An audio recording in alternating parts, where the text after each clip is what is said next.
Chapter 148. Ning Shu almost wanted to kneel down in front of Qi Sheng's logic. He did it with another woman at noon, then came to find her at night and let her share a husband with his true love. It was simply ridiculous. Ning Shu really wanted to ask Qi Sheng if he really loved his true love.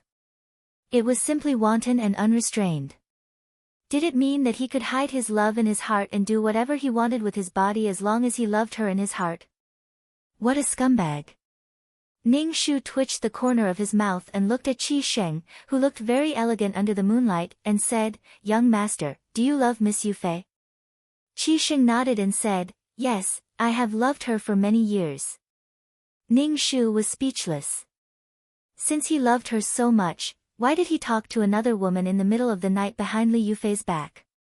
Was his love so overflowing? Or did Qi Sheng just want to cheat her? No matter what, Ning Shu despised Qi Sheng.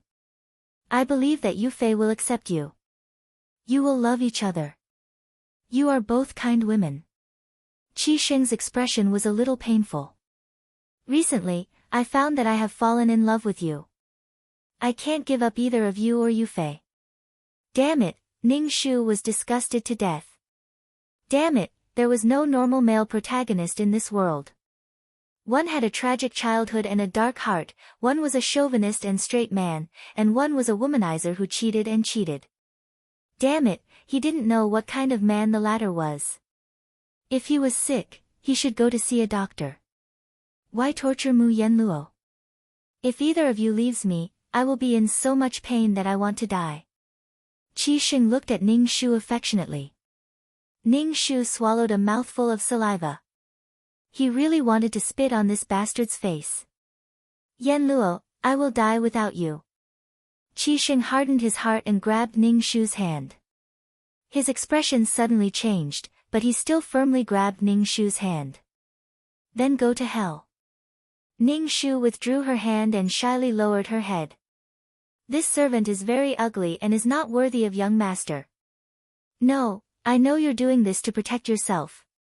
I once went to the capital to see you. I only saw you from afar and knew that you were a peerless beauty. Your eyes were as clear as water and your hair was as green as clouds. I can understand why you're doing this." Ning Shu was speechless. No wonder this guy tolerated her so much. It turned out that he knew what Mu Yenluo looked like. Ning Shu blinked his dark and misty eyes, completely different from what Qi Sheng had described. Ning Shu shook his head and said, "Young master, my name is Xiao Hong, not Mu Yenluo." "Young master, have you lost your mind? Take your medicine." Qi Sheng said rather dotingly, Okay. You are Xiao Hong, not Mu Yenluo. When people ask you in the future, you have to say this. After all, Mu Yenluo is very famous. You will be in danger. Every word was filled with falsehood and coquettishness. Ning Shu dared to kneel down and swear to the heavens that Qi Sheng, this bastard, wanted to possess this body. What happened next was that as they did it, he fell in love with her and was tortured by the supporting female lead, Li Yufei. After that, Qi Sheng suddenly realized that the person he loved was Mu Yenluo and not that vicious woman, Li Yufei. He really loved her in the past. It turned out that she was so vicious. Her gentleness and kindness in the past were all fake blah blah blah. Qi Sheng approached Ning Shu and wanted to kiss Ning Shu's forehead gently, but as soon as he got close, he smelled a greasy and disgusting scalp smell. Qi Sheng changed his position and wanted to kiss his cheek, but the thick rouge and powder on his face made him unable to do so. In the end, he could only give up. Ning Shu sneered in his heart. He knew that Qi Sheng couldn't do it. He didn't even bother to hide. Qi Sheng's target was the peerless beauty Mu Yenluo, not the stinky and ugly Xiao Hong. Ning Shu looked at Qi Sheng and asked, "Young master, does Miss Yufei know that you came to see me?" Qi Sheng shook his head and said, "Yufei doesn't know, but I don't think she will mind." "You think too much." Ning Shu's mouth twitched. He shivered and said, "Oh, it's quite cold at night. I'm going back to sleep." As soon as Ning Shu turned around, Qi Sheng grabbed his hand. Ning Shu turned his head and looked at Qi Sheng with his thick eyebrows raised. Under the moonlight, Qi Sheng was a little scared by Ning Shu's face. He showed a gentle smile and said, "Cover yourself well at night. Don't catch a cold." "Big brother, what are you talking about? It's summer now. You should say don't get bitten by mosquitoes. That's too perfunctory." Ning Shu nodded and said with a serious face, "I know. Young master, you must also cover yourself with a quilt." Ning Shu waved his sleeves and left without the slightest reluctance. Then, under Qi Sheng's gaze, he ran away like a wisp of smoke. Back in the room, Yuelan immediately checked Ning Shu from head to toe and asked, "Miss, are you okay?" "I'm fine. How can something happen to your miss?" Ning Shu waved her hand. Yuelan was a little worried. She looked at Ning Shu and said, "Miss, let's leave here. I feel that young master has bad intentions towards you." It was the same in the Prime Minister's residence. It's still the same in a different place. Why are these men so annoying? Your miss has a constitution of accidents. She's like this wherever she goes. Mu Yanlua would attract men's attention wherever she went. Yulan sighed, and then began to cry. She stammered, "Previously, Mrs. Beauty was well known throughout the world. Who in the world didn't say that Miss had a good life? But now it has become like this. This servant is pitiful Mississippi, oh my God," the tears came out without even brewing. This girl was the real movie queen. The female lead wasn't beautiful, so how could she make those men obsessed? In the end, they gave up everything and lived in seclusion with the female lead. If she wasn't beautiful, how could they get her? Ning Shu raised her hand and said, "Don't cry. Although your miss is ugly now, she still has breasts." Yuelan was speechless. Qi Sheng thought that he had made it clear to Ning Shu that night. It seemed that Ning Shu had also agreed to his proposal. So, the next day, he looked at Ning Shu with ambiguous and teasing eyes. Li Yufei saw Qi Sheng's eyes and suddenly felt a sense of crisis in her heart. She and Qi Sheng had already done the deed of husband and wife. Qi Sheng was especially charming in bed. Li Yufei's heart was moved. Li Yufei was still using Qi Sheng's feelings to save her family's business. But now, Li Yufei really fell in love with Qi Sheng. Not only did the female lead have the ability to make the male lead fall in love with the female lead after having sex, but the male lead also had this ability. Moreover, it was very lethal to the female supporting characters and female cannon fodder. Usually, these female supporting characters and female cannon fodder would be jealous of the male lead's infatuation with the female lead. Then, they would do something vicious to hurt the female lead. Therefore, when Ning Shu felt two pairs of eyes staring at her, she suddenly had the urge to pour the hot soup on these two people. Chapter 149. Ning Shu was speechless. Now that she had ruined herself to this extent, she still attracted Li Yufei's hatred. Now, Li Yufei's gaze was especially sharp and vigilant. It was as if she was examining her, as if she wanted to see through her. Ning Shu put the hot soup on the table and smiled like an idiot. She said to Qi Sheng and Li Yufei, "Young master, Miss Yufei, the soup is here." Qi Sheng said, "There's no need to serve here. You can leave." Li Yufei also said gently, "Xiao Hong, you can leave. Come to my room later. Your makeup is really not exquisite enough. I'll teach you other techniques later." Ning Shu was speechless. Li Yufei probably wanted to know her true appearance. Qi Sheng's eyes lit up and he said, "You should get closer and let Yufei teach you makeup." Ning Shu didn't pay attention to the two of them at all. Since she didn't want anyone to serve her, she immediately left. Ning Shu returned to the room and saw Yuelan eating. Ning Shu suddenly thought of something. "What did brother's secret guard eat?" Ning Shu asked Yuelan, "Has your hidden guard brother eaten yet?" Yuelan put down her chopsticks and pouted. Ning Shu said, "He's not my brother. The secret guard has already eaten. This servant makes an extra portion every time I eat. By the time Miss remembers, the secret guard has already starved to death." Oh, it's Mrs. Fault. Fortunately, Yuelan, this little cutie, thinks about the secret guard. Otherwise, the secret guard would really starve to death. Ning Shu patted Yuelan's shoulder and said, in the future, when Miss is not here, you and your brother's secret guard can support each other. Yuelan quickly said, how can Miss not be here? This servant must be by Mrs.'s side. This servant is Mrs. Person in life and will be Mrs. Ghost in death. Okay, okay. Ning Shu waved his hand. Your Miss knows your intentions. Yuelan's eyes were watery again. Miss, no matter where you go, you must take this servant with you. He felt that this girl's tears were like tap water. As soon as the tap was turned on, tears would flow out. I'll definitely bring you along. Don't worry, Ning Shu said. You're little red. My young miss wants to see you. A maid walked in and saw Ning Shu's face. Her eyes flashed with disdain. Hurry up, my miss wants to see you. Hurry up, and young master Qi Sheng is also waiting. You'd better hurry up and not let the masters wait for too long. It seemed that Li Yufei wanted her to wash her face clean. Hurry up, what are you dawdling for? The young maidservant snapped at Ning Shu. Ning Shu pursed her lips and followed the maidservant to Li Yufei's courtyard. She walked into the room and saw that the previous colorful dress had been removed. Now, all the decorations were expensive and elegant. It was completely different from the vulgar style she used to wear. Qi Sheng was sitting in the hall. When he saw Ning Shu, he quickly said to Ning Shu, you really should change your image. Li Yufei also said, go take a shower first. Li Yufei wanted to wash away the strange smell on her body, but with Qi Sheng next to her, she naturally couldn't say that. Ning Shu didn't want to expose her face at all. She didn't want to be disfigured by Li Yufei. It was very painful to be cut by a knife on the face.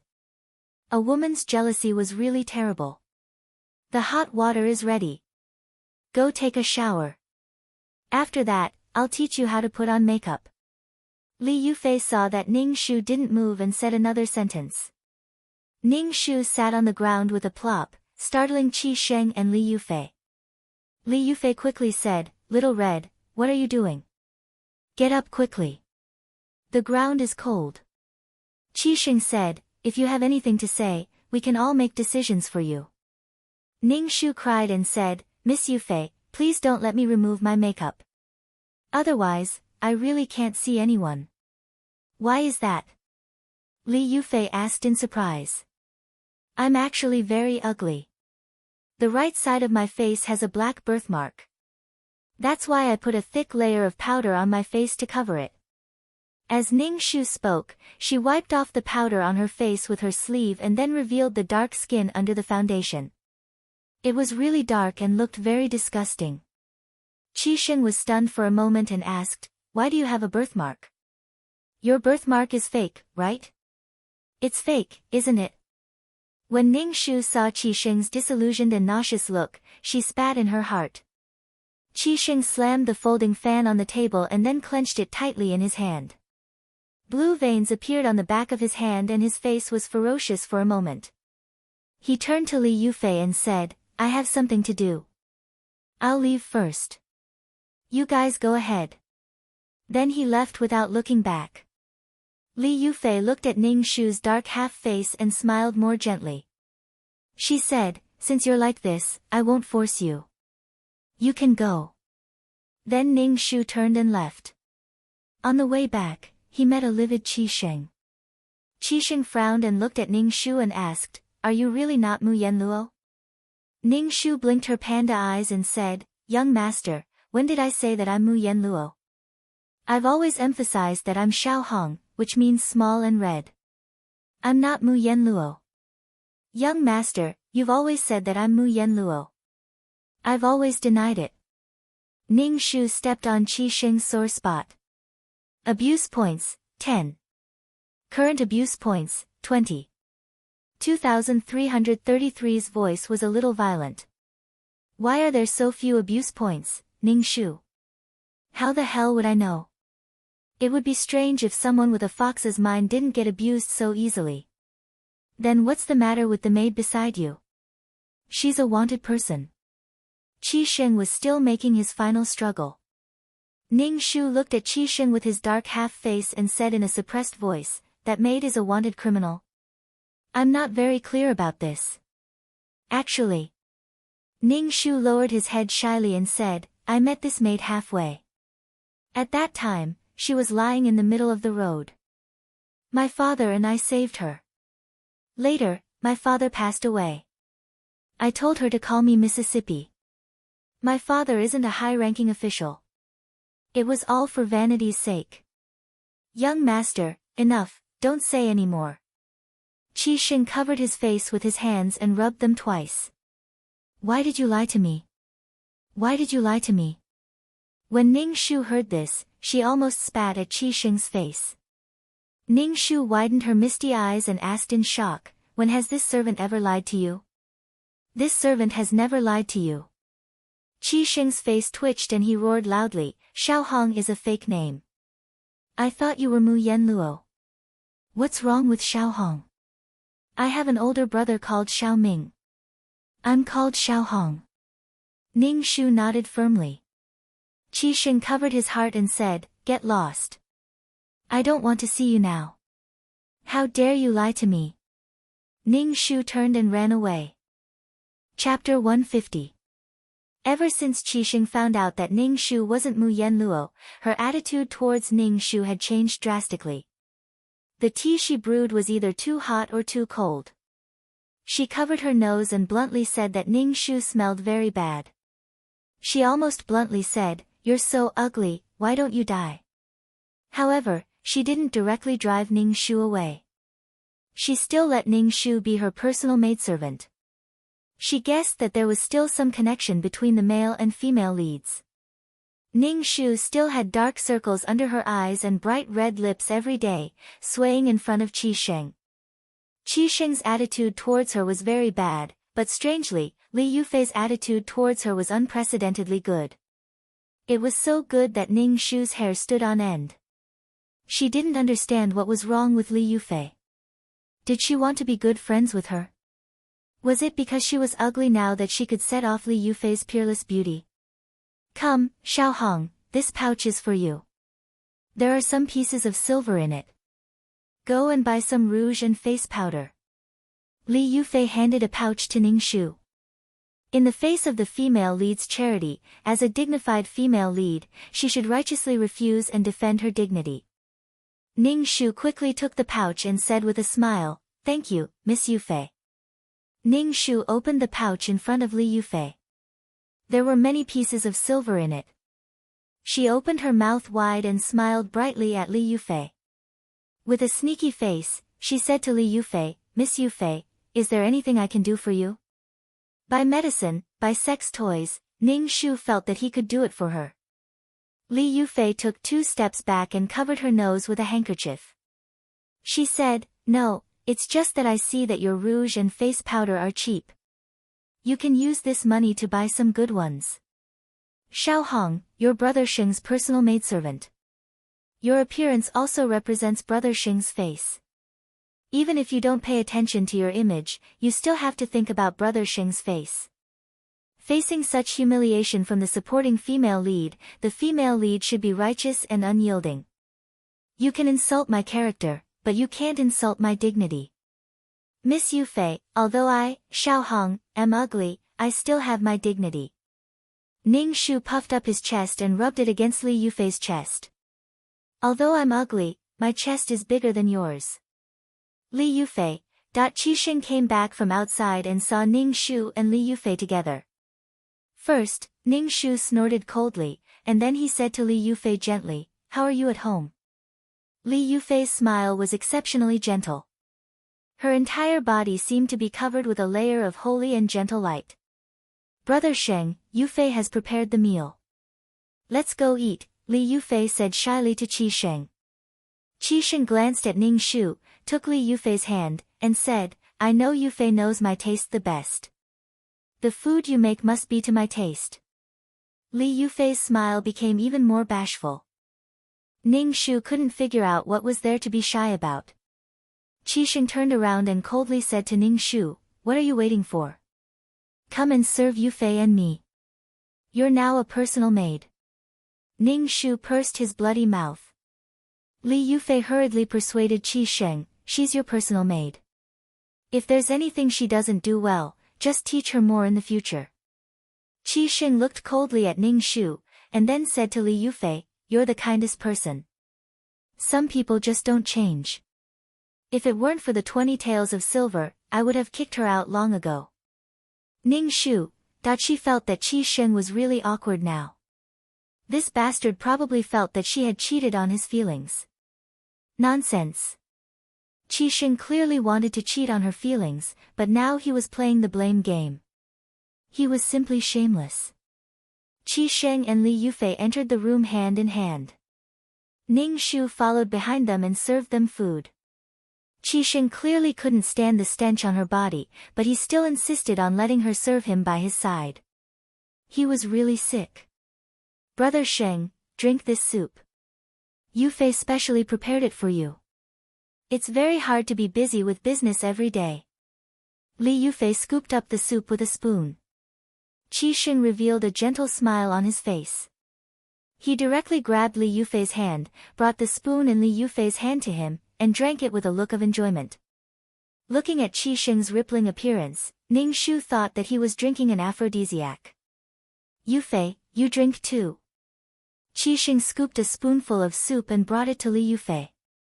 Li Yufei drank it sweetly. After Qi Sheng and Li Yufei finished their meal, Ning Shu stood at the side and stared blankly at the pink bubbles rising from their bodies. She felt her teeth ache unbearably. It was too pretentious. Qi Sheng and Li Yufei were the same kind of people. They used a harmless and gentle mask to hide their hearts. Li Yufei's heart was not as gentle and kind as her appearance. Qi Sheng's heart was also not as tolerant and gentle as he showed. These two people were really a match made in heaven. "Ha! Get out!" Qi Sheng glanced at Ning Shu from the corner of his eyes. Ning Shu was about to doze off, but when he heard Qi Sheng's words, he immediately turned around and left. Qi Sheng gritted his teeth and said, "Close the door and wait outside. You're not allowed to leave. Just wait outside." Ning Shu was stunned when he heard that he had to close the door. Why would he close the door in broad daylight? He was taking a nap at noon. Ning Shu saw Li Yufei's blushing face and suddenly became a Spartan. What a beast. He was going to do it in broad daylight. The worst thing was that Qi Sheng actually asked her to wait outside the door. Could his taste be more unique? Did he think that he was the emperor's favorite concubine? Why would he want someone to wait outside? Ning Shu looked at Qi Sheng with an expression that said, "You're so dirty." Qi Sheng automatically interpreted Ning Shu's expression as envy and jealousy. He said faintly and very pretentiously, "What are you waiting for? Get out and close the door." Ning Shu turned around and went out, then closed the door. He leaned against the door and kept rolling his eyes. After a while, there were ambiguous sounds in the room. There were all kinds of flirtatious sounds that made people blush. There was also the squeaking sound of the bed shaking and Li Yufei's lingering and ambiguous moans. "TSK, TSK, TSK." Ning Shu shook his head. Making love with other women in front of the female lead was simply a weapon to torture the female lead. If the original Mu Yen Luo was here, she would probably be heartbroken. Ning Shu sat on the steps and dozed off with his head propped up on his hand, treating these sounds as a lullaby. Alas, this world has no moral integrity. Ning Shu was dozing off when he heard a roar. "Xiao Hong!" Ning Shu suddenly woke up and quickly stood up. He rubbed his eyes and looked at the livid Qi Sheng. He asked, "You're done so soon?" Suddenly, Qi Sheng's face became even more unsightly. He held the folding fan tightly in his hand and wished that he could beat Ning Shu to death with the folding fan. Ning Shu saw Qi Sheng's livid face and instantly knew that he had said something wrong. He closed his mouth and didn't speak, but his eyes looked at the place 3 inches below Qi Sheng's navel. Could it be that he was really scared? Chapter 151. Ning Shu's suspicious eyes made Qi Xing's face tremble. Such a suspicious and wretched look made Qi Xing once again confirm that this wretched woman was not Mu Yanluo at all. Mu Yanluo was peerless, noble, and beautiful. How could she be like this?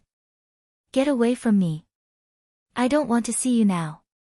Qi Xing rubbed the bridge of his nose, feeling uncomfortable. Ning Shu quickly left. Qi Xing stopped Ning Shu again. Xiao Hong, wait a minute. Ning Shu looked back at Qi Xing and asked, Young master, is there anything else? Qi Xing walked in front of Ning Shu and asked very seriously, Xiao Hong, I'll ask you one last time. Are you Mu Yanluo or not? This is the last ultimatum I'm giving you. Tell me, are you Mu Yanluo or not? Qi Xing's expression was very serious. Ning Shu waved his hand and asked, Young master, what's wrong with you? I've said it before.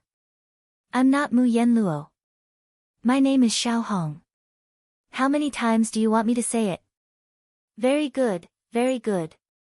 Do you feel happy to tease me again and again? Qi Xing's face was livid. From now on, you're no longer my personal maid. You'll be a servant of the Qi family. Qi Xing turned around and left after saying that. After taking 2 steps, he turned back and said to Ning Shu contemptuously, This is the price you have to pay for deceiving me. Damn, everything was just your imagination. She had never said that she was Mu Yanluo. Now you're blaming me. Can you be reasonable? After being deprived of her identity as a personal maid, Ning Shu was taken to the washtub by the ruthless nanny steward. Ning Shu said, From now on, you'll wash the washtub and pour the night incense. Ning Shu, fuck you, Qi Xing, so cruel. This smell was much more pungent than the smell on her body. The nanny in charge snorted and said, Don't you know who you are? I knew you were unreliable. It hasn't been long since you annoyed the young master. Ning Shu stretched out his hand. The supervisor mammy asked in a daze, What are you doing? Give me back the money I gave you back then.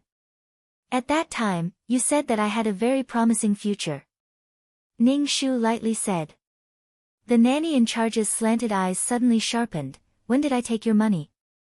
Ning Shu was speechless. Well, this old woman had Alzheimer's and couldn't remember anything. Ning Shu sneered and said, Just take it as your coffin money. You actually dare to curse me? The nanny in charge's face turned ugly. You're just an ugly freak. Do you think the young master will let you go back? You're just a bitch. You're the lowly one. How dare you call our young miss a lowly one? Do you know who our young miss is? You actually let our young miss do such a dirty job.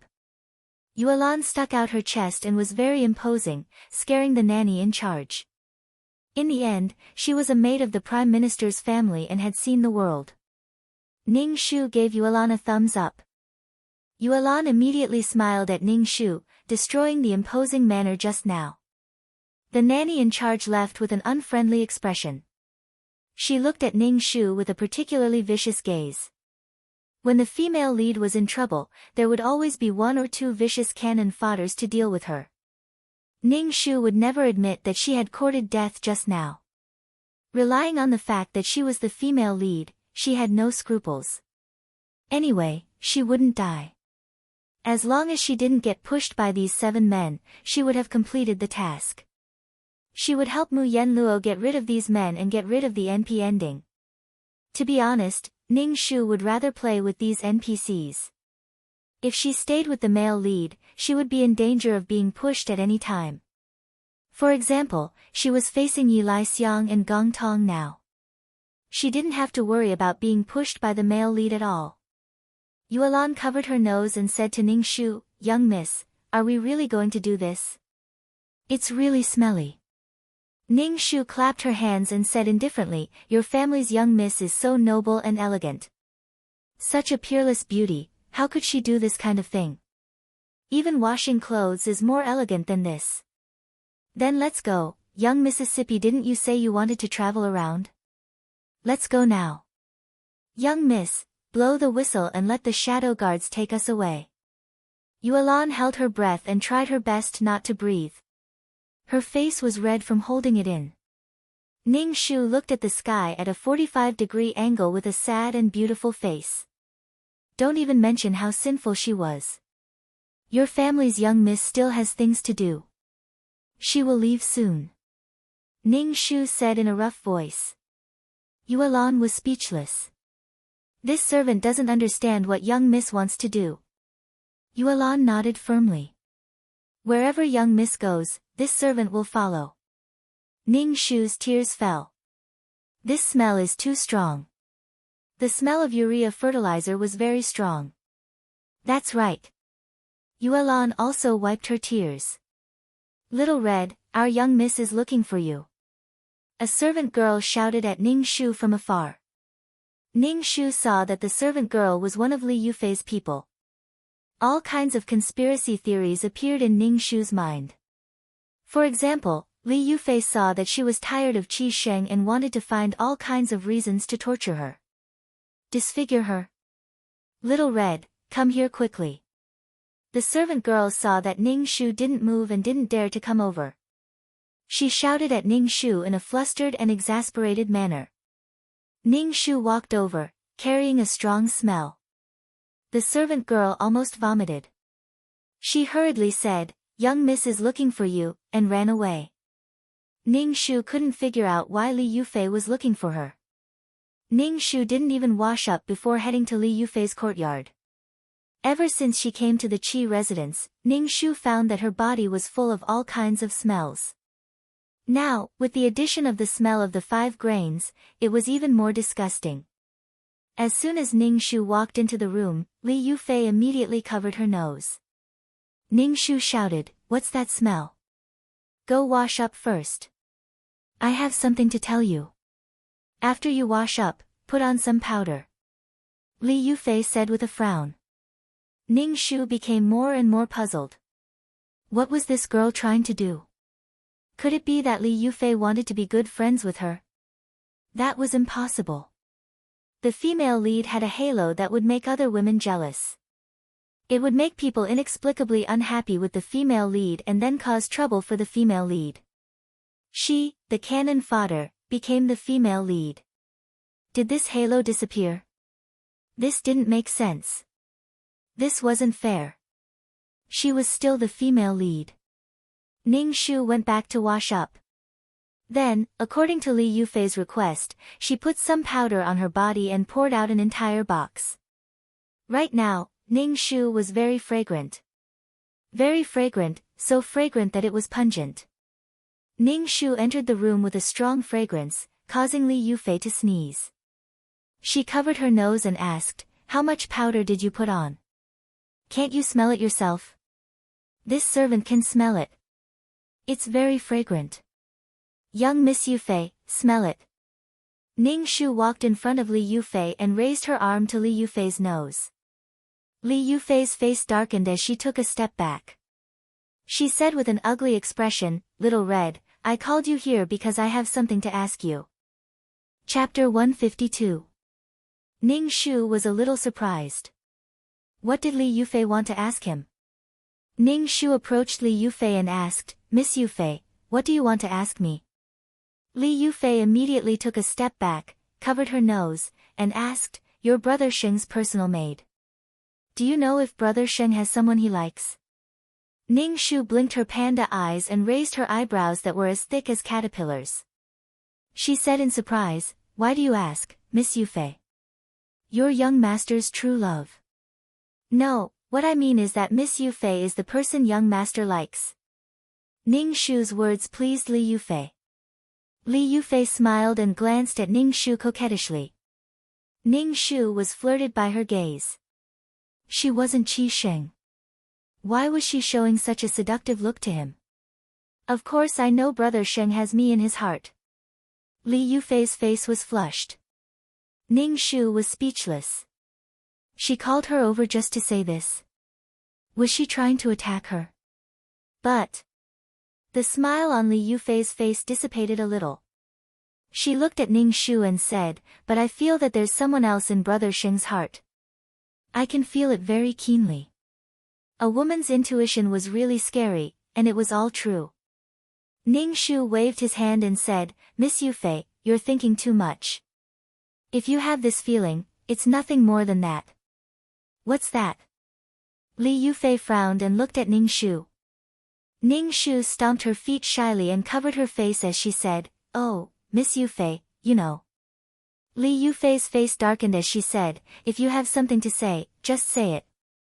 Ahem. Ning Shu coughed and said, Miss Yufei, do you feel a little bored in bed and think young master is tired of you? What are you talking about?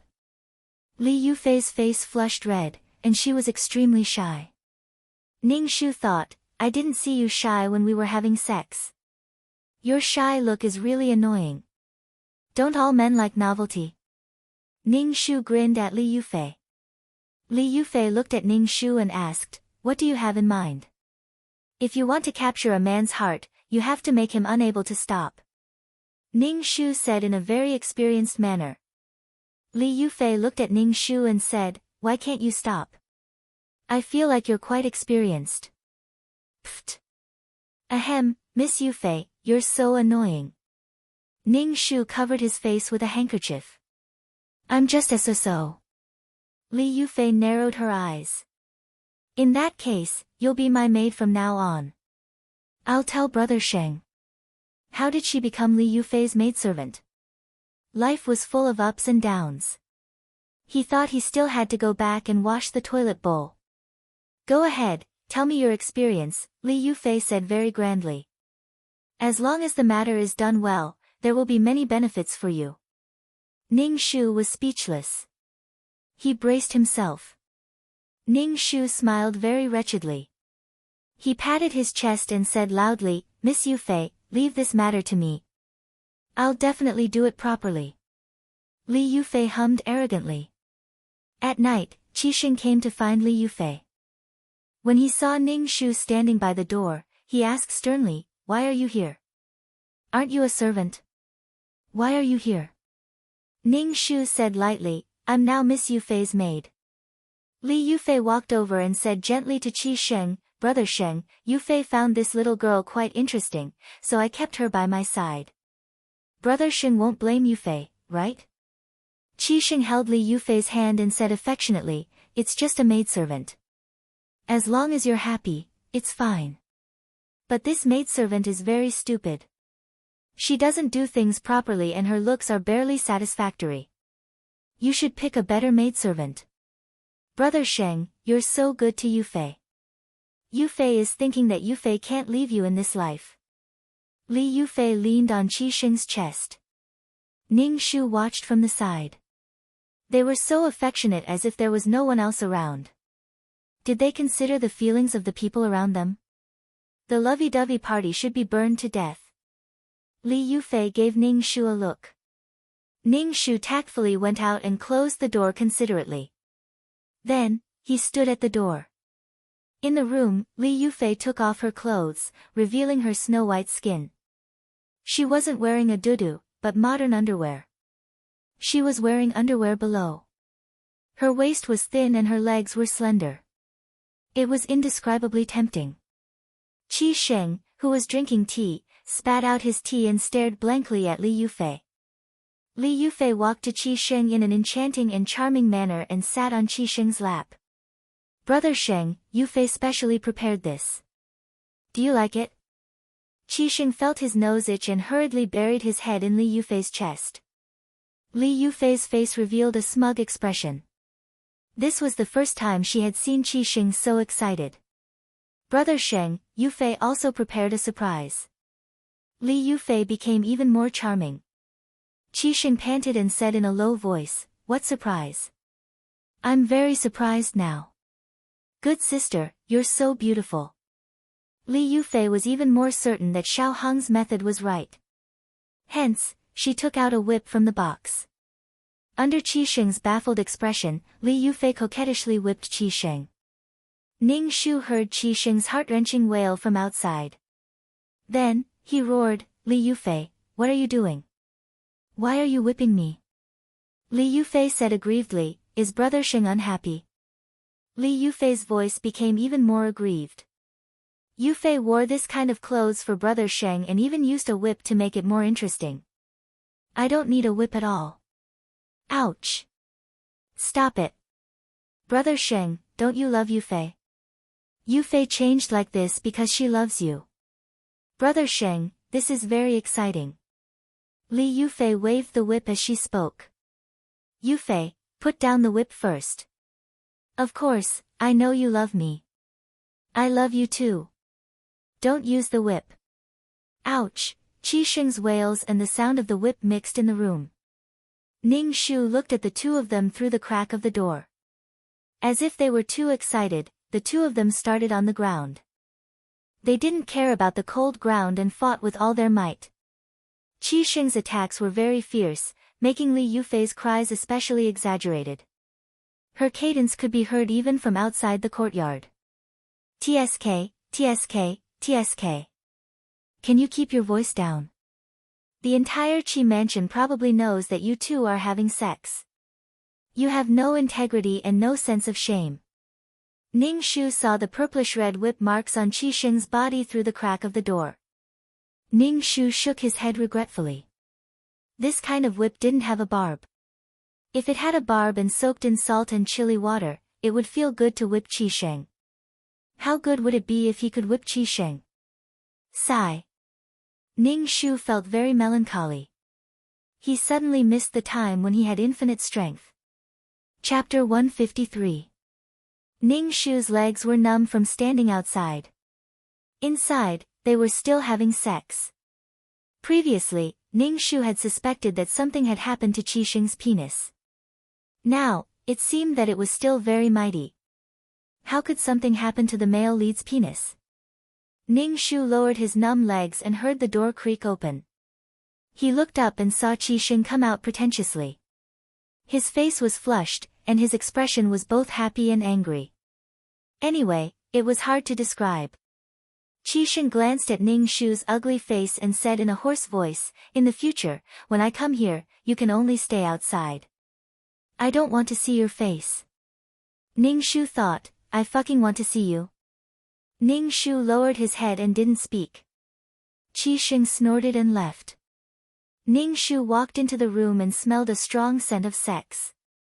Li Yufei sat lazily on a chair with only a piece of clothing draped over her body. Her face was full of satisfaction and aftertaste, as if she was still savoring it. Ning Shu covered his eyes. It was too dirty.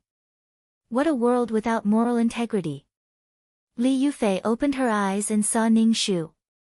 She smiled at Ning Shu and said, "Your method is quite useful. I've never seen Brother Sheng so excited. He's so passionate and wild, as if he wants to eat me. Even now, my legs are still weak." Don't say it, please don't say it. A pure person like her shouldn't hear these words. Ning Shu quickly changed the topic. Why don't you stay for the night, young master? Li Yufei's voice was thick and nasal. She seemed to be a little shy as she said, "Brother Sheng and I haven't married yet. It's not suitable for us to stay for the night." Ning Shu was speechless. It was like taking off your pants to fart. Everyone in the Qi mansion knows what you two did. Now you want to pretend to abide by etiquette? Don't do it. Ning Shu looked at Li Yufei with a wooden face. Li Yufei's face was still filled with pleasure as she closed her eyes and fell asleep. Ning Shu, at least go to bed. Is it really okay to sleep naked in this hall? Ning Shu turned around and left without even closing the door. After returning to their residence, Yulan hurriedly came over to Ning Shu and asked, "Miss, that woman didn't do this to you, right?" "It's okay, your young miss is fine." Ning Shu felt really tired and fell asleep on the bed. The next day, Ning Shu was sleeping soundly when he was pulled out of bed. Ning Shu opened his eyes and saw that it was Li Yufei's maid. He immediately said, "Big sister, what is it that you won't let me sleep for?" The maid said, "What time is it now? You're still sleeping. Miss is looking for you." Ning Shu pursed his lips and followed the maid to see Li Yufei. Li Yufei's entire body seemed to be shrouded in a rosy glow. Her skin was pink and tender, and it was obvious that she had been nourished by someone. She was simply radiant. Xiao Hong, come here. This is your reward. Li Yufei gave Ning Shu a purse. Ning Shu opened it and saw 2 heavy ingots of silver. Ning Shu quickly put away the silver. It would be a waste not to take it. You did well this time, Li Yufei said. Last night, I saw that Brother Xing didn't like the whip very much. Is there any other way? Ning Shu raised his thick eyebrows and said, if you don't like the whip, then drip wax on it. You still have to use the whip. This time, you don't have to hit the young master. Let the young master hit you.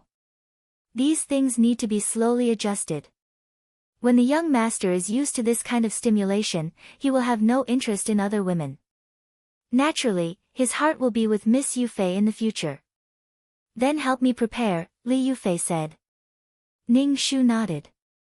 Ning Shu knew that Qi Xing wouldn't come to find Li Yufei. After all, he had screamed so miserably last night. However, Qi Xing still came. Looking at the incomparably beautiful Li Yufei, he had a conflicted expression. Ning Shu felt that Qi Xing still had potential in his bones. Qi Xing also felt it. When the whip hit a person's body, the burning sensation caused a tremor. It was painful and seemed to be accompanied by pleasure.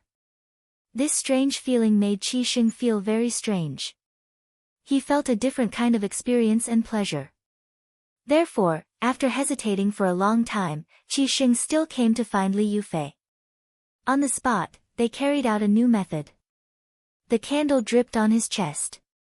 Qi Xing's expression seemed to be painful and happy. He waved the whip in his hand and hit Li Yufei, who was kneeling on the ground with all 4 limbs. The whip hit Li Yufei's white skin, and in an instant, purplish-red whip marks appeared. However, Qi Xing felt that his blood rushed to his head and his hair stood up. His whole body seemed to have been struck by lightning, and the electricity made all the cells in his body tremble. Li Yufei screamed in pain, but Qi Xing was even more excited and kept whipping Li Yufei. Ning Shu was outside the door and looked at the scene inside through the crack of the door. Did she open the door to a new world for these two? Don't thank her too much. In the following time, Li Yufei and Qi Xing seemed to be enjoying themselves, which greatly exceeded Ning Shu's expectations. This is fucking possible. Sure enough, it was a world without logic. It only needed a little spark to burn into a big fire, and it felt like it couldn't be stopped. Ning Shu's theoretical knowledge was emptied by Li Yufei, and then Li Yufei and Qi Xing found their own way to complete the trick. Those scenes made Ning Shu stunned. Tied up and stuffed under. Ning Shu was a little disgusted. It was simply too evil. The evil of human nature could explode with just a little trigger. Ning Shu decided to leave. Seeing that Qi Xing and Li Yufei were having so much fun, he decided to let them be together for the rest of their lives. In the evening, Ning Shu leaned against the wall of the courtyard and looked at Li Yufei's room. The room was brightly lit. Ning Shu was waiting for a surprise. When there was a surprise, he immediately left. Miss, are you done? This servant can't do it anymore. Yulan gasped and said. She struggled to grab Ning Shu's ankle on her shoulder to prevent Ning Shu from falling. Right away, right away. Thank you for your hard work, dear. Ning Shu stood on Yulan's shoulder and stared at Li Yufei's room. Then he heard Li Yufei's voice change and wail. This wail contained infinite pain. It was different from the usual painful and joyful voice. Ning Shu suddenly wanted to look up to the sky and laugh. The painful voice continued. Ning Shu jumped down from Yulan's shoulder and quickly said to Yulan, "Io, it's really hard on my little darling."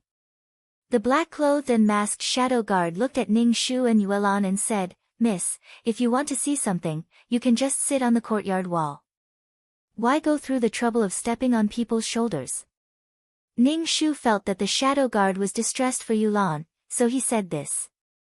He quickly nudged Yulan with his elbow. Yulan looked at Ning Shu inexplicably.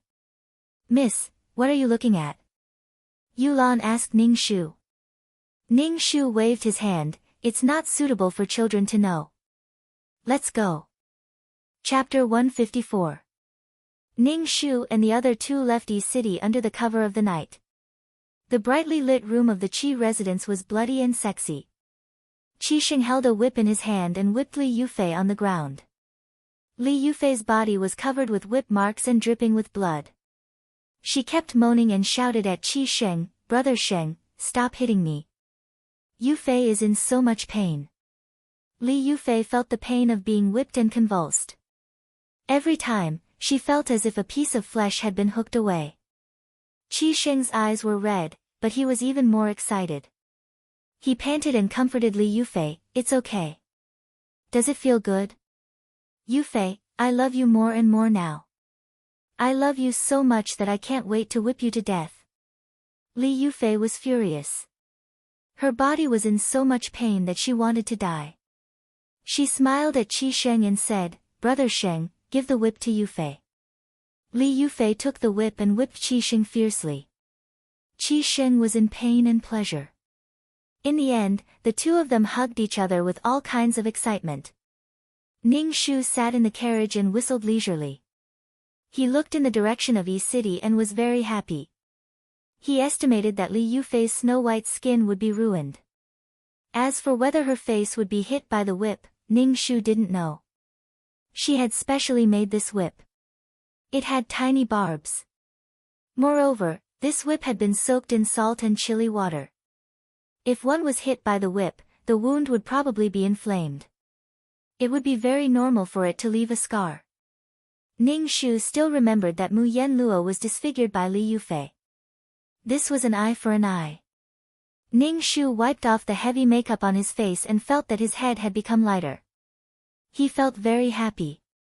Ning Shu whistled again. "Miss, can you stop whistling?" Yuelan said with a red face. Ning Shu asked, "What's wrong?" "Your whistling is making me want to go to the toilet." Yuelan stammered. Just as Yulan's voice fell, the carriage stopped. Ning Shu mischievously said to Yulan, "Look at how considerate Brother Shadow Guard is." Yuelan's face turned even redder. She lifted the curtain and went out. Ning Shu's stomach also growled. He said to Yuelan, "Let's go together. Your young miss also has a bit of a stomachache.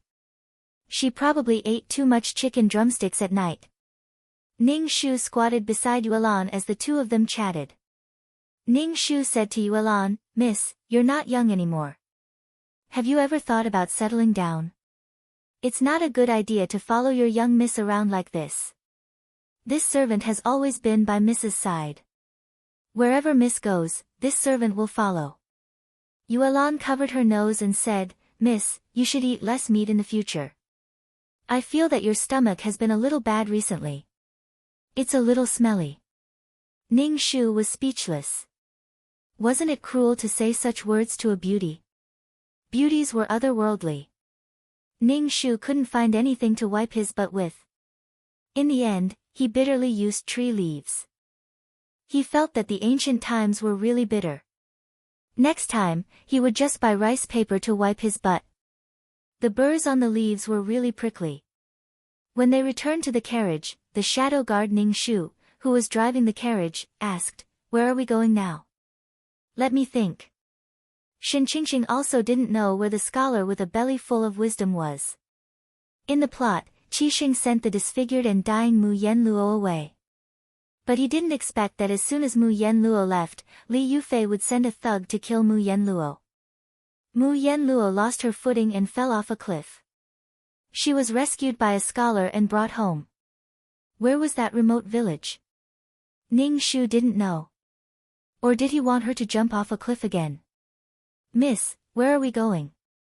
the shadow guard asked. "How the fuck do I know where to go?" Ning Shu said directly, "Go straight on this road. When you reach a fork in the road, turn left. Then keep turning left. When you see a village, go in." The shadow guard was speechless.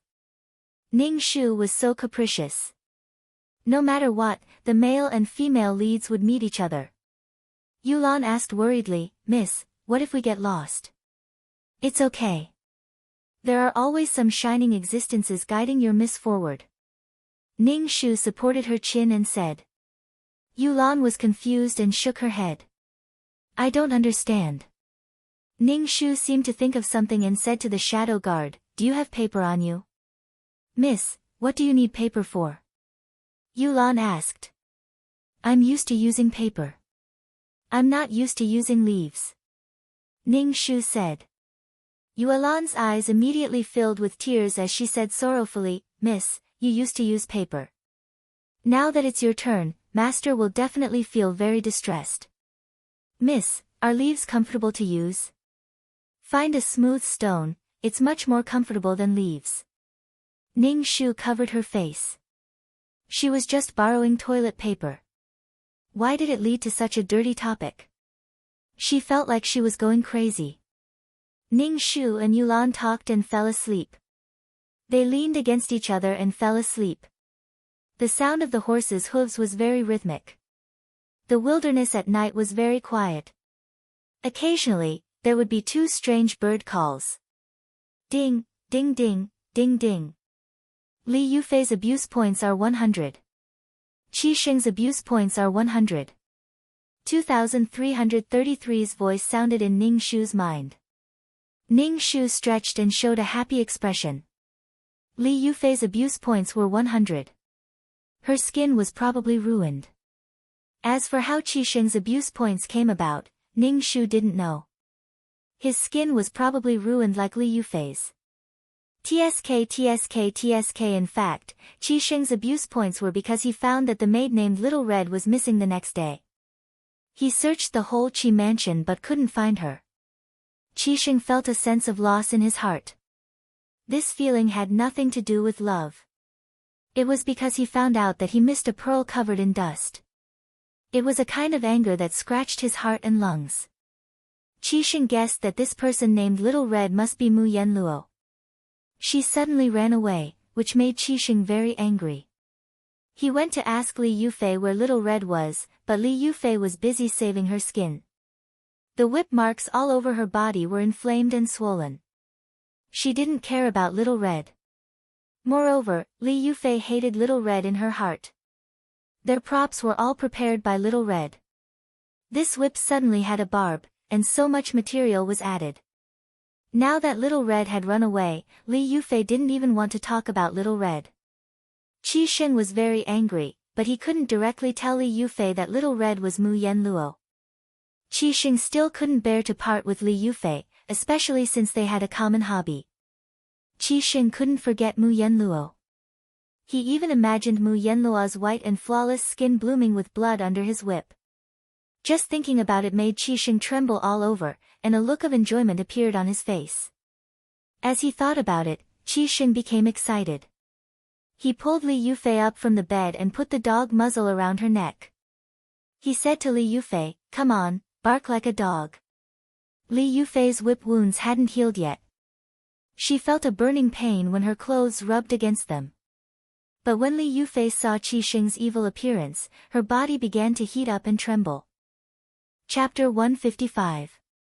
Ning Shu and the others wandered around for a long time. Ning Shu was a little confused.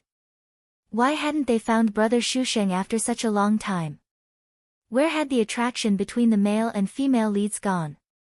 Where had the plot gone? Ning Shu lifted the curtain and said to the secret guard driving the carriage, "Is there a place to rest?" The secret guard covered his face with a black cloth. Only his eyes and forehead were exposed. He looked at Ning Shu and said, "I haven't found a village yet." Ning Shu frowned. Yuelan said, "Miss, why don't we turn right? If we can't find it, we'll turn right." Ning Shu was speechless. "Forget it, I'm a little tired. Let's set up camp." Ning Shu waved his hand and said. The secret guard said, "There's no need to go through so much trouble. There's no need to set up camp. You and Yuelan can rest in the carriage. I'll find a tree to sleep in. But I don't want to sit in the carriage anymore. I've been in the carriage for so long. I want to lie down and sleep for the night." Ning Shu said with a bitter face. In the carriage, he felt that he couldn't straighten his hands and feet. He felt very tired. The secret guard looked at Ning Shu with a gaze that said, "You're a princess again." Ning Shu was a little annoyed by the secret guard's gaze. He said, "There's only the three of us. Why are you covering your face? Do you know that you're very attractive like this? We have to keep a low profile."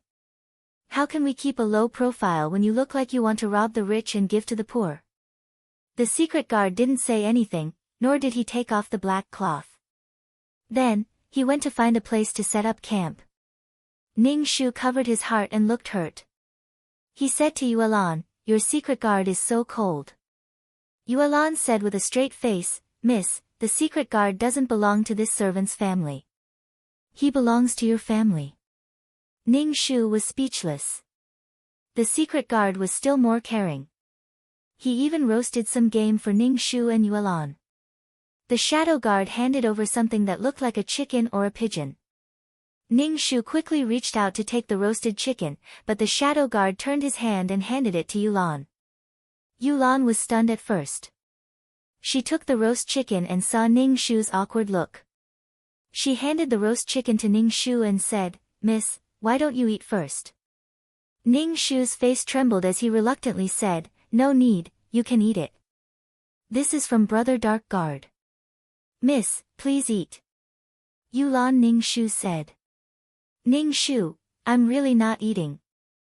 "Yuelan, miss, you should eat. This servant knows that you like to eat meat recently." "Ning Shu, no need, you can eat it. Big Brother Dark Guardian gave it to you." "Yuelan, why don't we share it?" Ning Shu's face twitched violently. It was a skinny chicken. As for this, Ning Shu stuffed the chicken into Yuelan's mouth. "I told you to eat, so eat. Why are you talking so much nonsense?" Yuelan gnawed on the fragrant roast chicken. Ning Shu said, "Miss, it's quite fragrant. No wonder Master likes to eat games so much. It's very fragrant." "Miss, wait a moment. The secret guard is about to finish roasting it." Ning Shu stared at the roast chicken in the secret guard's hand and swallowed his saliva. Suddenly, the secret guard threw the roast chicken into the fire. Then, he pulled out his sword and pointed it at a certain place.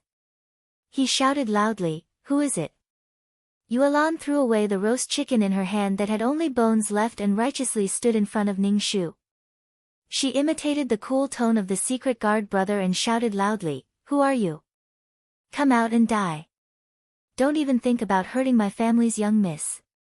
"Ning Shu, why did you expose your miss?" Ning Shu quickly covered his face with a veil, only revealing a pair of eyes. After a series of rustling sounds, a man wearing a green robe with a bamboo basket on his back walked over. He cupped his hands and said politely, "I didn't mean to disturb you. It's just that the sky is a bit dark and I want to borrow some fire." Ning Shu slightly narrowed his eyes and looked at the man. It was too dark to see clearly, but he spoke politely. He had a strong feeling in his heart that this guy must be the male lead. Ning Shu coughed and said, "It's fate that we meet.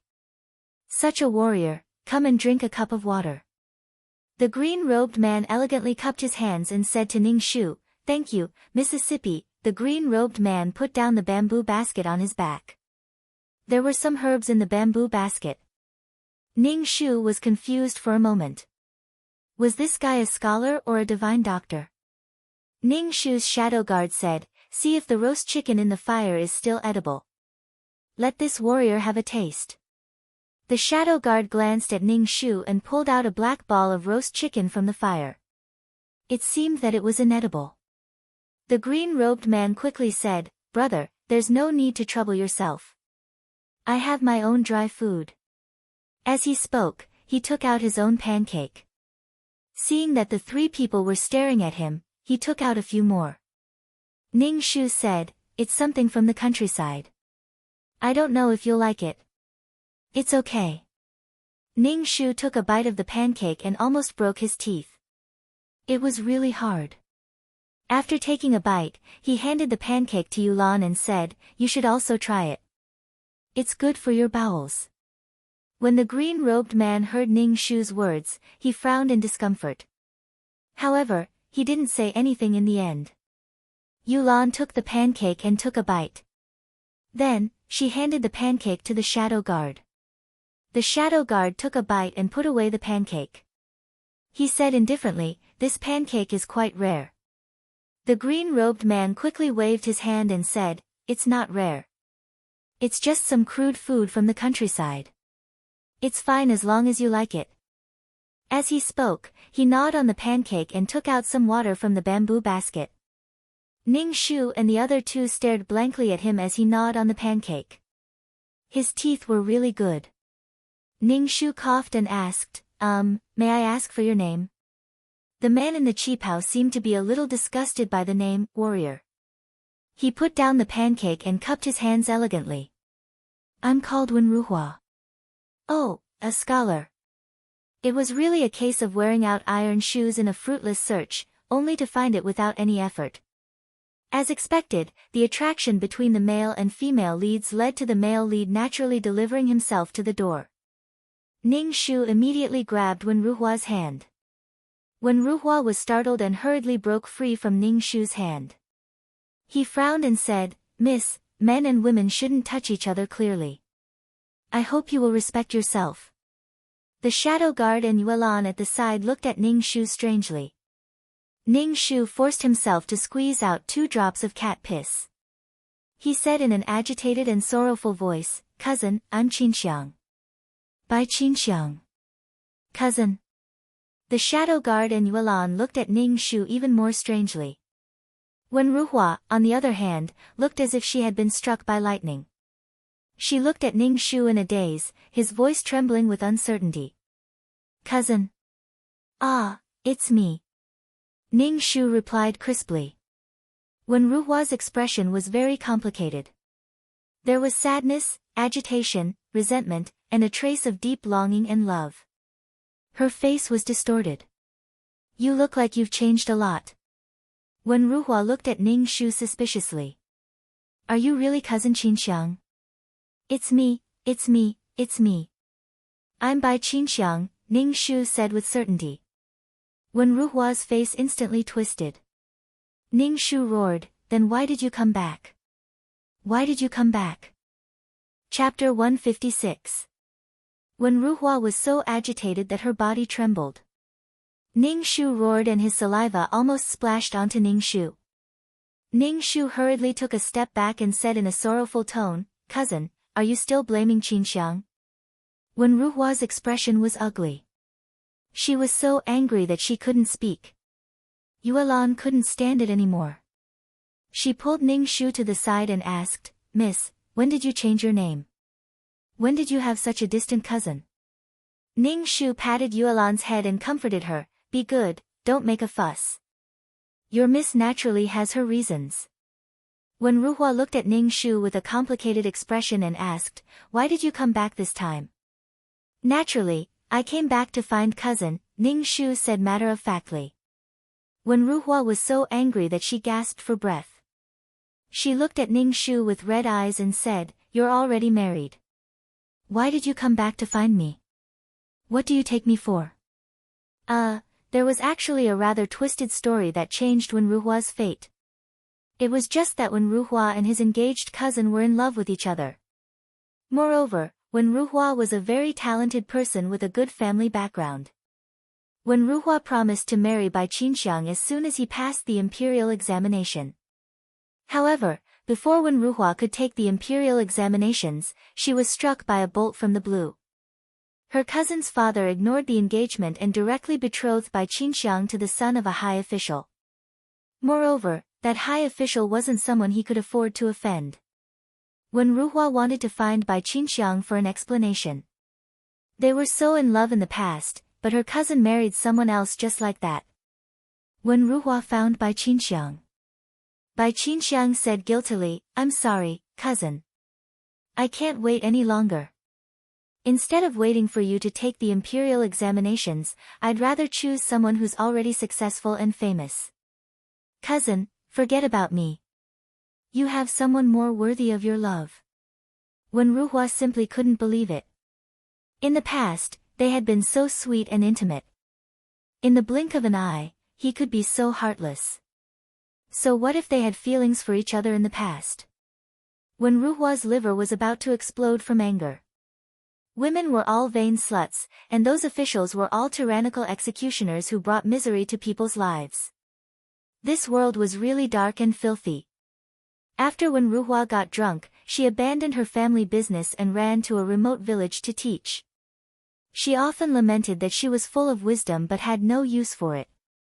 However, she also despised the darkness of the official path. When Ruhua swore that she would never step into the officialdom in this lifetime.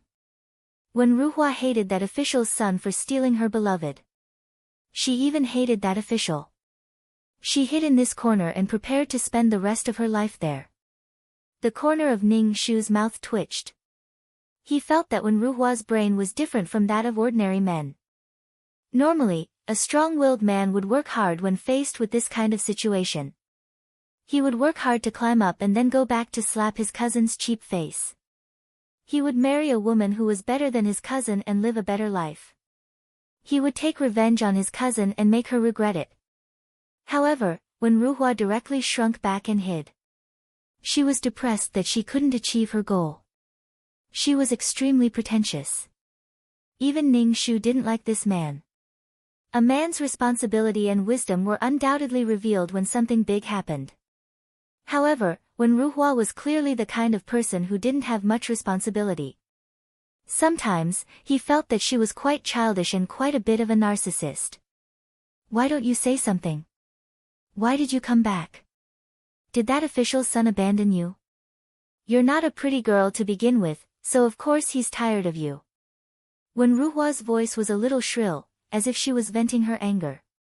Ding, abuse points 20. Ning Shu, moi, did you miss your family? 2333's voice sounded in Ning Shu's mind. Ning Shu, scram.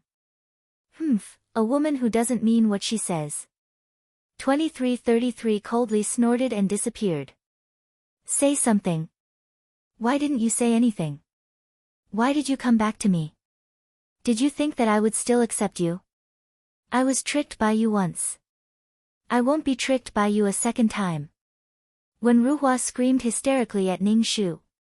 Ning Shu was communicating with the system in his mind. When Ruhua's screams were almost deafening. Ning Shu couldn't help but dig his ears. Previously, when Ruhua looked like a scholar. Why was he acting like a chinibyu now? Young man, your image has been ruined quite a bit. Hey, who are you? How dare you say such things to my young miss? Do you believe that I'll let the young miss's secret guards poke you into a sieve? Yulan and when Ruhua retorted, know your identity. Our young miss is not someone you can casually criticize. When Ruhua's face showed a bitter expression. She revealed a mocking and self-deprecating smile and said lightly, yes, who am I? Of course, I can't compare to you, the wife of an official. Yulan looked at Wen Ruhua as if she was looking at an idiot. Didn't he even suspect that her miss was her cousin? He didn't even try to verify it before roaring loudly here. Seriously. She felt that there was something wrong with his brain, and it was quite serious. The secret guards couldn't stand it anymore. Ning Shu asked, young miss, do you want to get a tent for your cousin? Before Ning Shu could open his mouth, Wen Ruhua immediately shouted, no need, by Qinxiang. I don't need your charity. I'll sleep outside. Ning Shu was speechless. She was so stubborn. Ning Shu thought that Wen Ruhua would just leave.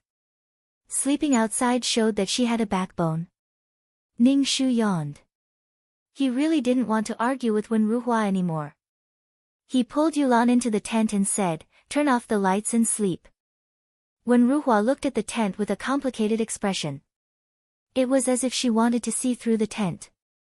The secret guards only glanced at Wen Ruhua. They took a rope and tied it between two trees. Then they slept on the rope like Xiao Longnu.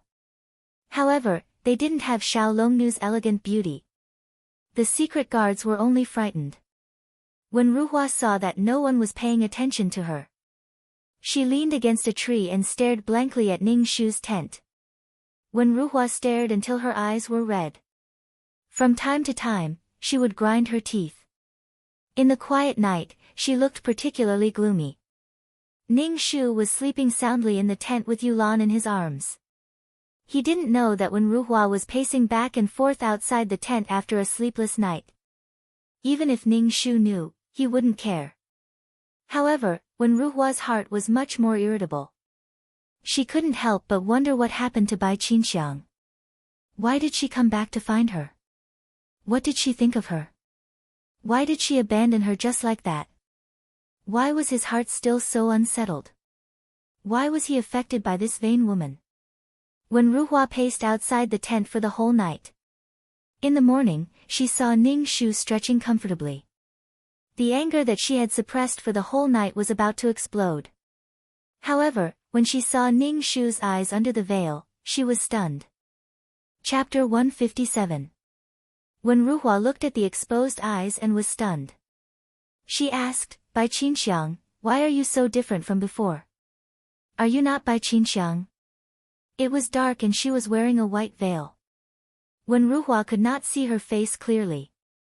Now, when Ruhua felt that this was not her cousin.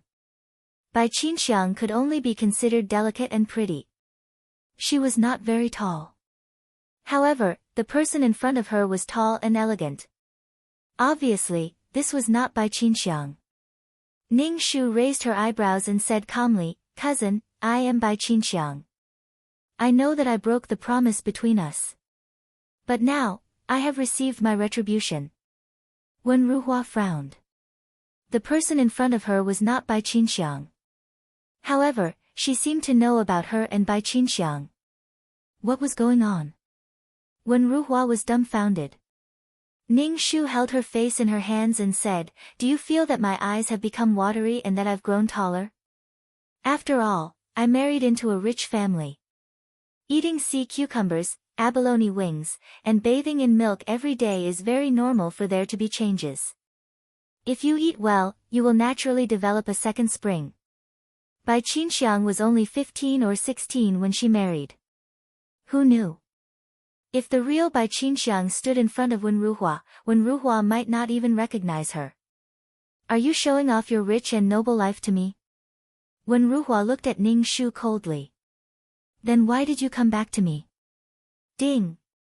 Abuse points 20, current abuse points 40, 2333 said excitedly. Oh, not bad. You have 40 abuse points in one night. Ning Shu, do well. Maybe we will make a fortune this time. Ning Shu said, Get lost. Humph, heartless woman. I hate you. Don't you ever see me again. As 2333 wiped his tears, Ning Shu heard 2333's simulated footsteps in her head. 2333 yelled at Ning Shu, Stop me. Stop me. Ning Shu, get away from me. Ning Shu looked at Wen Ruhua, who hadn't slept the entire night and looked very haggard. His green robes were stained with dust and grass, his face was haggard, and the stubble on his chin had turned blue. This image was too tragic. Wen Ruhua's heart ached when her cousin married another man out of vanity. Ning Shu's casual words triggered the pain in Wen Ruhua's heart. This was the unbearable pain that Wen Ruhua buried deep in her heart. Ning Shu felt that Wen Ruhua was both pitiful and hateful. She was a weak and incompetent person who couldn't take any blow and even gave up on her own life. She had no sense of responsibility at all. How could such a man become the male lead? He reckoned that he would have to share Mu Yen Luo with the other 7 men in the future. Ning Shu would feel that he was being bullied. These male leads were either powerful, rich, or highly skilled in martial arts. They were neither good nor evil. But Wen Ruhua felt that it was completely meaningless. Even if she read a lot of books, it was useless. If she couldn't get the female lead, she would have to fuck herself. Ning Shu's imagination ran further and further away, and he felt that he couldn't pull it back. Wen Ruhua grabbed the bamboo basket and prepared to leave. Ning Shu hurriedly asked, Where are you going? Wen Ruhua said coldly, Naturally, I'm going back. Ning Shu said, I'll go with you. When Ruhua immediately roared, by Qinxiang, I'm not something you can throw away as you wish. You're wasting your time. Ning Shu didn't care about Wen Ruhua's attitude at all. He got into the carriage and followed behind Wen Ruhua. Wen Ruhua was so angry that she quickened her pace. But how could her 2 legs outrun the 4 legs of a horse? Even if Wen Ruhua's 3rd leg was added, it was useless. Wen Ruhua really couldn't do anything about the people behind her. She could only let them go and ignore them. Yuelan lifted the curtain and looked at Wen Ruhua in front of her. Ning Shu asked, Miss, is there something wrong with that person's brain? There's nothing wrong with her. She just feels that she's the most miserable person in the world and feels sorry for herself. Ning Shu said lightly. For a woman, and for such an unworthy woman, she ruined her life and gave up her life. No, it should be Wen Ruhua who ruined her life. She ran away from home and didn't care about her parents who were already old. She ran to the countryside to teach and educate people. He really didn't know what kind of students Wen Ruhua taught were like. In the plot, Mu Yanluo was chased by the thugs sent by Li Yufei and fell off a cliff. She was saved by Wen Ruhua, who was picking herbs. Although she survived, Mu Yanluo's face was disfigured and her body was mottled with traces of torture. It was simply unbearable to look at. The world's most beautiful woman became an ugly person. Mu Yanluo could only light a mask and cover her head every day. Her face was covered and only her eyes could be seen. Mu Yanluo's heart was only numb to her disfigurement. She even let it be. Everything was because of her appearance and she had suffered such a thing. After Mu Yanluo recovered from her injuries, Wen Ruhua didn't drive her away. The 2 of them lived like this. Their relationship was ordinary. Mu Yanluo was grateful to Wen Ruhua for saving her. She helped Wen Ruhua with some housework, chopping firewood, cooking, and washing clothes. Just like that, they settled down. Sometimes, Mu Yanluo would send food to the school. She was ridiculed by Wen Ruhua's students as ugly. Some bold and naughty students even threw stones at Mu Yanluo. Wen Ruhua despised Mu Yanluo for embarrassing herself. She couldn't be a person in front of the students and couldn't establish her prestige in front of the students. She forbade Mu Yanluo from coming to the school in the future. Otherwise, she would drive her out. Mu Yanluo was very sad. From a beautiful woman to an ugly person, the difference was too big. Although Mu Yanluo's face was disfigured, her exposed eyes were very charming. They were as clear as water, flickering with a burning light. Just a glance at them would make one's bones go soft. Because of these eyes, Mu Yanluo was fancied by the village head's son. This village bully was also desperate. He directly said that although her face was disfigured, her eyes were still very beautiful. She was a woman after all. Once the lights were turned off and the quilt was turned off, she would be the same as a woman. When Wen Ruhua heard about this, she ridiculed Mu Yanluo. She said that Mu Yanluo couldn't stand loneliness even though her face was disfigured. Did all women like to hook up with powerful men? The village head's son was definitely someone with power and influence in this village. He reminded Wen Ruhua of her cousin, the one who betrayed her and became a rich madam. Women were all so ungrateful. Wen Ruhua and the village head's son didn't get along. If it weren't for the fact that Wen Ruhua was the only teacher in the village bully would have long wanted to kill this ignorant Wen Ruhua. Wen Ruhua hated people with power and couldn't see eye to eye with this village bully. She felt that this village bully was simply a bully in the village. People were angry but didn't dare to say anything. The village bully thought that Wen Ruhua had a hole in her brain. Chapter 158. The village bully couldn't bear to see Wen Ruhua always pointing fingers at him, as if he had done something that angered the heavens and the people. It was as if he was the arbiter, as if he was a great hero who fought against the evil forces. The village bully wanted Mu Yanluo just to make things difficult for Wen Ruhua. How dare he be so arrogant in his own land? Wen Ruhua was so angry that he even resented Mu Yanluo. One night, he directly raped Mu Yanluo, saying that since she lacked a man, he would be merciful and satisfy her. However, when Ruhua despised Mu Yenluo. When he found out that Mu Yenluo wasn't a virgin, he despised her even more. He finished in a hurry and didn't forget to despise Mu Yenluo, who was lying on the Kong bed while pulling up his pants. After having sex with Mu Yenluo, when Ruhua seemed to be in the right, he straightened his chest and said, "So what if you're the village bully? Even if you want to have sex with Mu Yenluo, you're just going to have sex with her used shoes." Mu Yenluo didn't expect that she would still have such a fate after being disfigured. She still had to be treated like this by a man. In an instant, Mu Yenluo wanted to die. Mu Yenluo directly hung herself from the beam, but when Ruhua saved her. When Ruhua threatened that if Mu Yenluo wanted to die, she would give her to the village bully. Even her corpse would be given to the village bully. Mu Yenluo was so scared that she didn't dare to seek death anymore. Just like that, she lived with Wen Ruhua. A single man and a single woman lived under the same roof. In addition, the two had already broken through the paper window. Wen Ruhua and Mu Yenluo were entwined from time to time, which made Wen Ruhua feel very good. However, in his heart, Mu Yenluo was just a prostitute who could satisfy his physical needs at any time. He never treated her as an equal. Ning Shu took a deep breath as if he had a toothache. He felt that Mu Yenluo was inexplicably implicated wherever she went, and the one who suffered was Mu Yenluo. Wen Ruhua was also a beast with a human face. What kind of ability was it to bully a disfigured woman?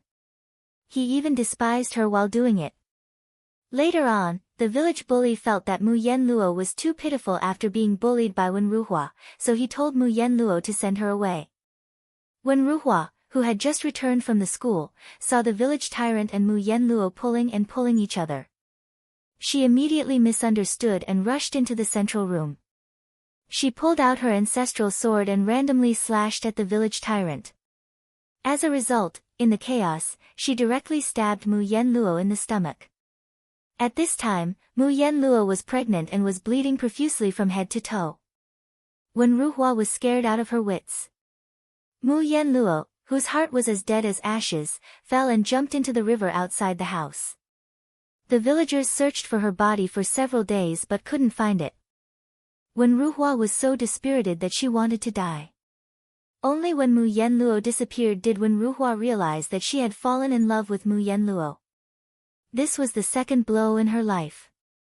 Wen Ruhua wanted to jump into the river.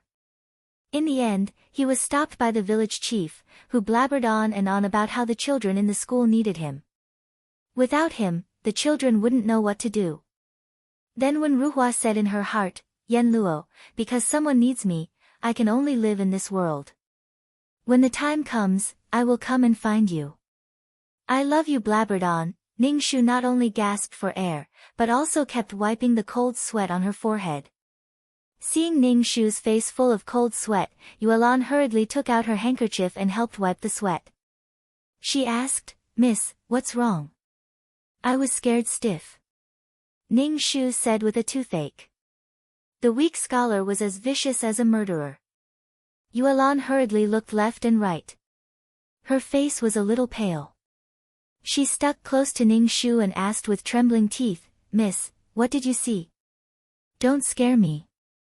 Ning Shu pushed Yuelan away and said in a bad mood, "How can there be a ghost in broad daylight?" Yuelan immediately breathed a sigh of relief. "Yes, it's broad daylight." "What scared you?" "She's just a child."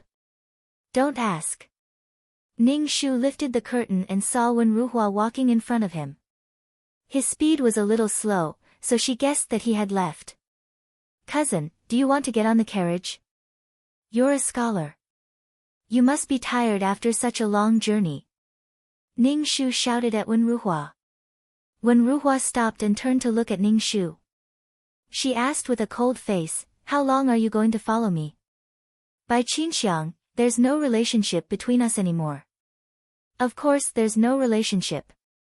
The real Bai Qinxiang is enjoying life and has long forgotten about you. You're thinking too much." Ning Shu said, "Wherever you go, Qinxiang will follow." Now, Qinxiang has nowhere to go, so I can only look for you. Wen Ruhua was so angry that her body was trembling. Her face was ashen, and she looked at Ning Shu with a lingering and hateful gaze. Get on, cousin. Ning Shu smiled and said to Wen Ruhua. Wen Ruhua waved his hand and said coldly, men and women shouldn't interact so clearly. I won't get on the carriage. I'll sit outside. Wen Ruhua put down the bamboo basket on her back and hugged it to her chest. She sat beside the secret guard. Ning Shu was speechless. Ning Shu felt that Wen Ruhua's way of thinking was very strange. If she had a backbone, she wouldn't get on the carriage. Did she think that sitting outside was an act of backbone? Or was she used to finding excuses for her actions? Ning Shu rolled his eyes and put down the curtain. He said to Wen Ruhua through the curtain, cousin, why are you picking herbs? Don't you even have the money to buy herbs? Why do you have to pick herbs so painstakingly? Ding! Abuse points, 10. Current abuse points, 50. Ning Shu raised his eyebrows. He had hurt Wen Ruhua again. This cousin's identity was simply a weapon of mass destruction. A casual word of disdain could cause damage to his scholarly cousin's heart. Wen Ruhua snorted coldly, her tone full of sarcasm. How can a rich madam like you understand the lives of ordinary people like us? Although I'm poor, I'm earning my own living. At least I'm better than some people who betray their trust and earn their wealth. Since you can't stand it, why are you following me? TSK, TSK. Look at how righteous she sounded. If it wasn't for the abuse points, Ning Shu would have thought that Wen Ruhua really didn't care about it. Wen Ruhua probably cared about it to death. His fiancée left him because of glory and wealth. Money and power were the pain in Wen Ruhua's heart. She wanted to obtain them, but she was very repulsed by them. Ning Shu rolled his eyes again. He felt that her brain had become abnormal after reading so much. Everyone said that reading was wise, but Ning Shu felt that Wen Ruhua was becoming more pedantic the more she read. Other people absorbed the essence from reading, but Wen Ruhua absorbed the dregs from reading. To say that Wen Ruhua was full of wisdom was an exaggeration. He was just good-looking and had the temperament of a weak scholar. He was different from other cool and domineering male leads. Chapter 159. The carriage sped along the sandy road. No one spoke in the carriage, and the atmosphere was heavy. Wen Ruhua looked at the masked secret guard beside her. He had a murderous aura and a cold look in his eyes. It was obvious that he was a highly skilled martial artist. Bai Qinxiang and he were in two different worlds. Bai Qinxiang now had guards and maids when she went out. She really looked like a noble lady. Ning Shu and Yuelan fell asleep in the carriage. It was easy to doze off when the carriage was rocking. Ning Shudu woke up from her nap. She lifted the curtain and asked Wen Ruhua, how far is it from your village? You can run so far just to pick herbs. You're pretty good at running. Hearing Ning Shu's words, Wen Ruhua's face flushed red and then turned pale. She said coldly, it's none of your business where I go to pick herbs. Ning Shu ran his fingers through his hair and said indifferently, you probably picked all the herbs around the village. That's why you ran so far. Cousin, I thought you'd be fine after leaving me. I didn't expect you to be so down and out. Wen Ruhua's face flashed with different colors. She was so angry that her chest was heaving up and down. Ding! Abuse points, 10. Current abuse points, 60. Ning Shu thought, damn, I like this feeling of love and hate. Ning Shu pursed his lips and put down the curtain. It was obvious that he didn't want to talk to Wen Ruhua. They could hear Wen Ruhua's heavy breathing from outside the carriage. Stop the carriage. I want to get off. Bai Qinxiang, what do you mean by this? Did you come back to humiliate me? Wen Ruhua said to Ning Shu in the carriage. Ning Shu said indifferently, cousin, I'm here to seek shelter from you. I'm at my wit's end. Only you can save me. Wen Ruhua was furious. This is the attitude of a beggar. Bai Qinxiang, let me tell you, I don't owe you anything. How dare you come back now? Cousin, didn't Qin Xiang apologize to you? In the past, Qin Xiang let you down. Now, Qin Xiang knows that she was wrong. Knowing that cousin didn't go for the imperial exam because of Qin Xiang felt touched and guilty. That's why Qin Xiang came back this time to urge cousin to study and then go for the imperial exam. Ning Shu lied. When Ruhua's eyes almost popped out of their sockets. How could this woman have the cheek to say such words? Back then, she had left as soon as she said she would. Now, she was back, saying that she would accompany her for the imperial examinations. When Ruhua was so angry that her blood was boiling. How could a woman be so cheap and shameless? Could it be that she had no shame at all? When Ruhua wanted to get off the carriage, but the secret guard didn't stop the carriage. When Ruhua didn't have the courage to jump off the carriage, so she arrived at the entrance of the village with an ashen face. Ning Shu looked at the village with smoke rising in spirals. He turned to Wen Ruhua and said, "How did you find such a remote village to live in seclusion for the rest of your life?" "It's not easy." Wen Ruhua didn't say anything and walked into the village. Ning Shu's secret guard and Yuelan said, "Let's go too. There's a place to rest." The secret guard glanced at Ning Shu and said, "Miss, I'll stay here and guard the carriage. When it's time to eat, you can ask Yuelan to send some food over." That was good too. With the secret guard's appearance, he would probably cause panic if he entered the village. "All right then. Guard our carriage well. We'll need it in the future." Ning Shu brought Yuelan and quickly walked into the village. When they arrived at the entrance of the village, they saw Wen Ruhua talking to a woman. This woman had a golden hairpin on her head and looked barely passable. When she looked at Wen Ruhua, her eyes were shining with adoration. However, Wen Ruhua's expression was full of impatience and annoyance. She kept looking back. When she saw Ning Shu showed a good expression for the first time. He gently said to Ning Shu, "Cousin, why are you only here now?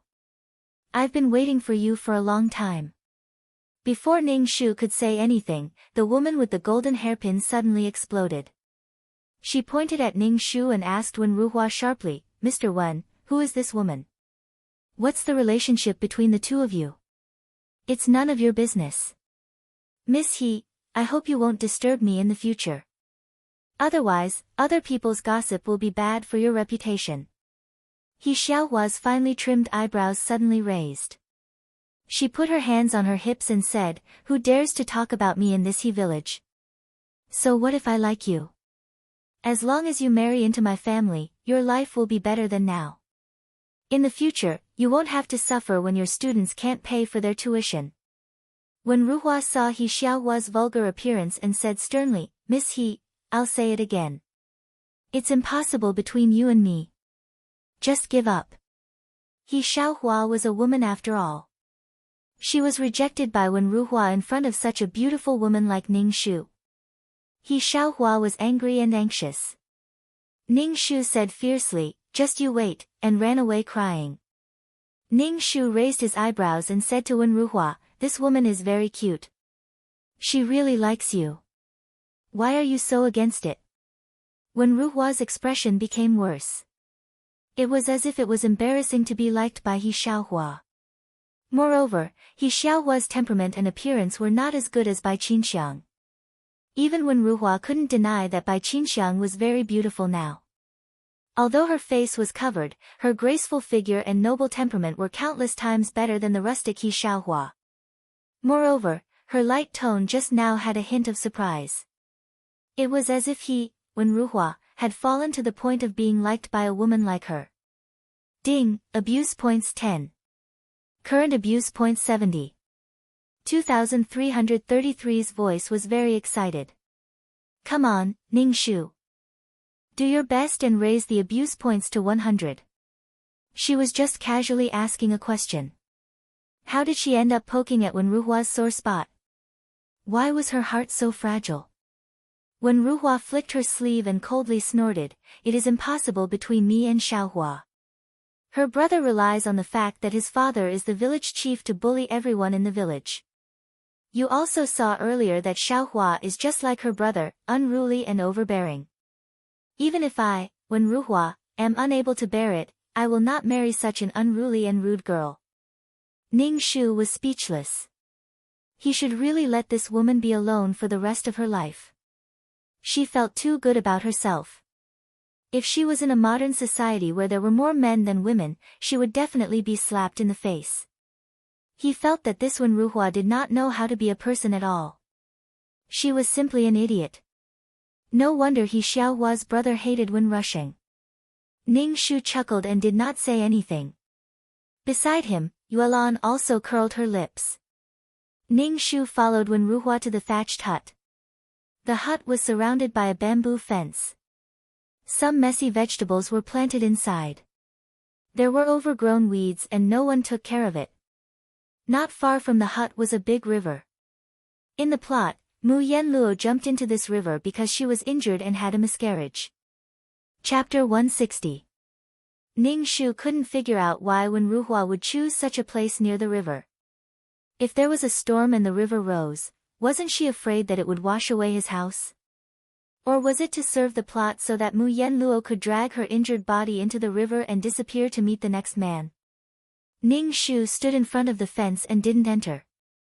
When Ruhua looked back at Ning Shu and said sarcastically, "I forgot that you are the wife of a noble official. How can you get used to living in such a thatched house?" Ning Shu nodded seriously and said, "I'm not used to it. Cousin, I didn't expect you to be living such a hard life. You should have come to me. I can let you live in a house with green walls and gray tiles from my fingertips. You don't have to live in such a house." When Ruhua's face instantly turned ferocious. Ning Shu roared, "Put away your disgusting face. You only got your money by selling your dignity. You're disgusting." Ning Shu was speechless. Ning Shu felt that there was something wrong with Wen Ruhua's brain. Her paranoia was serious. It was as if she was hurt by the whole world. Ning Shu stood from a woman's point of view. Bai Qinxiang was a little vain and had chosen a man with better conditions. In Wen Ruhua's eyes, this was an unforgivable sin. Had Wen Ruhua not considered that his conditions were not good enough and that he could not give Bai Qinxiang a sense of security? Ba. Ning Shu felt that it was good that the woman called Bai Qinxiang left Wen Ruhua. Even if she had to go through thick and thin with him, she should be with a man who was worth it. Wen Ruhua was an irresponsible man. Looking at him, he didn't have much of a future. Ning Shu pursed his lips and took out an ingot of silver from his pouch. He threw it on the ground and smashed a small hole. He said arrogantly, "Cousin, Qinxiang isn't comfortable living in this house. Take this silver and ask the village's carpenter to repair the house. I'm afraid this thatched house will leak when it rains." When Ruhua's expression was ferocious. She picked up the silver on the ground and threw it at Ning Shu. She said fiercely, "Scram, take your stinky money and scram. I, Wen Ruhua, would rather starve to death than accept food given to me." Ning Shu dodged the attack of the silver and picked up the silver on the ground. He slowly placed it into the pouch and calmly said, "Qinxiang only saw that cousin was living too hard and wanted to sponsor cousin so that cousin could live a better life. Afterwards, cousin would use the time to dig herbs to study. Cousin is full of knowledge and it would be a pity to bury these things. What does it have to do with you? Ever since you broke the promise between us, I have nothing to do with you. Bai Qinxiang, what identity are you using to interfere in my life now?" When Wen Ruhua heard that Ning Shu was going to sponsor her, Wen Ruhua felt like her heart was being torn apart. He would rather die than accept this woman's money. Even if he looked miserable now, his heart was free and he would not show fear in front of Bai Qinxiang. Ning Shu seemed to compromise and said, "Okay, whatever cousin says is right. Qinxiang will not let cousin accept Qinxiang's money. Cousin, where do I live?" When Ruhua saw that Ning Shu had softened and suddenly felt very carefree. Ever since they met, Bai Qinxiang had been acting high and mighty. She said that she came to seek shelter but her attitude was very bad. She did not have the attitude that one should have when seeking shelter. Ning Shu and Yuelan chose a room. The room was very simple. Ning Shu suspected that the room would be blown away by the wind. Moreover, the room was a little damp. The thatch at the damp part of the wall was wet and rotten. How could anyone live in this kind of room? Yuelan looked around and her face darkened. Ning Shu said, Miss has never lived in this kind of room since she was in trouble. How can anyone live in this kind of room? There are insects everywhere. They will bite people to death if they fall asleep. It is better to set up a tent in the yard. It is better than this room. Ning Shu sighed. He thought of Mu Yenlua's disfigurement and living in such a place. She had to face Wen Rushing's cynicism and do housework. She even had to satisfy Wen Ruhua's desires. At that time, Mu Yenluo struggled to live. No wonder she was accidentally injured and had a miscarriage. She jumped into the river. This kind of life was worse than death. Ning Shu wiped his face and said, let's set up a tent in the yard. It is not worth it to be bitten by insects. Ning Shu would not let himself suffer. Ning Shu and Yuelan worked together to set up a tent. When Ruhua's face darkened as she looked at them. She said coldly, since you are not used to living in my room, why did you come to me? Aren't you very rich? You can find a better place to live than this place. Ning Shu looked at Wen Ruhua from the corner of his eye and said disdainfully, cousin, have you never thought about why I refused to marry you? Ding. Abuse points, 10. Current abuse points, 80. Ah, Ning Shu, hurry up. Faster. Put in more effort. 2333's voice sounded in Ning Shu's mind. Ning Shu said, scram.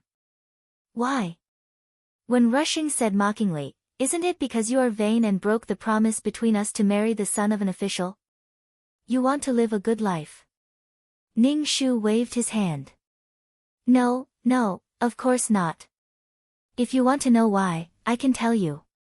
Although you're not bad looking, you don't pay for your meals with your face. Although you're well read, you've never taken the imperial examinations. You haven't even taken the imperial examinations. As for the high scholar and elementary scholar examinations, there's no need to talk about them. You've been studying since you were young, but when you got married and started your career, you were still a nobody. You didn't have any scholarly achievements, and the imperial examinations were all level 1, level 1, level 1, level 1, level 1, level 1, level 1, level 1, level 1, level 1. By the time you're done with the examinations, you might not be able to pass many times. At the very least, you should set an example for the children of He village and let them know that they can make a name for themselves by studying. You've studied so many books, but you live in such a dilapidated house, wear clothes full of patches, and eat food without oil. The children in school think that you're so miserable that studying is useless. What's the point of studying? Do you still have dignity in front of the children? Only when you are strong can people respect you. Power, money, and ability are all signs of strength. Cousin, what do you think you have? I admit that I have betrayed the promise between us, but what you gave me was a promise that was far in the future, an unseen and untouchable promise. Moreover, this promise was illusory to begin with. Am I supposed to give up my down-to-earth life for this illusory promise? Ning Shu looked at Wen Ruhua with a pair of watery eyes. Cousin, am I right? Chapter 161. Cousin, what do you think you have? What do you have? What do you have, cousin, am I right? Am I right? Am I right? Wen Ruhua's mind was filled with these words. Wen Ruhua staggered and looked at Ning Shu with a hand over her heart. When she met Ning Shu's sincere eyes, she felt the blood in her chest churning. She felt dizzy and her heart felt like it was being squeezed tightly by a pair of hands, as if it was going to explode in her chest. When Ruhua roared word by word, you're just finding excuses for your betrayal. You're just quibbling. You're quibbling. Blood seeped out of Wen Ruhua's mouth. Bai Qinxiang's words were just mocking her incompetence. She was the one who had betrayed her promise. How could she be so righteous? Ning Shu pursed his lips. Even animals would choose strong males to reproduce. That was the law of survival. Why did she have to cling on to a stupid promise? If Bai Qinxiang really accompanied Wen Ruhua to success, perhaps Wen Ruhua would be the one who betrayed her promise. Ding! Ding! Ding! Ding! Ding! Ding! Ding! Ding! Abuse points reached 20. Abuse points reached 100. Ah, Ning Shu, you're amazing. I like it so much. Come on, 2333's annoying voice sounded in Ning Shu's mind. Ning Shu felt embarrassed. How did 2333 become like this?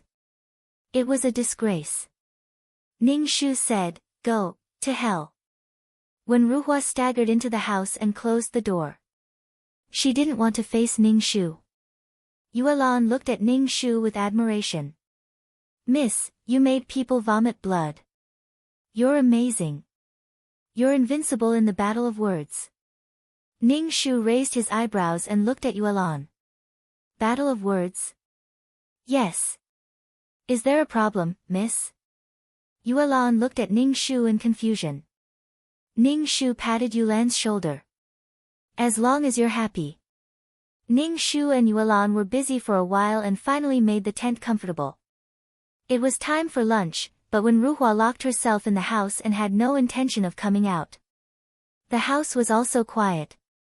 Ning Shu suspected that when Ruhua was dead in the house. Ning Shu stood at the door and shouted, cousin, are you there? Squeak if you're here. The room was quiet and no one spoke. Ning Shu raised his eyebrows. The male lead shouldn't be so weak that he would die so easily. He then shouted, cousin, it's time to eat. What are we eating? There's nothing to eat in the kitchen, not even a grain of rice. Even the rats are crying and running out. Cousin, how did you end up like this? Cousin, are you there? The house was still quiet. Ning Shu felt that something was wrong. He said to Yuelan, Yuelan, come and knock on the door. Cousin is in trouble inside. Don't worry about whether this broken door can be fixed in the future. Anyway, this house is very poor. There's nothing that a thief would want. Don't worry about the door. Yuelan nodded. She took a deep breath and prepared to use her body to knock on the door. However, the door creaked open. When Ruhua looked at Ning Shu with a purple face. Her eyes were filled with extreme disgust. It was fine that Bai Qinxiang had betrayed her promise, but now she was using harsh words to provoke him. She was even more annoying than Bai Qinxiang who had betrayed her promise. It could be said that Ning Shu had become Wen Ruhua's enemy. Ning Shu pretended not to see the disgust in Wen Ruhua's eyes and asked, cousin, what are we eating? Wen Ruhua said coldly, don't you have a lot of money? Just find a random family and you'll have food to eat. Ning Shu looked at Wen Ruhua and said, then what are you eating? Why do you care what I eat? Bai Qinxiang, I don't have any objections if you want to stay here. I can't control you, but don't even think about interfering in my life. You just want to make it up to me, to make up for the guilt in your heart. I won't let you get what you want, Wen Ruhua said coldly. Who wants to make it up to you? You just casually said it and you took it seriously. Ning Shu despised her in his heart. Why didn't he think that she was here for revenge? She was here to make things difficult for you. Since Wen Ruhua had said so, Ning Shu naturally wouldn't let himself suffer. He prepared to take Yuelan to eat farmer's food. Before he left, he asked Wen Ruhua hypocritically, cousin, come with us. You probably haven't eaten meat in a long time. I'll pay someone to kill a chicken and stew it for you. Take care of your body and prepare for the imperial examination. Cousin, do you really want to stay here in mediocrity for the rest of your life? Wen Ruhua's expression was very ugly. You're just an abandoned woman, an abandoned woman. He doesn't want you anymore, so you come looking for me and even point fingers at me. It's not up to you to tell me what to do. What does it have to do with you whether I take the imperial examination or not? Bai Qinxiang, I'm warning you. Don't talk about the imperial examination in front of me. I won't step into the dark official path in this life. I'd rather stay here in poverty for the rest of my life, Wen Ruhua said righteously, puffing out her chest. Ning Shu was speechless. Aren't you thinking too much? You're talking as if you can pass the exam. You're talking about a dark official career. Ning Shu was speechless. This kind of, God, I'm number 2, attitude was really Chinibu. Ning Shu's face twitched. He said, cousin, don't you want to be an official? Be a good official, make decisions for the people of the world, and plead for the people of the world. Since the official path is dark, all the more you should take the imperial examination to wash away the darkness of the official world. Wen Ruhua frowned and then said, your words make sense. But all crows in the world are black. Since ancient times, officials have protected each other. I'm alone. If I can fight against such a big dark organization, then I'm in despair about the official world. Ning Shu looked at Wen Ruhua with some surprise. It seemed that Wen Ruhua was not really stupid. She only knew how to talk big every day. In the end, she was still afraid of the imperial examination. She was probably afraid of the imperial examination and found all kinds of reasons. There was nothing to say to this kind of person. Ning Shu was about to take Yuelan to eat when he smelled the fragrance of meat. Ning Shu's nose twitched. He turned his head and saw 2 people standing outside the fence. One of them was He Xiaohua, who was wearing a golden hairpin. He Xiaohua was carrying food in her hands. She shouted at Wen Ruhua, Mr. Wen, I brought some food over. Welcome, welcome. Come in quickly, Ning Shu said hurriedly. Oh, you're the beauty that the teacher brought back. You're not bad. Why are you with such a pedantic and stupid person like Wen Ruhua? Next to He Xiaohua was a big-hearted and fat man. He held a fan in his hand and looked very cultured. Coupled with his fat face, he was as strange as it could be. Yet, he was proud of it. Ning Shu saw Qixing holding a fan previously. That was called elegant. Now, when he saw this guy holding a fan and holding it with his fingers that were as thick as carrots, it was an eyesore. What a sin. Chapter 162. Wen Ruhua looked at them and said coldly, what are you doing here? You're not welcome here. He Dahua, He Xiaohua, even if everyone in the He village is afraid of you, I'm not afraid of you. He Xiaohua, who was wearing a thick golden hairpin, felt wronged. Mr. Wen, I just want to bring you some food. Why are you so mean to me? Ning Shu immediately said, she's just being nice. Miss He, we're hungry. Thank you for bringing us food. Wen Ruhua was livid. Ning Shu said, you're not allowed to eat. I don't accept food given to me. Besides, these food were taken by the village chief. He Dahua's fat face suddenly became ferocious. She pointed at Wen Ruhua with her fan and shouted in a rough voice, Wen, which eye of yours saw that these food were taken by my father? Are your eyes on your butt? These food are all raised by my family. There's something wrong with your head, even your eyes. Wen Ruhua looked indifferent. Who knows? Oh, my bad temper. He Xiaohua, don't give these food to this kind of person.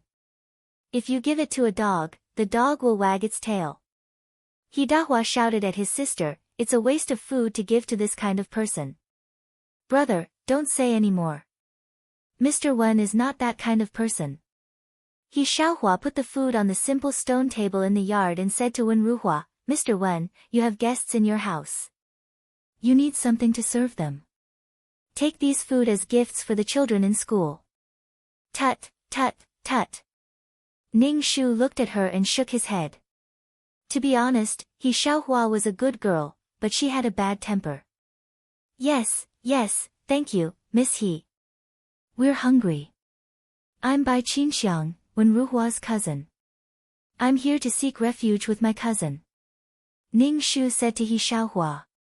He Xiaohua's eyes were filled with hostility. She put her hands on her waist and asked, what's your relationship with Mr. Wen? Ning Shu asked Yuelan to sit down and eat. He answered, He Xiaohua, didn't I tell you that I'm his cousin? Don't worry, my cousin and I are just pure cousins. He Xiaohua still had some doubts, but she still invited Ning Shu to eat.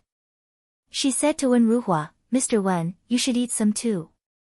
I won't eat it. Wen Ruhua turned around and entered the house, slamming the door shut. He Xiaohua's face turned gloomy. He Dahua casually sat beside Ning Shu like a big meatball sitting on a stone bench. He Dahua stared at Ning Shu with wide eyes. Beauty, why suffer with someone like Wen Ruhua? Why don't you go to Big Brother Dahua's house?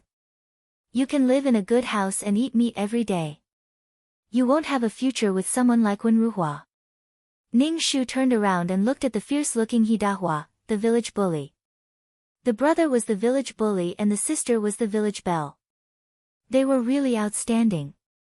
However, Ning Shu found He Dahua much more pleasing to the eye than Wen Ruhua.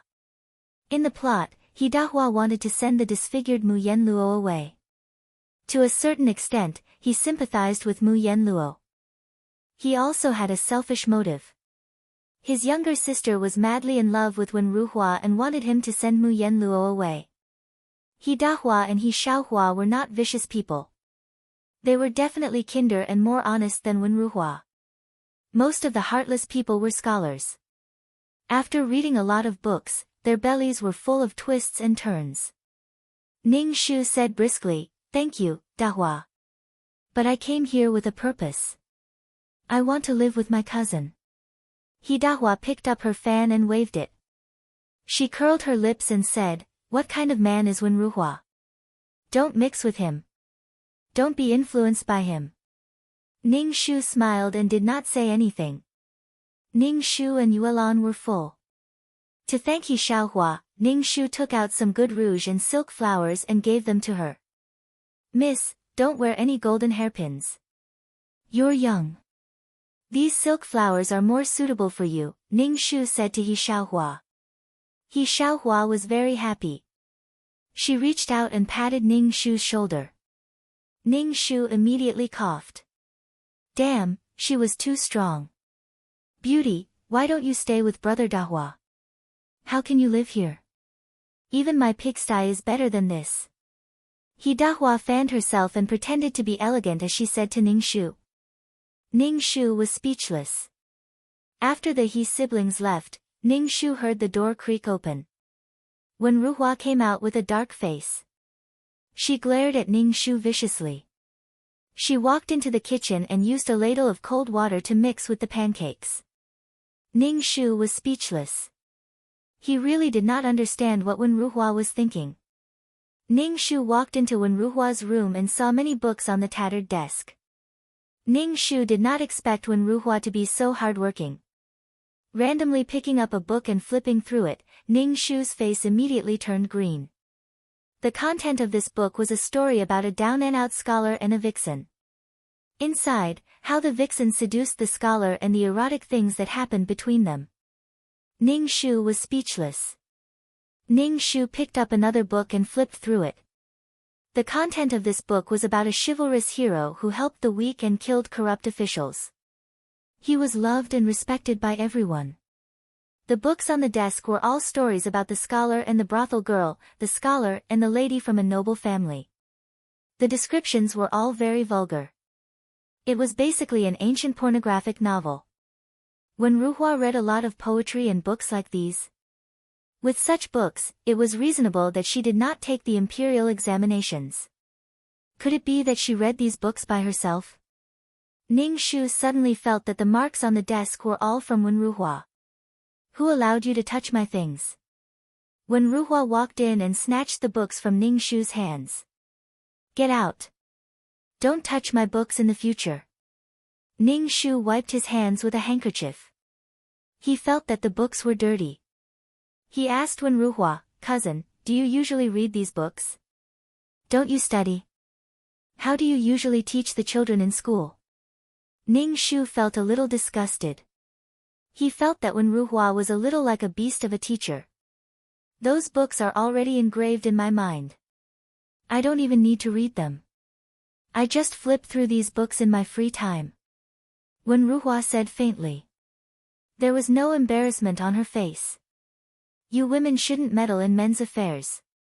Cousin, do you like to read chivalrous books? Ning Shu asked. This great hero ignored the law and killed people as he pleased. The officials are punished according to the imperial court's laws. His actions are considered disregarding human life. Wenruhua snorted coldly. What do you know? The imperial court is dark. Who knows how long it will take for these corrupt officials to be unlucky? The sooner we kill the people, the less suffering they will suffer. As long as the corrupt officials are in power, the people under their jurisdiction will suffer for another day. Since the law can't punish this person, there should be a great hero to stand up for the people. Chapter 163. Ning Shu silently looked at the agitated Wenruhua. She had only casually said a few words, but Wenruhua felt as if she had been insulted. She had probably taken the role of a hero who got rid of corrupt officials and killed evil tyrants. Ning Shu felt that Wenruhua's character was somewhat dangerous. To put it nicely, she hated evil as if it was her enemy. To put it bluntly, she had a paranoid antisocial personality. She suddenly felt that Mu Yenlua was very noble.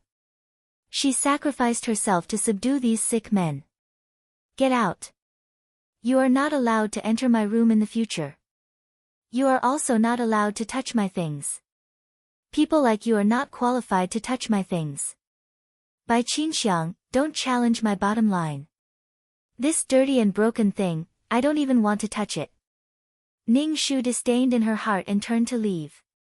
As soon as she went out, she saw the fat village tyrant holding a bunch of wild flowers that she didn't know where he had picked them. He was standing outside the fence holding the flowers. He was really stupid. Beauty, I gave you flowers. Flowers for the beauty. Hidahua saw Ning Shu and immediately came over and stuffed the flowers into Ning Shu's hands. Yuelan mocked Hidahua. This flower is so ugly. How can my young miss like it? Hidahua laughed at Yuelan. Maid beauty, don't be angry. Next time, I will make more. Yuelan snorted arrogantly and didn't speak. Humph, you're like this no matter where you go. You like to hook up with powerful men. I guess you haven't told Hidahua that you're already married and that you're an abandoned woman. Wenruhua said sarcastically to Ning Shu. She then left with a book under her arm. She was probably going to school. Ning Shu shouted at Wenruhua's back. Someone gave me flowers. That means I am charming. Is it my fault that I am charming? Is it my fault? Is it my fault? Wenruhua stopped in her tracks. She turned around and roared at Ning Shu, you're so shameless, so shameless. How dare you say such words? You're worse than an animal. You shameless slut. By Qinxiang, you're getting more and more despicable. Are you throwing away everything you have? Then why don't you go to a brothel? You're in need of men anyway. These words were truly vicious. Up until now, Ning Shu still couldn't see how this Wenruhua had the temperament of a male lead. How could such a person be the male lead? Could it be that Mr. Plotline had forcefully added him in to make up 7 Calabash brothers? However, Wenruhua had the stubbornness of a male lead. The world should revolve around me. I'm not wrong, it's the world's fault. Cousin, I'm going to hang out. You have to come visit Qinxiang. After all, you've read so many stories. It's time to put them into practice, Ning Shu said sarcastically. Wenruhua was so angry that her body was trembling. She stormed off in a huff. You shameless slut. After Wenruhua left, Ning Shu said to Hidahua, thank you for the flowers. Beauty, why are you with Wenruhua? Hidahua had already said this countless times. Her expression was full of regret. Even if a beauty like you doesn't want to be with an outstanding man like me, you shouldn't be with a man like Wenruhua. Why?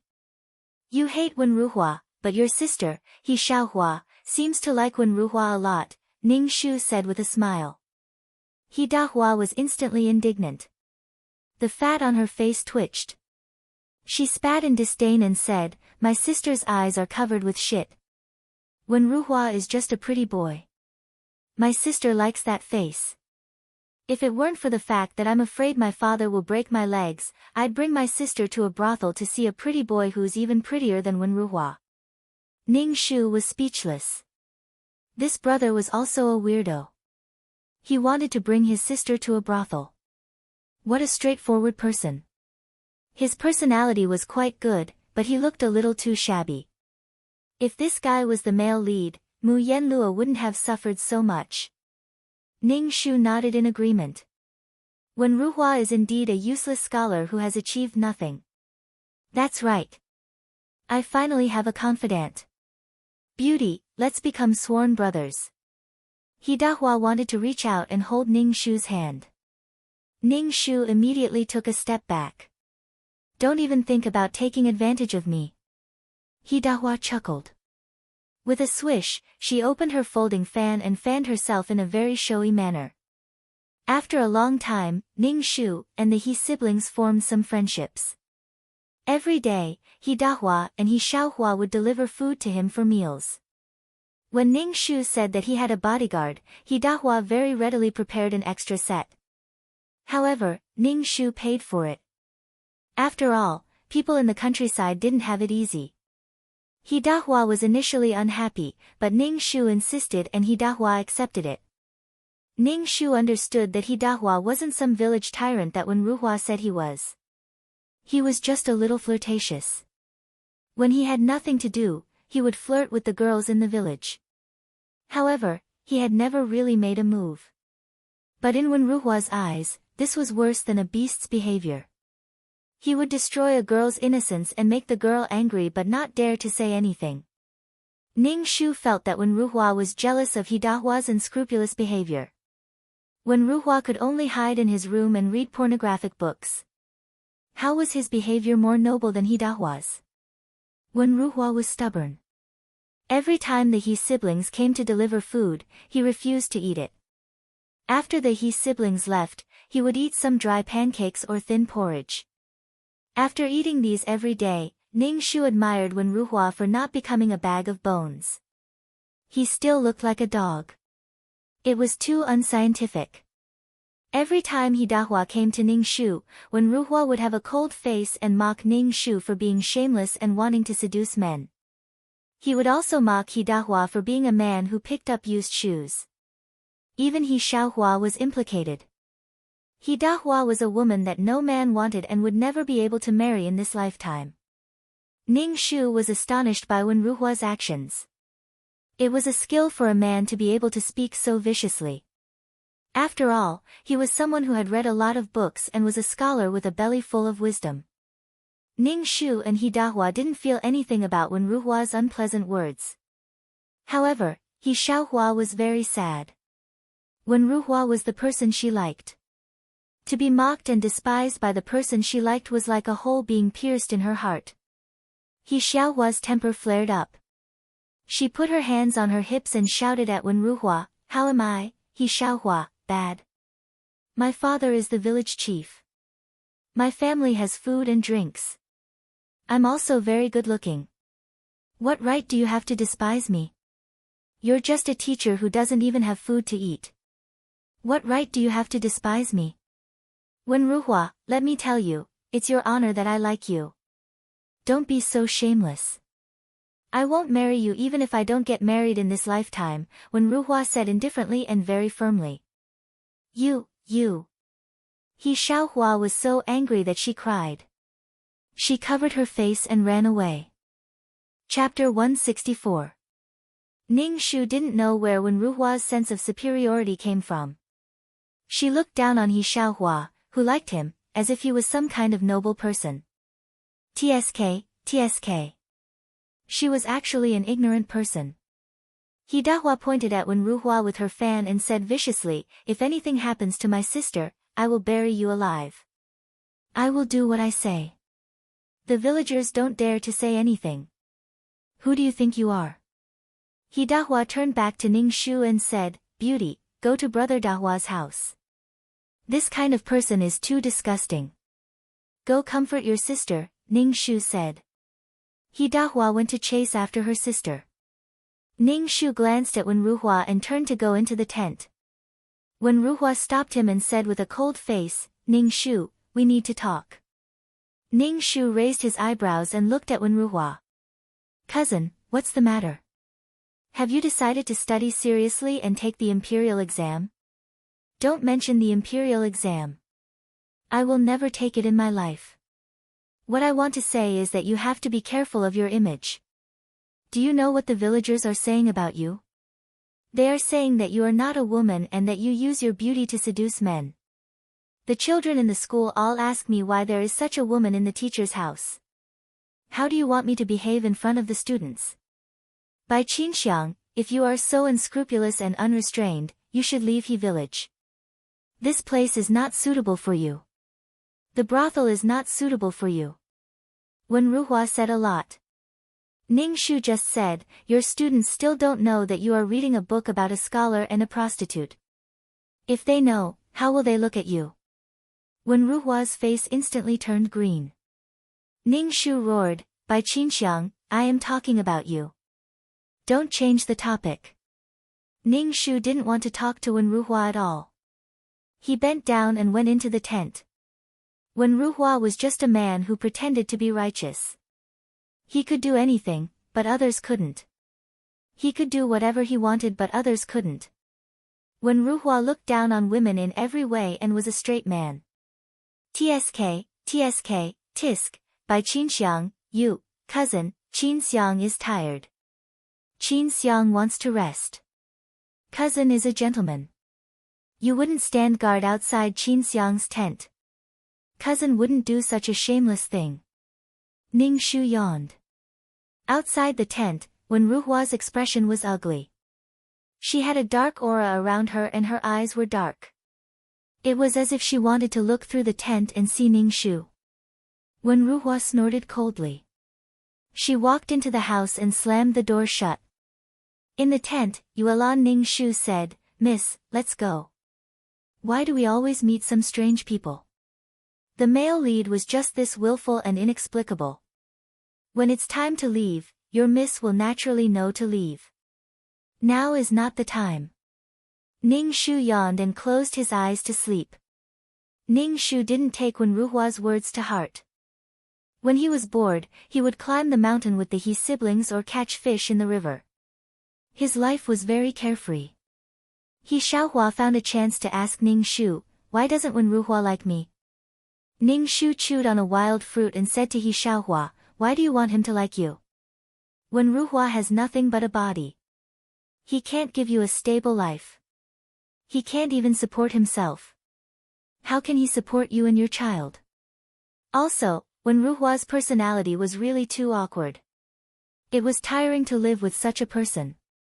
He Xiaohua said shyly, I actually don't need him to support me. Anyway, he's alone. I want him to marry into our family. My father also agrees. Pfft. Ning Shu spat out the wild fruit in his mouth. Wen Ruhua probably felt humiliated to marry into their family.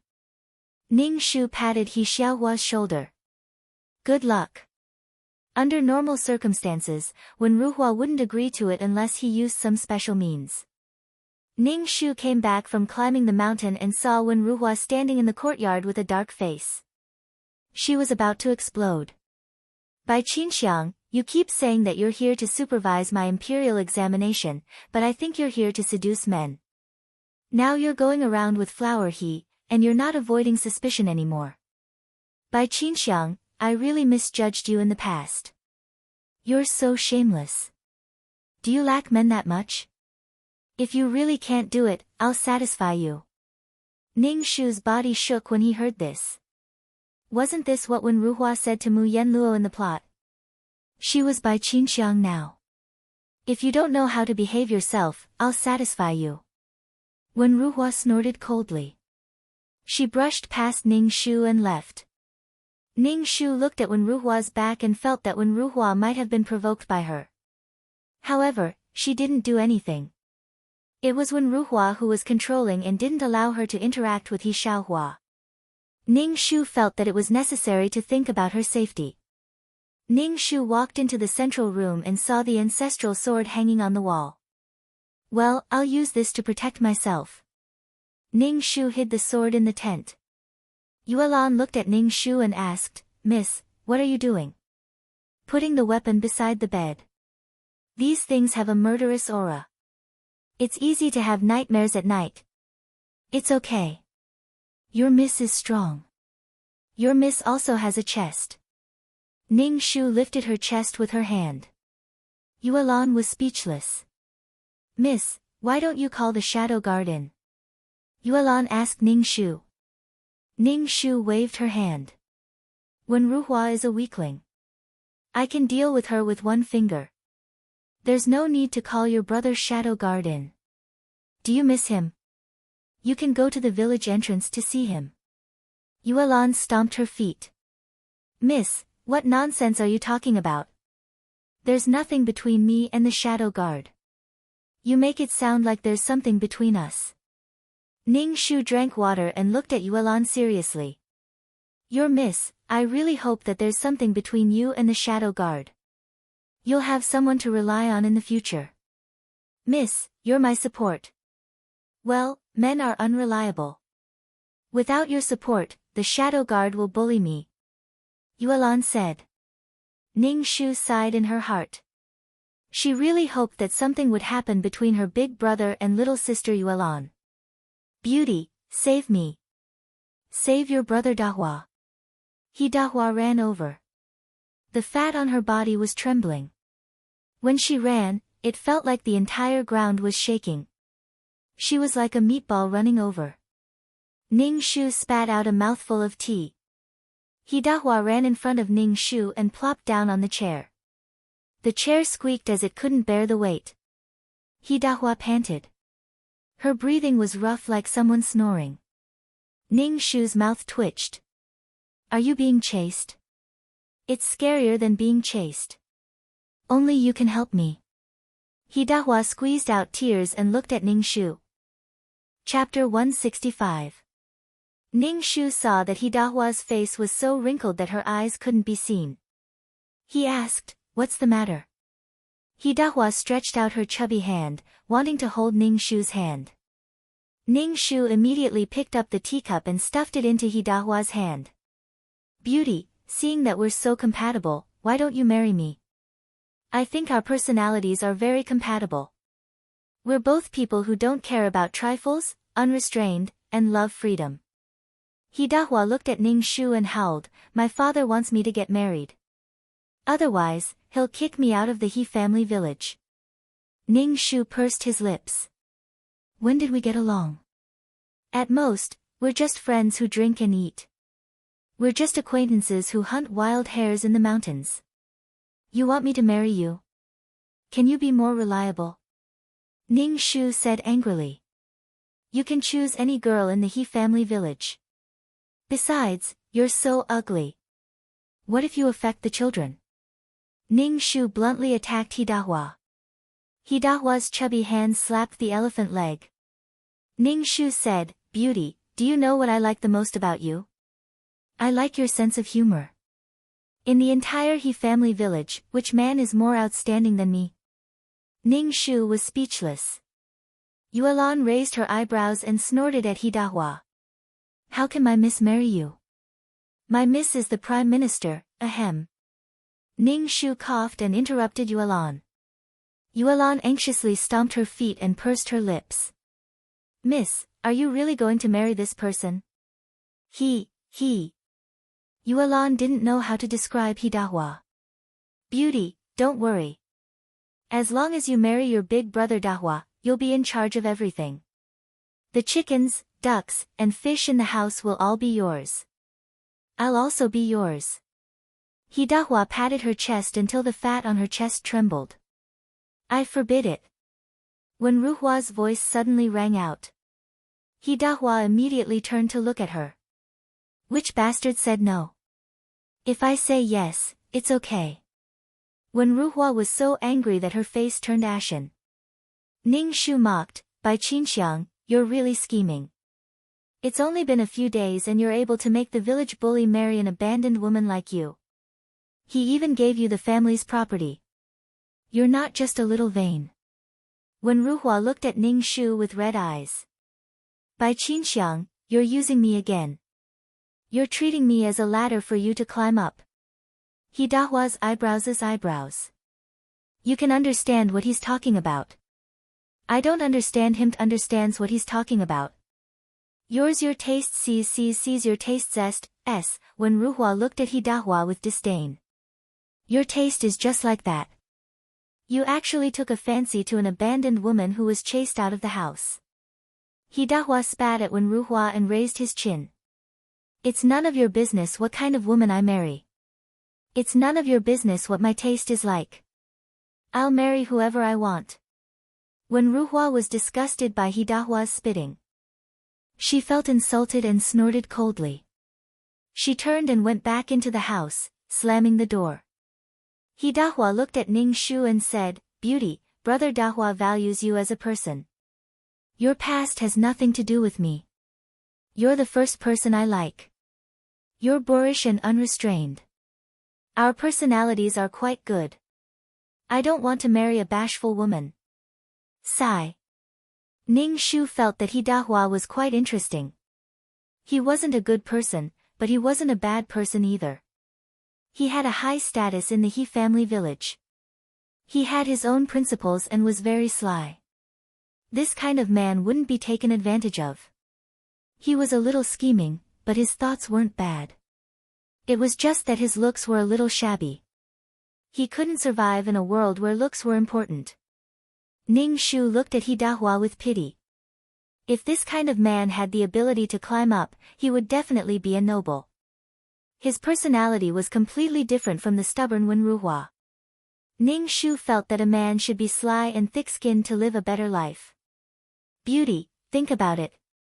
Give me your answer in a few days. He Dahua fanned himself and walked away. It was completely different from when he came in with snot and tears. A toad wants to eat swan meat. Miss, that He Dahua doesn't even look at himself. He actually wants you to marry him, Welan said disdainfully. Ning Shu didn't care. He said indifferently, how can one predict life's opportunities? He's like this now. Maybe after a few decades, he'll be different. Some people couldn't be bullied, but people like Wen Ruhua could be bullied casually. One look and one could tell that she wouldn't have any future. The sky darkened. Ning Shu and Yuelan were eating when the door creaked open. Wen Ruhua came out of the room. Wen Ruhua walked over and scooped a bowl of porridge for herself. She ate silently. After eating, she put down the bowl and chopsticks and asked with a sullen face, Are you really going to marry He Dahua? Ning Shu poked the food in his bowl with his chopsticks and said indifferently, Why not? Wen Ruhua sneered. Don't tell me you don't know what kind of person He Dahua is. Ning Shu nodded. Of course I know what kind of person He Dahua is. Wen Ruhua suddenly became agitated. Since you know what kind of person He Dahua is, you're going to marry someone like him. He's a tyrant in the village. Ning Shu pursed his lips. Why can't I marry him? Let's not talk about whether He Dahua is a tyrant or not. As long as he treats me well, why can't I marry him? Actually, this was a stupid question. If your man was a bad guy but loved you, would you want such a man? What does the world have to do with me? A woman's heart is very small. It can only fit one man. Therefore, Ning Shu didn't want to bother with Wen Ruhua when he used this kind of logic to pressure her. Bai Qinxiang, you're hopeless. You did such a thing for your own vanity. Don't you feel guilty? Wen Ruhua roared at Ning Shu. Damn, what did she do? What did He Dahua's tyrant have to do with her marrying him? Using this reason to stop her from marrying He Dahua, was there nothing wrong with her brain? If she didn't marry He Dahua, he wouldn't be a tyrant anymore. In short, this logic had successfully made Ning Shu dizzy. Wen Ruhua said coldly, Bai Qinxiang, if you're really so desperate for a man, I can satisfy you. You can even marry a man like He Dahua. You're really desperate. Slap. Ning Shu slapped Wen Ruhua. Wen Ruhua was stunned. She didn't seem to have realized what had happened. She stared blankly at Ning Shu.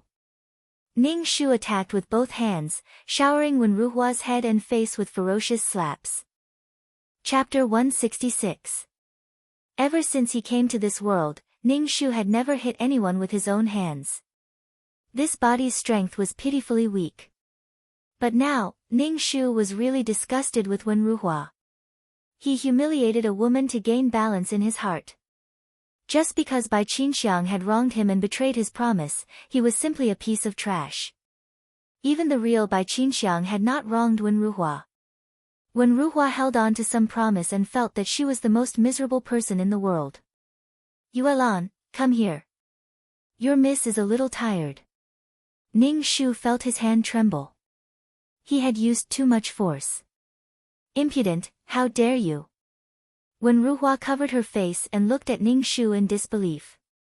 You actually dared to hit me. Ning Shu blew on his fingers and looked coldly at Wenruhua. If you dare to squawk in front of me in the future, I will cripple you. Bai Qinxiang, I will kill you, you bitch. Wenruhua wanted to rush into the room to get the sword, but Ning Shu said coldly, are you sure? I have a guard with strong martial arts.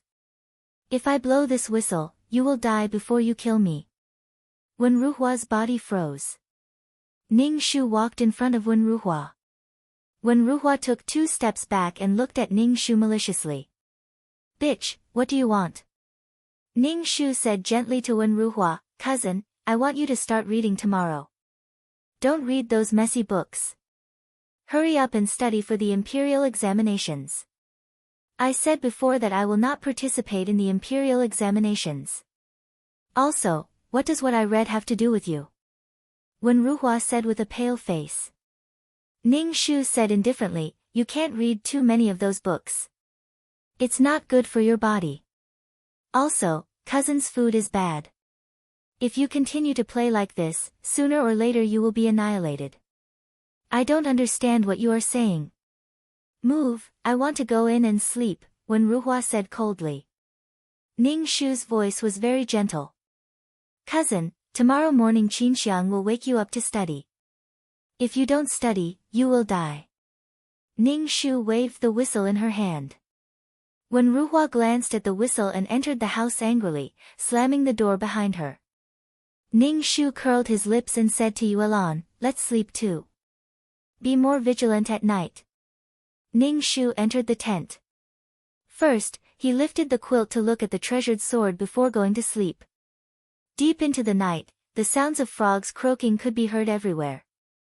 Wenruhua tossed and turned in bed, unable to sleep. She reached out to touch her face and hissed in pain. She secretly hated Bai Qinxiang for being so vicious. This woman was just so vicious, a vicious bitch. The moonlight shone through the window onto Wenruhua's face on the bed.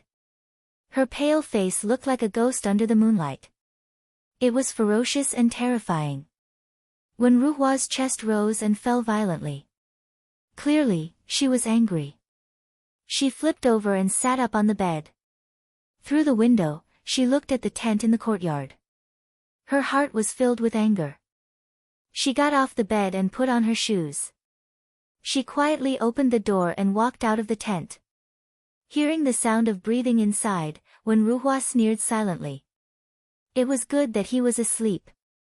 She carefully entered the tent and walked to the side of the bed. Wenruhua reached out to remove the whistle from Ning Shu's neck. This was the first time Wenruhua had done something like this. She was so nervous that she held her breath. Her outstretched hand was shaking. Just as she was about to succeed, a bright light flashed in front of her eyes. Before Wenruhua could react, she felt something cold pierce into her lower abdomen. Pain immediately spread through her entire body. Wenruhua let out a blood-curdling scream as she felt the cold object penetrate deeper into her body. Wenruhua screamed in pain. Miss, what's wrong? What's wrong? Yuelan, who was sleeping, jumped up when she heard the scream. Ning Shu said coldly, light the lamp. Wenruhua, who was lying on the ground, was groaning. She was terrified. When she heard Ning Shu's voice, she immediately shouted weakly, "Cousin, it's me. Save me." Ning Shu pretended not to hear Wenruhua's voice. When Yuelan lit the oil lamp, Ning Shu seemed to see Wenruhua lying on the ground. Wenruhua was lying in a pool of blood. Her face was bruised and she had lost too much blood. Her face was unrecognizable. Ah! Ning Shu screamed as loudly as he could, breaking the silence of the village. Then, the dogs in the village started barking. The quiet night started to become restless. "Cousin, why is it you? Cousin, what's wrong with you? Don't scare me." Ning Shu forced himself to squeeze out 2 drops of tears. He wanted to touch Wenruhua but didn't dare to. Ning Shu was afraid that his hand would be smeared with blood. "Cousin, I'm sorry. I thought it was a thief. Cousin, what should we do?" Ning Shu looked like he was out of his wits. Wenruhua's heart was filled with fear and anger. She felt that her life force was about to be drained away along with her blood. When she heard that the culprit was only babbling and not taking any action, Wenruhua's heart was filled with hatred. "Go get a doctor," Wenruhua said weakly. Her lips were already turning purple. Ning Shu immediately said, "Okay, okay. Cousin, wait for me. I'll go get a doctor now. There are herbs in the courtyard that can stop bleeding. Go get them." Wenruhua used a lot of energy to say this. Ning Shu seemed to be out of her wits. She asked Wenruhua, "Cousin, should I call for a doctor first or get the herbs for you first? I don't know any herbs. What do they look like? If they are herbs that promote blood circulation and remove blood stasis, you will bleed even faster." Wenruhua really wanted to kill this bitch. "Beauty, what happened? I heard your heroic voice from afar." Hidahua walked over with a few villagers behind her. Ning Shu immediately said, "Go and see cousin. Something happened to him." Hidahua glanced into the tent and ordered the villagers beside her, "Go get a doctor. Help Mr. Wen to the bed. Help me get the herbs first," Wenruhua said with difficulty. Hidahua said indifferently, "Drive him to get the herbs." Wen Rushing took the herbs. Ning Shu took it and chewed it before pressing it on Wenruhua's wound. Yuelan also chewed the herbs. It was so bitter that Yuelan's face scrunched up. Hidahua didn't seem to care about Wenruhua's life or death. She raised her caterpillar-like eyebrows and asked, "How did he get injured in your tent?" Ning Shu's face showed uneasiness and guilt. He said to Hidahua, "I didn't do it on purpose. It's just that cousin came to my tent in the middle of the night. I heard the commotion and thought it was a thief. So I took out my sword to protect myself. Tsk, tsk, tisk." Hidahua smacked her lips. Coming to a girl's room in the middle of the night. Isn't he up to no good? A gentleman would do that. Usually, he flaunts himself as the descendant of a gentleman. He's just like a flower thief. Do you think I'm blind? Chapter 167. Wenruhua, who was lying on the bed, was starting to lose consciousness. She felt that she was going to die. When she heard Bai Qinxiang wailing in her ears, it was as if he had died. Wenruhua hated her to death. This woman had abandoned him before, and now she was going to kill him. "Doctor, the doctor is here." A villager brought the doctor over. Ning Shu immediately shouted towards Wenruhua, who was on the bed, "Cousin, the doctor is here. You'll be fine. Cousin, I really didn't do it on purpose. Cousin, please don't let anything happen to you. If anything happens to you, what will happen to Qin Xiang?" The doctor took Wenruhua's pulse and shook his head. "You have lost too much blood. It is a little dangerous." Ning Shu was speechless. How could the male lead die so easily? "Cousin, my poor cousin. Doctor, is there anything you can do? As long as you save my cousin, I will do anything." Ning Shu wailed. "Cousin, I am sorry. It was pitch black at that time. I really didn't know it was you. There is ginseng or something that can make her die." The doctor also knew that this was unrealistic. Ginseng was something that only rich people prepared. It was good enough that the people of the He family village could eat their fill. How could there be ginseng? Ning Shu had money on him, but how could he buy ginseng in the middle of the night? Ginseng was not an ordinary medicinal herb that could be bought with money. Moreover, Ning Shu did not want to spend money on Wen Ruhua. Ning Shu firmly believed that the male lead would not die so easily. I have ginseng at home, He Dahua said. When Wen Ruhua heard He Dahua's words, she did not care about the usual hostility between the two of them. She looked at He Dahua with an expectant gaze. Go to my house and ask my sister to bring the ginseng, He Dahua said to a villager. Ning Shu secretly glanced at He Dahua. When did He Dahua become so generous? She actually used ginseng to save Wen Ruhua.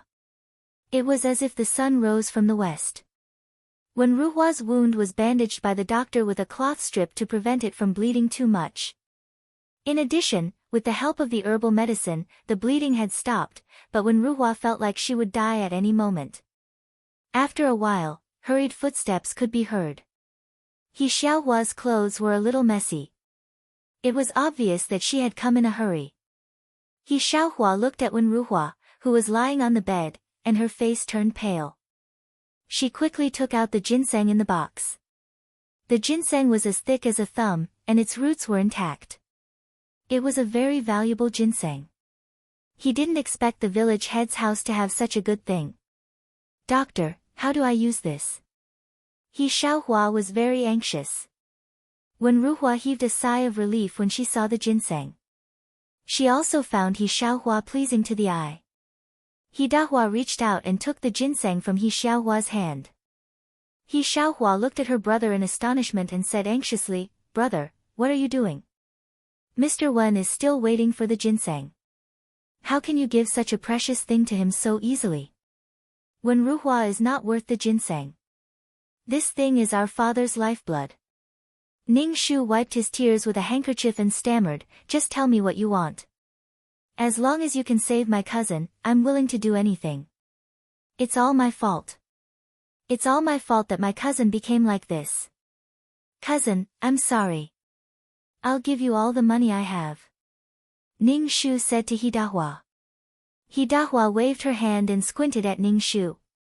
She said, Why are you talking about money with me? Brother, what do you want?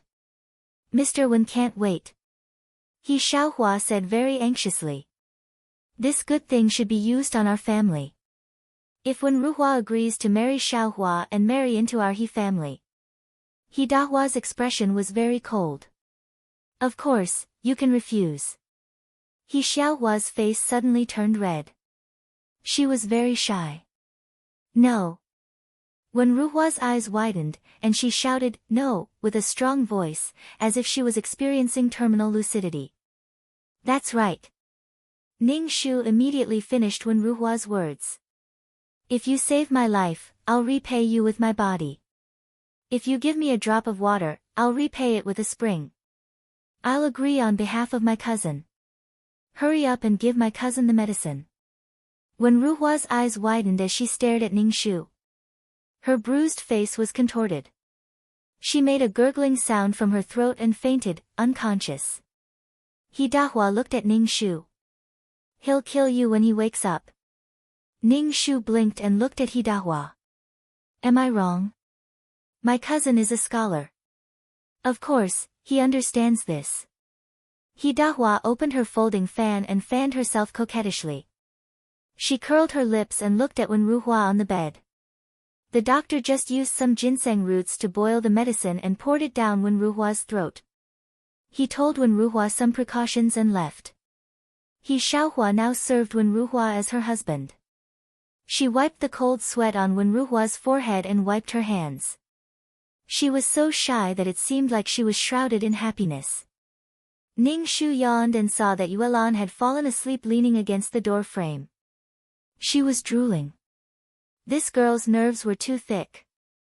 Ning Shu pushed Yuelan. Yuelan immediately opened her eyes and looked at Ning Shu. She asked, Miss, how is she? She won't die. Ning Shu said lightly. Seeing that Wen Ruhua's condition was stable and the villagers had all gone back, He Dahua yawned and asked He Xiaohua to go back. However, He Xiaohua said that she wanted to stay and take care of Wen Ruhua.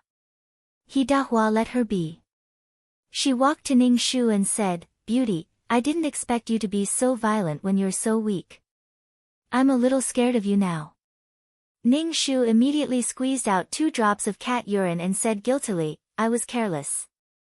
Then he deserves it. He must be up to no good in the middle of the night. He Dahua rolled away like a big meatball. Ning Shu looked at He Xiaohua who was taking care of her and asked her, "Xiaohua, my cousin doesn't seem to like you. Even if you get married, you won't be happy. If you marry a man, follow the man. If you marry a dog, follow the dog. When he marries into our family, I will have the final say. Besides, how am I not good enough for him? I just need to train him slowly." He Xiaohua did not seem to be worried that Wen Ruhua did not like her at all. As long as they got married, everything would be solved. Ning Shu was speechless. She married Wen Ruhua just like that. Ning Shu looked at Wen Ruhua who was lying on the bed in a mess. He chanted Ba in his heart and then went back to sleep with Yuelan.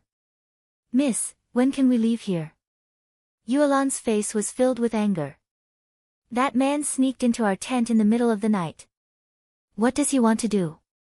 He's a beast." Ning Shu touched the whistle in front of her chest. She was afraid that Wen Ruhua wanted to steal her whistle and give it to her. After all, that was what happened in the plot. Wen Ruhua raped Mu Yanluo. Chapter 168. Actually, Ning Shu's guess was right. Wen Ruhua wanted to steal her whistle, but the main purpose of stealing the whistle was to obtain Ning Shu's body. Hearing that Ning Shu wanted to marry He Dahua, Wen Ruhua's heart was filled with anger and humiliation. This woman would rather marry someone like He Dahua than care about him. Wasn't it just because He Dahua had power in this village? This woman was like a fly that smelled feces and stuck to him. She was indeed a bitch. Wen Ruhua wanted to get Bai Qinxiang's body first.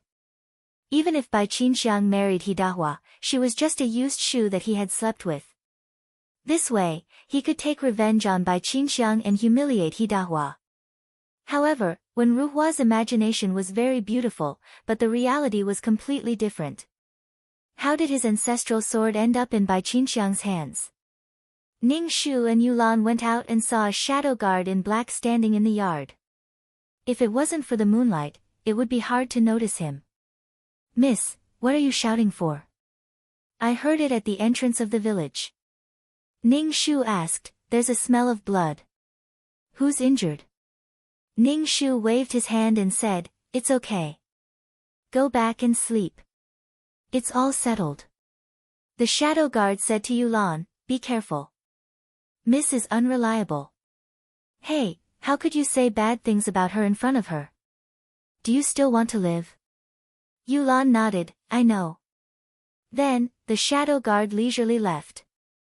Ning Shu asked Yulan, "Am I really that unreliable?" Yulan looked at Ning Shu and said bitterly, "I'm with Mississippi. I don't know what will happen in the next second." Ning Shu was speechless. She also didn't know what would happen in the next second. She didn't know how to calculate. "Go to sleep. I'm tired after a night." Ning Shu lay down. When Ning Shu woke up the next day, it was already noon. He first went into the room to check on Wen Ruhua. She still hadn't woken up. He Xiaohua was taking care of her. "You are awake. There is some food on the table," He Xiaohua said to Ning Shu. Ning Shu felt that He Xiaohua was very virtuous, but she was a bit overbearing. As the daughter of the village head, she had the right to be willful. Putting aside all these, He Xiaohua was still a good woman. Wen Ruhua was lucky to have the halo of a main character. After sleeping for a few days, Wen Ruhua finally woke up. The first thing she did when she woke up was to ask He Xiaohua to get lost. The second thing she did was to ask Ning Shu to get his ass in front of her and serve her. She wanted to take revenge on Ning Shu for agreeing to the marriage against her wishes. However, He Xiaohua and Ning Shu both ignored him. When Ruhua was so angry that his wound exploded and started bleeding. When Ruhua did not dare to be angry anymore.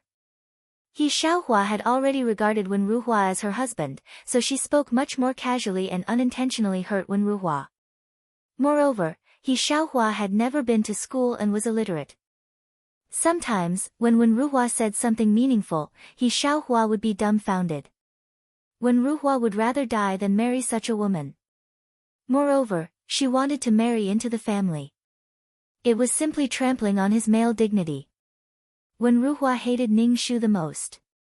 She hated her for being arrogant, despotic, and high and mighty. She hated her for not letting her do it obediently. She hated her for hurting herself. She hated her for agreeing to the marriage. She hated her hypocritical face. Ning Shu naturally saw the hatred in Wen Ruhua's eyes. However, he pretended not to see it. Wen Ruhua humiliated Mu Yanluo. Mu Yanluo was stabbed in the lower abdomen when she was pregnant. She jumped into the turbulent river.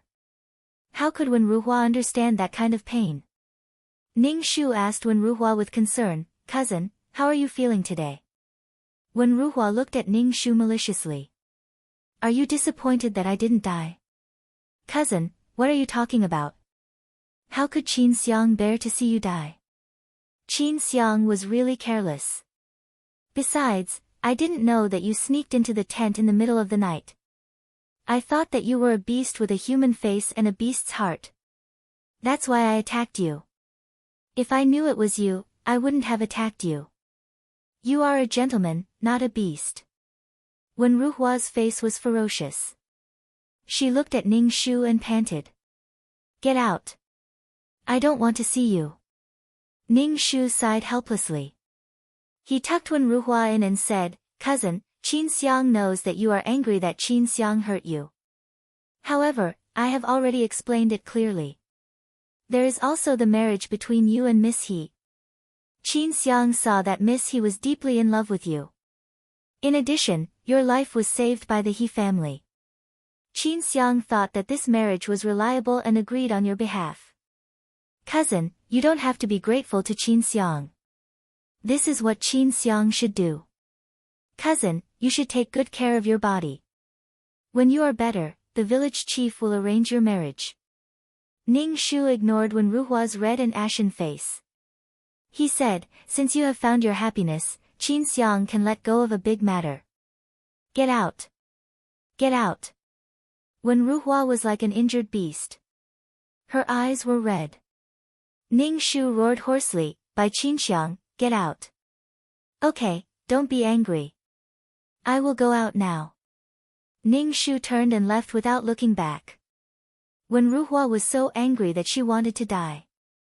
She felt that meeting Bai Qinxiang was the greatest misfortune in her life.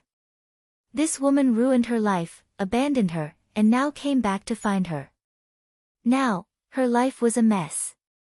Now, Wen Ruhua was living a life of recuperation. He Xiaohua treated Wen Ruhua quite well.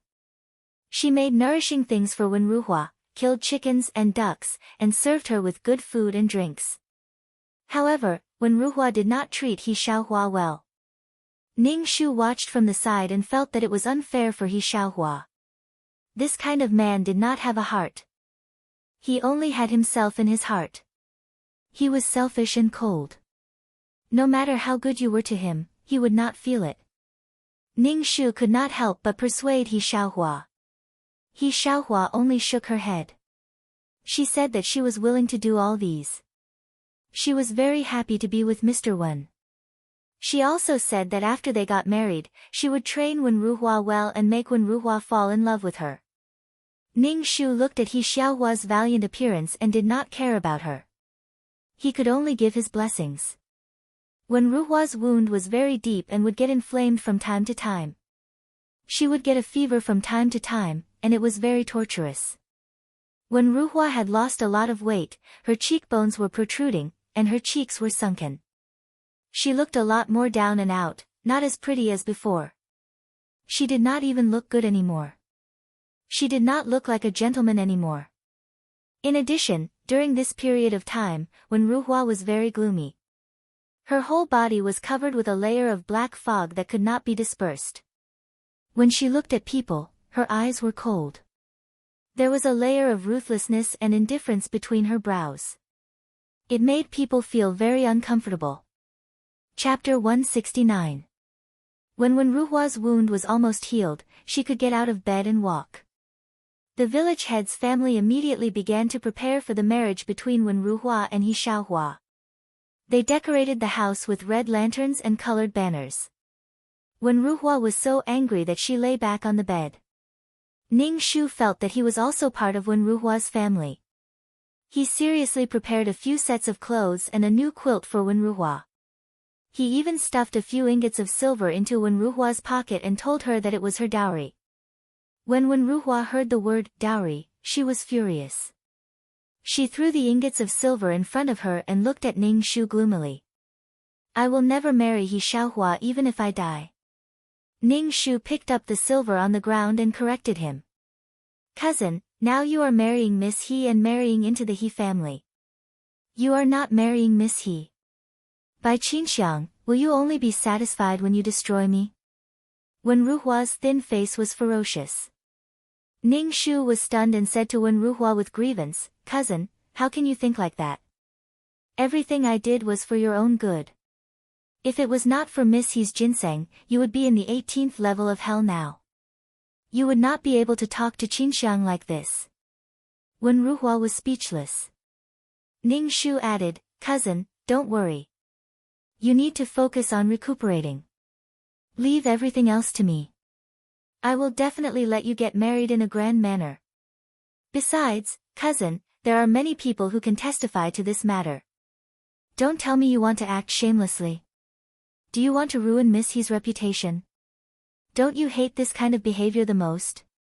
Don't you hate seeing He Xiaohua take liberties with women and ruin women's reputations the most? Cousin, you won't do this, right? Ruhua's lips trembled and she could not speak. Ning Shu said again, Qinxiang did this for your own good. Besides, Miss He is a good person. She is very suitable for you. You stabbed me and then sold me for the ginseng. It was for my own good. By Qinxiang, don't go overboard, Ruhua roared Ning Shu. Ning Shu's face looked even more aggrieved as she said, Cousin, I already said that I didn't know it was you. If I knew it was you, I would never have done this. You shouldn't have sneaked into my tent. You should have called me outside the tent. With your behavior, anyone would think that you were up to no good. Besides, the ginseng is for you to use, not me. How can you say that I sold you for the ginseng? Ruhua was so angry that she couldn't speak. She could only angrily tell Ning Shu to get lost. After that, Ning Shu quickly ran away, leaving Ruhua moaning as she clutched her wound. The village head picked an auspicious date from an old almanac book and let the two children get married. The weather on the auspicious day was very good. The village head's house was very lively with the sound of firecrackers. Even Ruhua's shabby straw hut was very lively. Ning Shu welcomed everyone warmly. The groom, Ruhua, was tidied up and put on red clothes. He was driven out and then helped onto the back of the cow. They were ready to go to the village head's house. Ruhua's face was ashen. There was no joy on her face. She looked at Ning Shu with hatred. Ning Shu smiled and said to Ruhua, Cousin, you go first. I'll come over later. Ruhua's face was even more ashen. Her body trembled as if she was about to fall off the cow. When Ruhua arrived at the village head's house, she saw that the courtyard was filled with dishes. There were also chickens, ducks, and geese. These were all gifts from the villagers.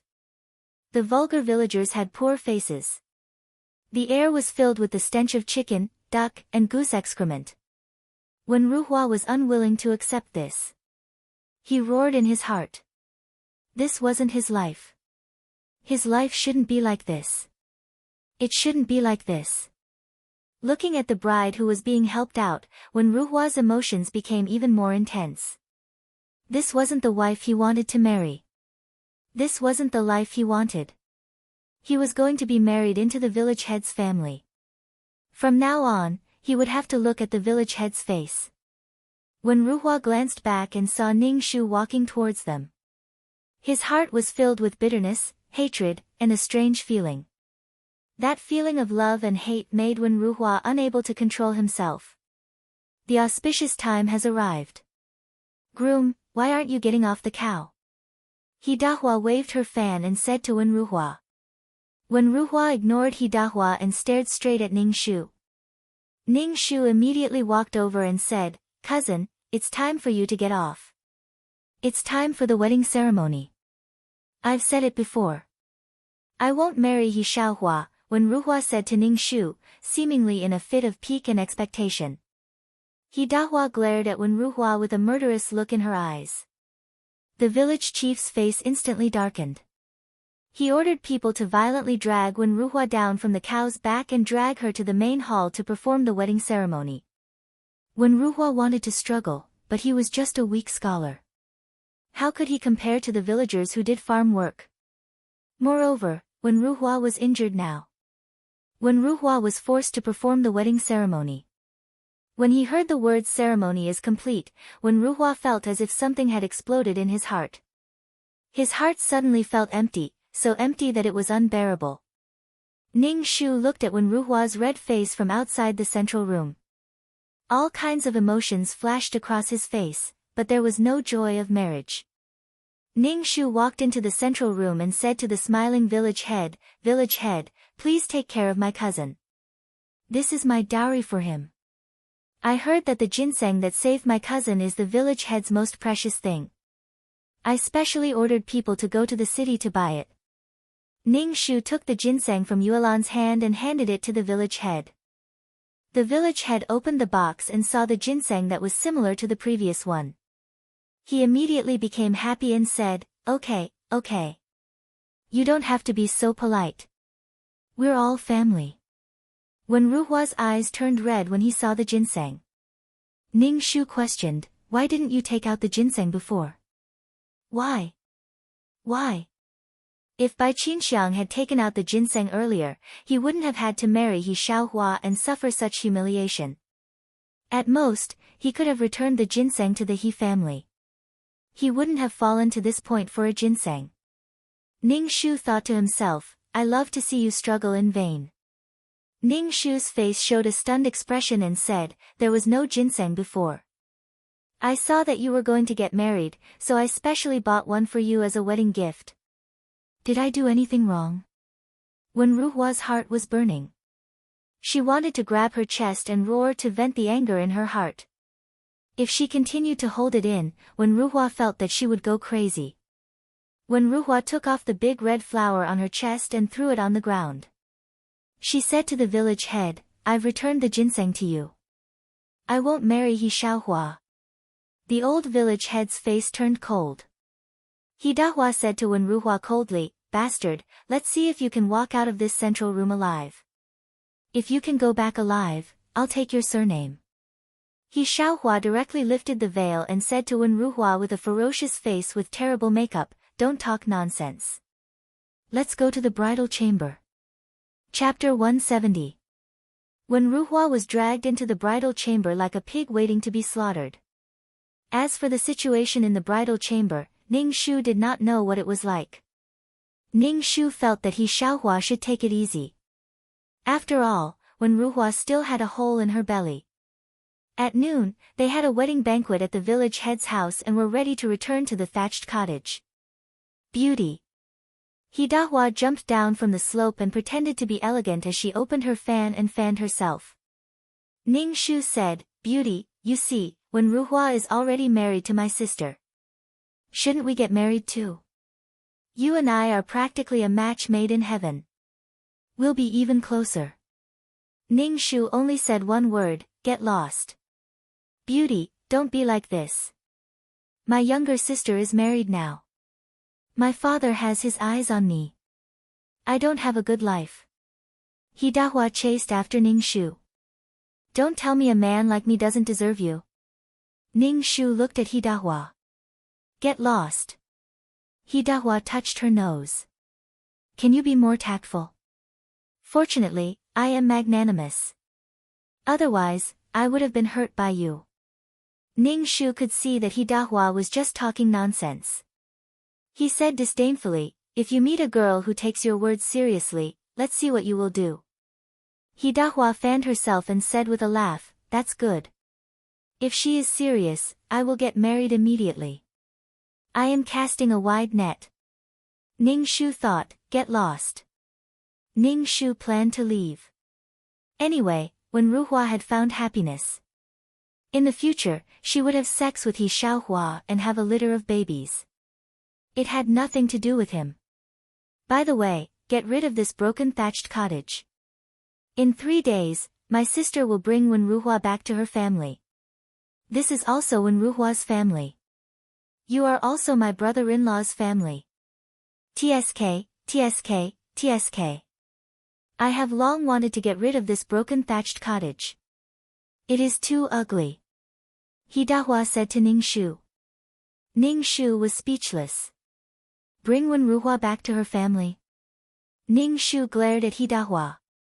My cousin will kill you if you humiliate him like this. The scholar has been rebelling for 100 years.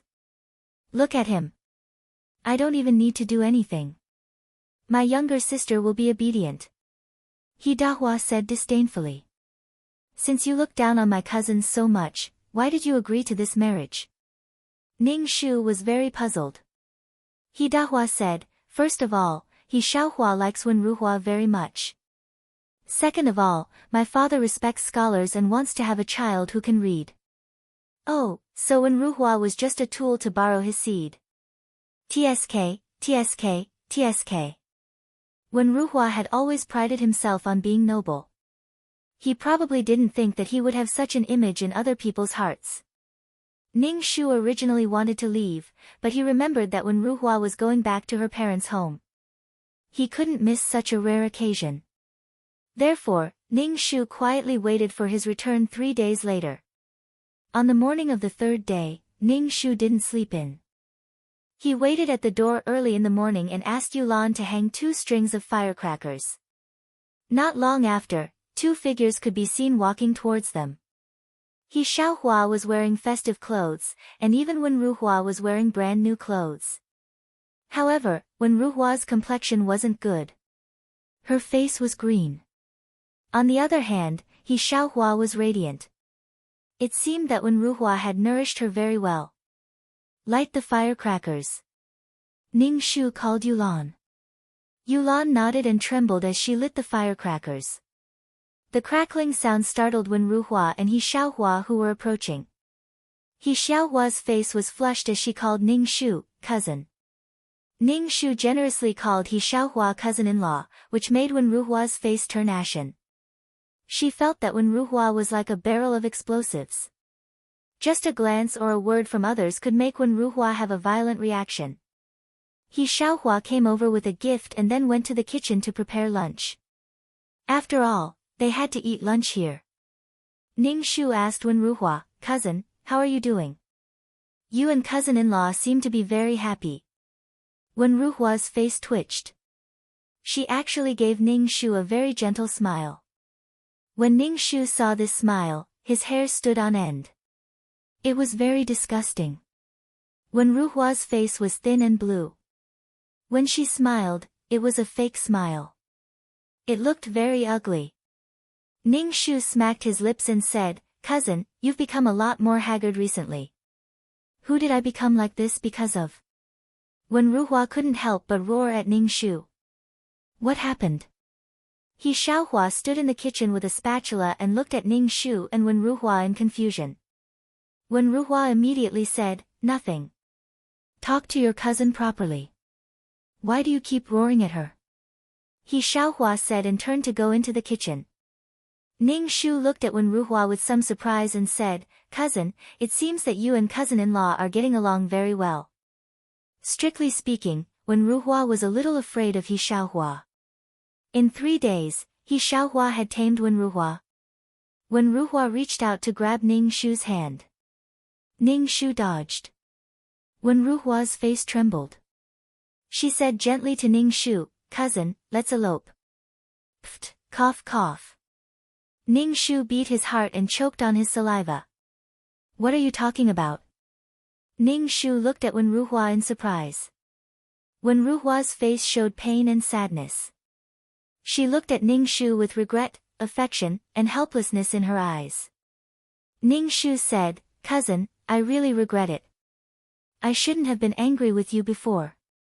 After marrying He Xiaohua, I realized that I have always loved you. Everything I did and said was because I care about you. Cousin, let's go and wander around the world. You can even let me go to the imperial examination. In short, I can't leave you. Ning Shu, he was speechless. But you are already married to cousin-in-law. How can you abandon her? How can cousin-in-law live? Ning Shu curled his lips and said. Wen Ruhua waved her hand. What does He Xiaohua have to do with me? I had no choice but to marry her. I don't love her at all. Cousin, let's leave here. Cousin, what exactly happened? Tell us and we can think of a solution together. Seeing you in so much pain, Qin Xiang also feels bad. Ning Shu said gently to Wen Ruhua. Wen Ruhua's face revealed an embarrassed expression. She took a deep breath and said, Qin Xiang, I've never seen a woman as loose as He Xiaohua.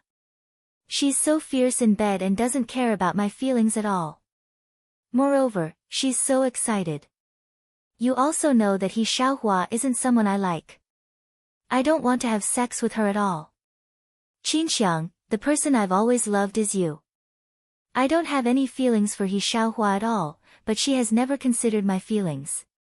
She deserved it. Did you consider Mu Yanluo's feelings when you slept with her? In Ning Shu's kitchen, He Xiaohua shouted, cousin-in-law, cousin wants to elope with me. He wants to elope with me.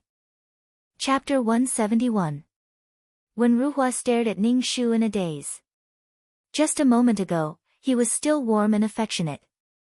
The next moment, he was so ruthless. Wen Ruhua was so shocked that she didn't know what expression to make. He Xiaohua rushed out of the kitchen with a spatula. She directly pulled Wen Ruhua's ear and shouted, who did you say you were going to elope with? You're too bold. You're already married to me. How dare you elope with someone else? Let go of my ear, He Xiaohua. I said let go of my ear. Wen Ruhua's face was livid. She couldn't break free from He Xiaohua's control and couldn't save her ear. By Qin Xiang, you betrayed me. I treated you so well. Wen Ruhua roared Ning Shu. She looked at Bai Qinxiang leisurely drinking tea. Looking at her own sorry state, Wen Ruhua felt that death was better than living. Cousin, what's your relationship with Ruhua? Why did he elope with you? He Xiaohua questioned Ning Shu. Ning Shu spread her hands. Cousin wanted to get rid of you, so he pulled me into the water. He saw that I had a carriage and could run faster, so he tricked me into eloping with him.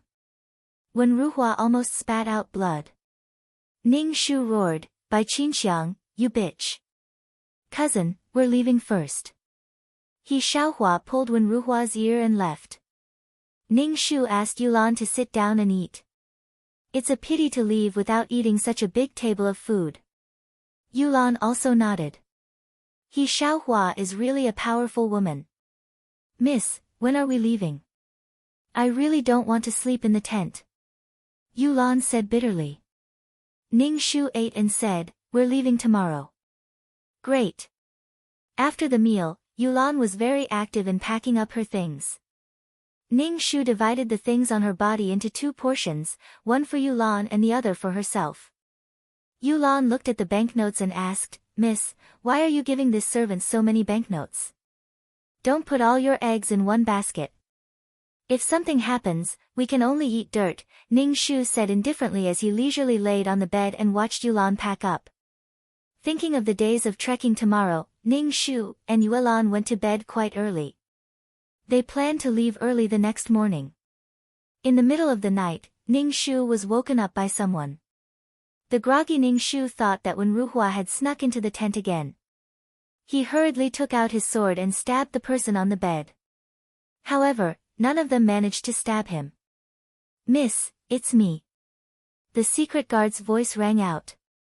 "The horses are here, what?" Ning Shu woke up with a start. "What's coming?" Yulan also woke up.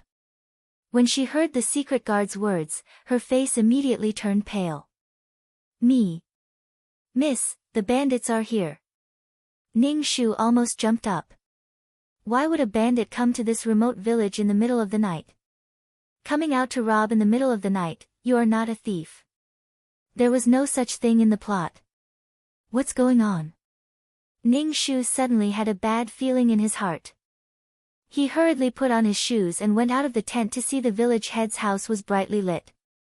Ning Shu immediately understood where the bad feeling in his heart came from. When rushing was the male lead. He should be entangled with the female lead. However, now he was married to He Xiaohua. This seriously exceeded the plot. In order to reverse the plot, he had to eliminate He Xiaohua as his wife. Just when she decided to leave tomorrow, a bandit appeared out of nowhere in the middle of the night. It was simply too much. He had gone too far. It was all because of her. Yuelan, quickly hide well.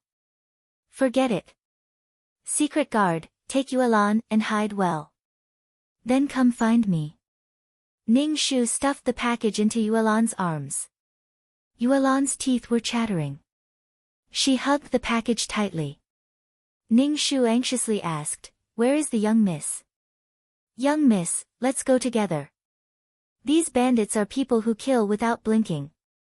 You and your secret guard brother first find a place to hide. The young miss has something to do now." Ning Shu's guard said, "Take Yuelan and leave first." "Hurry." The secret guard did not say anything. He stretched out his hand and grabbed Yuelan and disappeared into the night. Ning Shu took a deep breath and headed towards the village chief's house. She hid not far away and saw a group of people blocking the entrance of the village chief's house. One of them was riding a horse and looked like a bandit leader. The rest of the bandits were relying on their 2 legs. At this moment, the village head's family, the old village head, He Dahua, He Xiaohua, and even Wen Ruhua were caught. He Dahua frowned her caterpillar-like eyebrows. She said to the bandit leader, "What's the matter? You are a guest. Go inside and drink a cup of water." "You want to send us away with a bowl of water?" the bandit leader said murderously. He Dahua looked like she was afraid of death. She lowered her head and said, "Of course it won't be a cup of water. It's already so late. Everyone must be tired. Good wine and dishes will be served soon." "Good wine and dishes are not enough. There must be a woman. Let this woman serve me. Call all the girls in the village over," the bandit leader said arrogantly. The old village head immediately retorted, "Bastard, in your dreams. If you want to defile the girls in my village, you will have to kill me. Damn old man, I will let your daughter serve me immediately." The bandit leader jumped off the horse and tore He Xiaohua's clothes. He Xiaohua let out a sharp cry. Wen Ruhua's eyes flashed. She shouted at the bandit leader, "Wait a moment."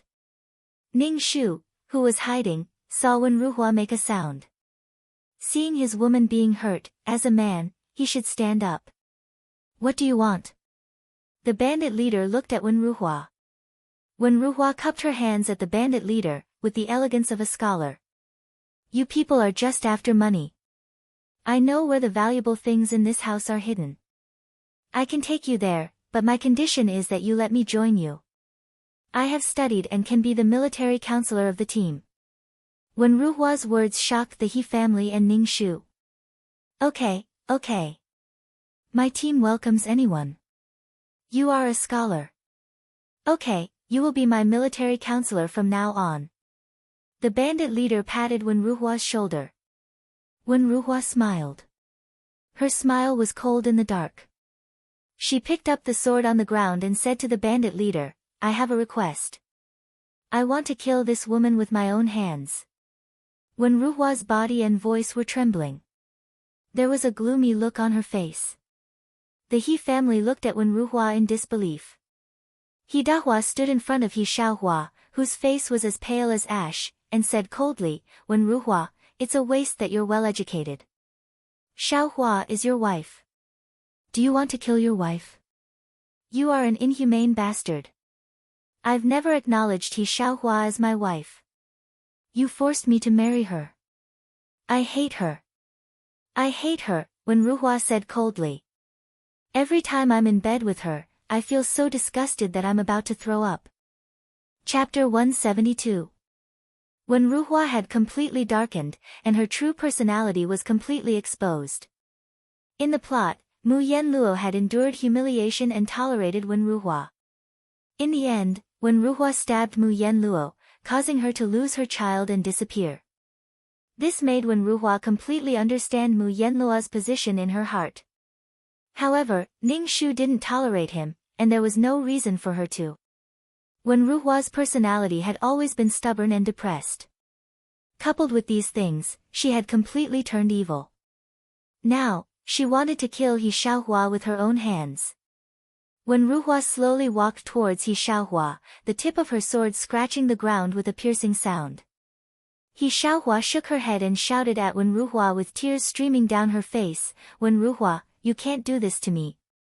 Wen Ruhua responded to He Xiaohua with a sneer. Mississippi. Ning Shu heard the voice of a shadow guard. Ning Shu whispered, "Have you hidden Yuelan?" The shadow guard nodded. "Are we leaving now?" "Wait a minute." Ning Shu bit her lips. Mu Yanluo's fate was to be reversed, but other innocent people shouldn't be involved in this battle. She had taken a big step. The plot had changed too much, and the laws of heaven and earth were forcing the plot to be reversed. Ning Shu said to the shadow guard, "Help stop the bandits and let the He family escape." The shadow guard looked at Ning Shu. "What about you?"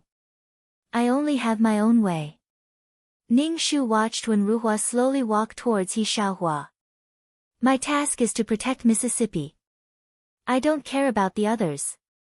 The shadow guard said coldly. Ning Shu said in a low voice, "I'm your Mississippi. You have to listen to me." "Okay." Ning Shu took a deep breath and rushed into the yard, shouting, "Wen Ruhua, stop." Wen Ruhua, who was wrestling with He Dahua, was stunned for a moment. Then, she said coldly, "Bai Qinxiang, what are you doing here? Do you think I'll be merciful just because you're my cousin?" "Beautiful, this woman is beautiful. Just nice, just nice." The bandit leader looked at Ning Shu and started drooling. "Why are you here? Is it dangerous?" He Dahua was no longer as sloppy as she usually was. "There's no time to explain. Take your sister's father and leave," Ning Shu said to He Dahua. "What about you? What about you?" He Dahua frowned. When Ruhua saw Ning Shu and He Dahua flirting with each other, she sneered, "None of you can leave today." "Wen Ruhua, you're really disgusting," Ning Shu spat at Wen Ruhua, then turned to He Dahua and said, "Go, I can hold them off." "You can block, my ass." Before He Dahua could finish speaking, a man in black with a mask on his face appeared and stood beside Ning Shu. "Beauty, Big Brother Flower will remember your kindness in his heart. One day, I will repay you." He Dahua didn't say anything. She glanced at Wen Ruhua, then carried her sister on her back and pulled her father away. He Dahua was also decisive. She abandoned everything at home and quickly ran to the back of the mountain. "Want to run? No one has ever run away from me." The bandit leader shouted to the bandits behind him. The bandits immediately rushed towards He Dahua. The shadow guards took out their swords and blocked them. Their swords flashed, and in a short while, there were several corpses lying on the ground. The bandit leader saw that this person was a tough nut to crack. He shouted to the bandits behind him, "Kill this man and this beauty will be ours. We brothers will share her." When the men saw Ning Shu, their eyes lit up with greed. They rushed towards the shadow guard without any regard for their lives. No matter how strong the shadow guard's martial arts were, he couldn't handle so many people. When Ning Shu saw that the shadow guard was having a hard time, she lifted her skirt and ran away.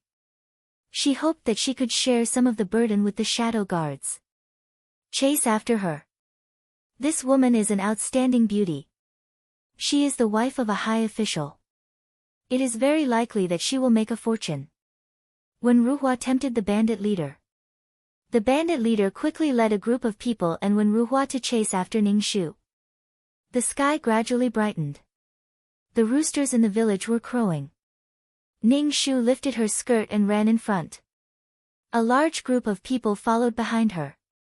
Although Ning Shu was running with great effort, she didn't run very fast. The people behind her had the mentality of a cat and mouse. They seemed to want to catch Ning Shu when she was exhausted and couldn't struggle. Ning Shu couldn't run anymore. In front of her was a big river. This was the river that Mu Yenluo jumped into.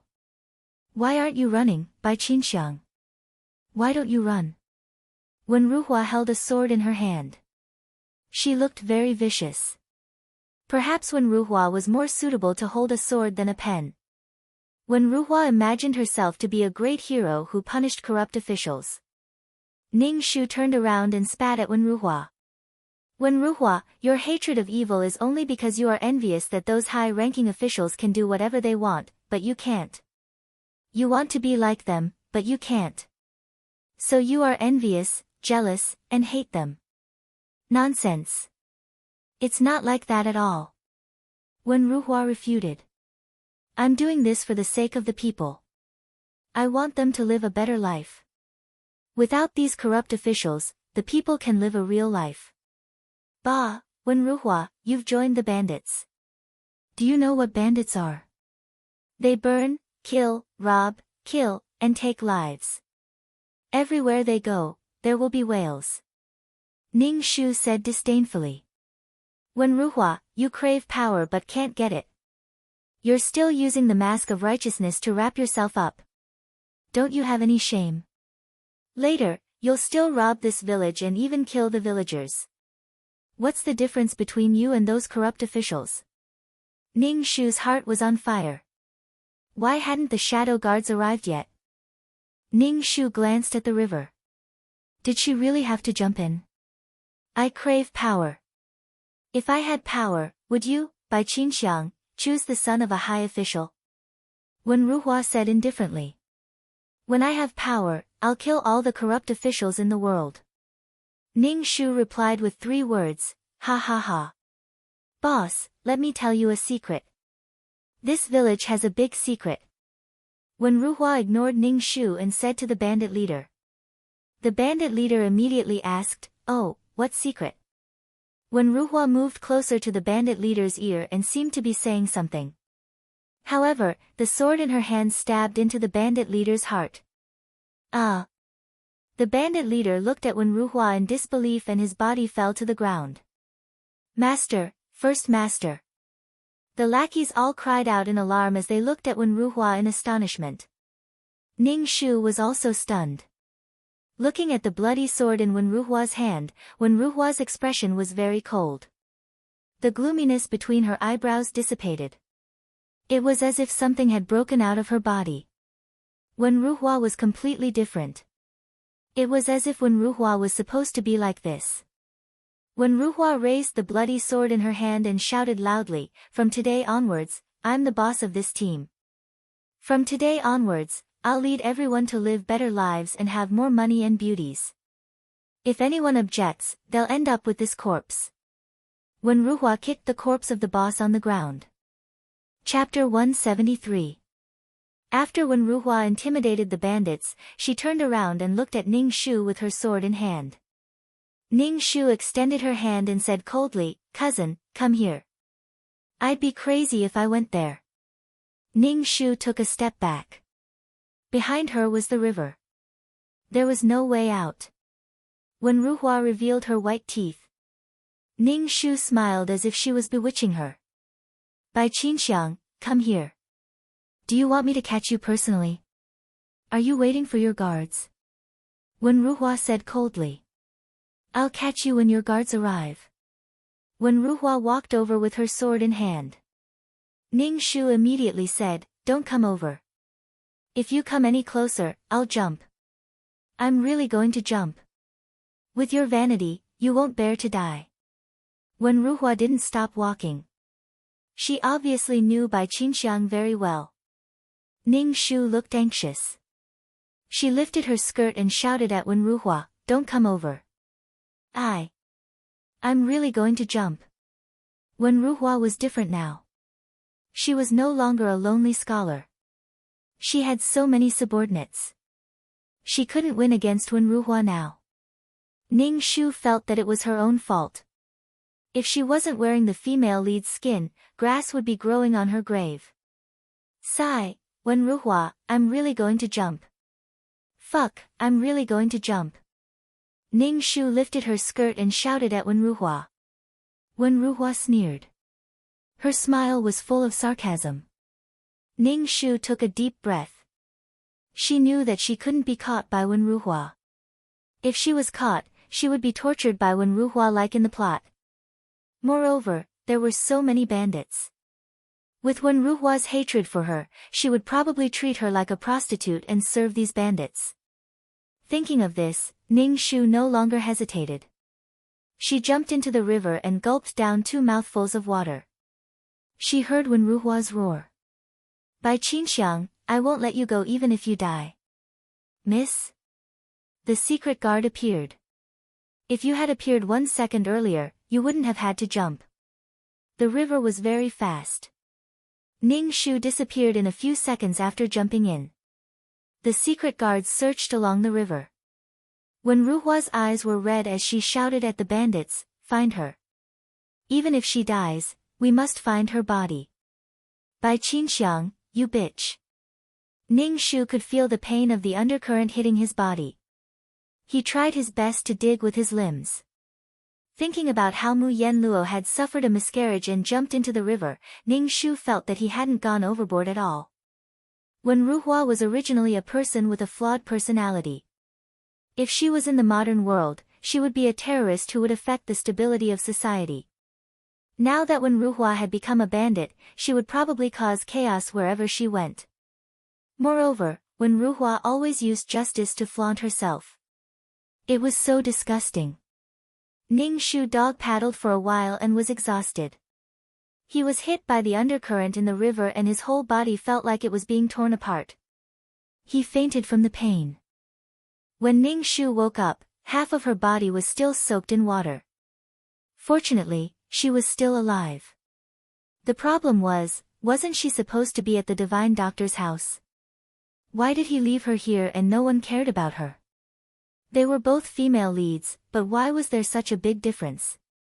Ning Shu moved her body and felt some pain.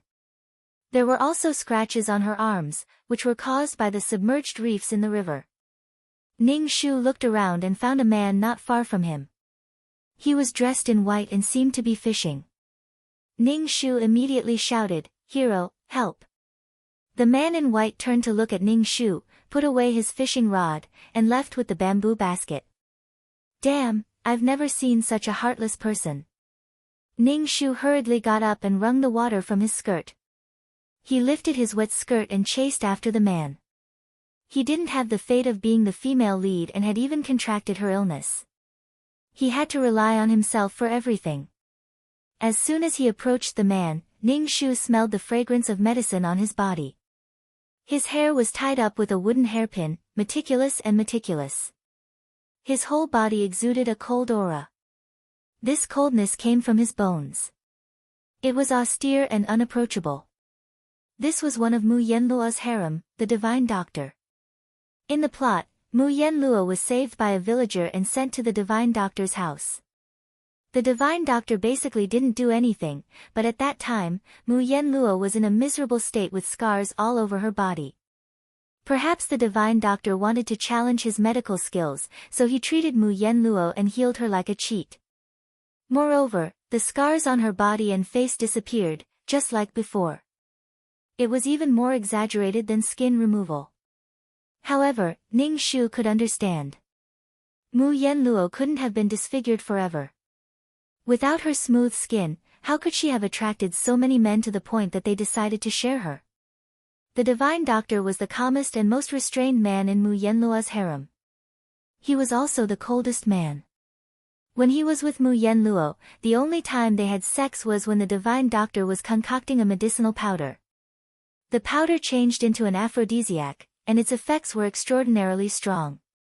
Don't ask how a divine doctor concocted an aphrodisiac. It was all for the sake of the plot. The divine doctor forced himself on Mu Yen Luo under the influence of the medicinal powder.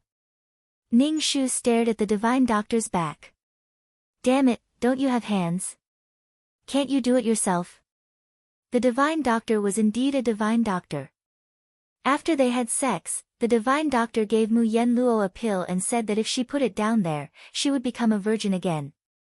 In other words, he wouldn't take responsibility. Mu Yen Luo took the pill and didn't say anything. From then on, the divine doctor never touched Mu Yen Luo again. He wasn't like other men who would be infatuated with Mu Yen Luo's body after having sex with her once.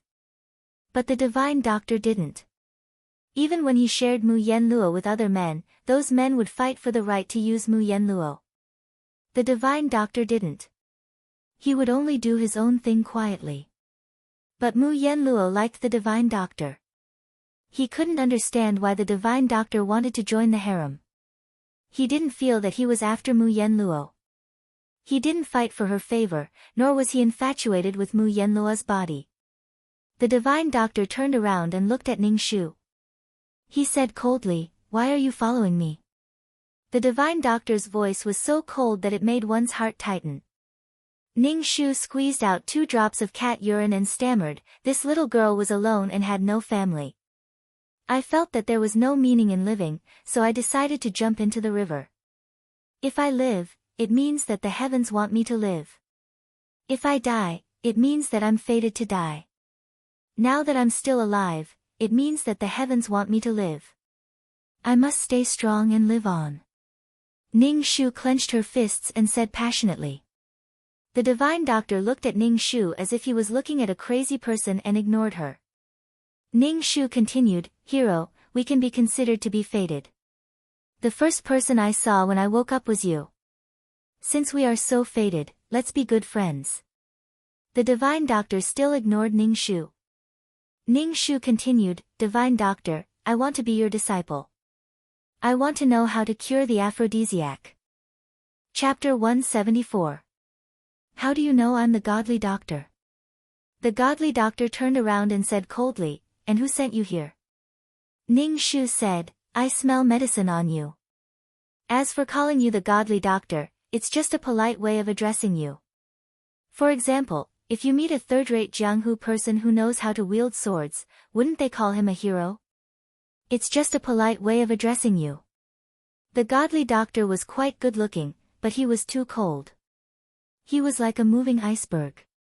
The godly doctor glanced at Ning Shu and quickened his steps, wanting to shake off Ning Shu.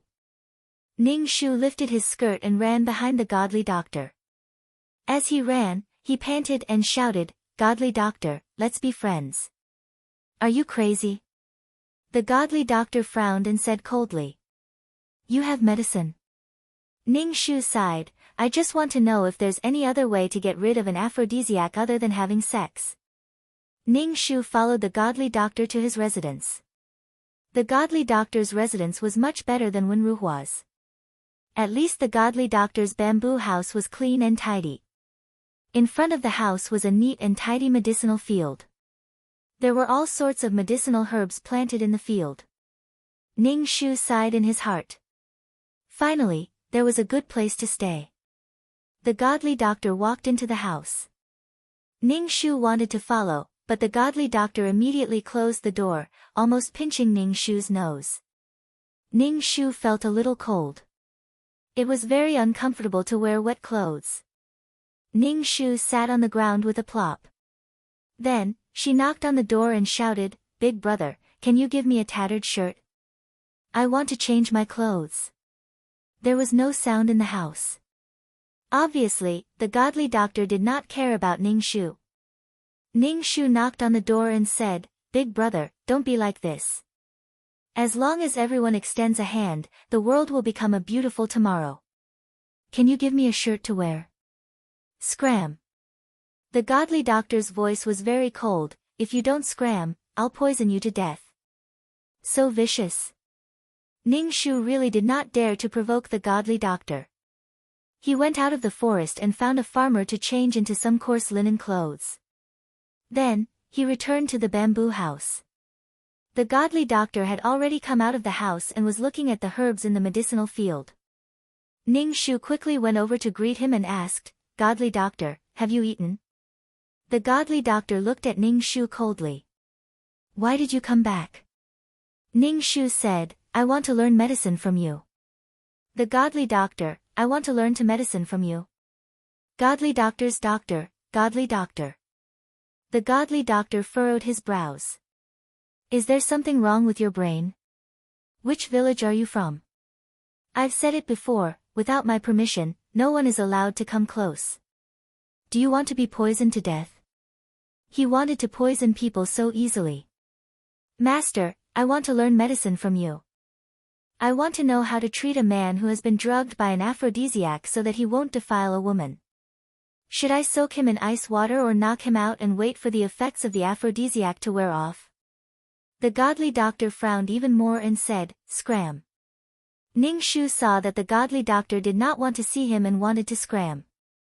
But when he thought of the godly doctor's medical skills, he wanted to learn from him secretly. "Master, I really want to learn medicine from you. Just pretend that I don't exist. I'll help you tidy up the medicinal field and help you." Ning Shu was the least worried when he was with the godly doctor. The godly doctor was the most cold-blooded and did not seem to be interested in sex. He did not have to worry about being pushed down. The only thing he was worried about was the aphrodisiac incident. Ning Shu could avoid it if he prepared in advance. "Scram," the godly doctor said coldly. Ning Shu puffed up his chest. He was the female lead after all. How could he not be attracted to the male lead at all?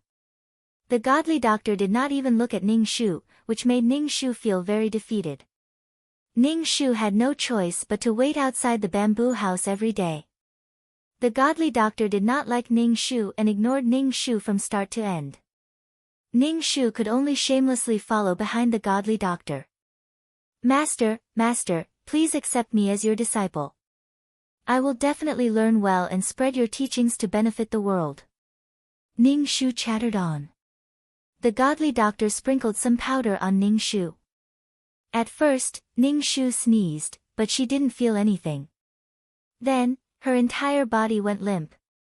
She felt weak and flustered. It was as if she had low blood sugar. She sat on the ground, paralyzed. "Master, did you poison me? Is this the legendary 10 fragrant bone softening powder?" Ning Shu felt weak all over and was a little scared. What if he was pushed down by someone in this state? Although the godly doctor seemed to have a cold personality, he was still a man. Especially when his body was so beautiful, coupled with the attraction between the male and female leads and the absence of the shadow guard, the chances of him being pushed down were 100%. "Master, can you give me the antidote?" Ning Shu asked pitifully. The godly doctor ignored Ning Shu and did what he was supposed to do. He completely ignored Ning Shu and did not care about her at all. Ning Shu was originally worried that she would be pushed down, but the godly doctor did not even look at her. When they were eating, the godly doctor directly threw a coarse grain bread to Ning Shu. Moreover, he did not throw it into Ning Shu's hands, but directly on the ground. It was like throwing a bone to a dog. Ning Shu was speechless. "I'm the female lead, I have a halo. You can't treat me like this." Ning Shu struggled to pick up the bread on the ground and wiped it on her clothes. It was fucking disgusting. Why was she so miserable? The godly doctor was clearly eating big steamed buns. Why did she have to eat this? Her heart was so tired. Seeing that the godly doctor had no intention of pushing her down, Ning Shu was relieved. Every time the godly doctor gave her bread, Ning Shu shamelessly asked the godly doctor for a bowl of water. The bread was too disgusting and too dry. Ning Shu asked the godly doctor, "Master, where did you get this sorghum bread from? Today's sorghum bread is a little hard. My teeth almost fell out." Make it softer next time. Ning Shu did not expect the godly doctor to answer. This godly doctor had a cold personality and did not speak much. Perhaps he was too lonely living alone. It's the consultation fee from the villagers who came to see me, the godly doctor said coldly. There's too much at home. Ning Shu was speechless. She felt so stifled and sad. She felt like she was a rubbish bin. Do you really want to learn medicine from me? The godly doctor suddenly asked. Ning Shu immediately said, of course I'm serious. I want to learn medicine from you and benefit the world. The godly doctor ignored Ning Shu's righteous words. Instead, he asked, what do you think is required to learn medicine? Was this considered an entrance exam? Ning Shu felt that she had to answer seriously. Ning Shu looked at the godly doctor's face, trying to find some clues. However, the godly doctor's face was as cold as ice. His face was emotionless. Ning Shu probed, benevolence. Chapter 175. Hearing Ning Shu's answer of benevolence, the doctor only smiled coldly and looked at Ning Shu without saying a word. Is my answer wrong? Ning Shu saw the doctor's unfathomable expression and asked, then what do I need to have to learn medicine? The doctor looked at Ning Shu and said indifferently, everything in the world is just a toy in the palm of your hand. Ning Shu was speechless. Speak human language. The doctor said, you're not suitable to learn medicine. No, I can do it. Ning Shu said firmly. Learning medicine is to use one thing to fill in the flaws of another thing.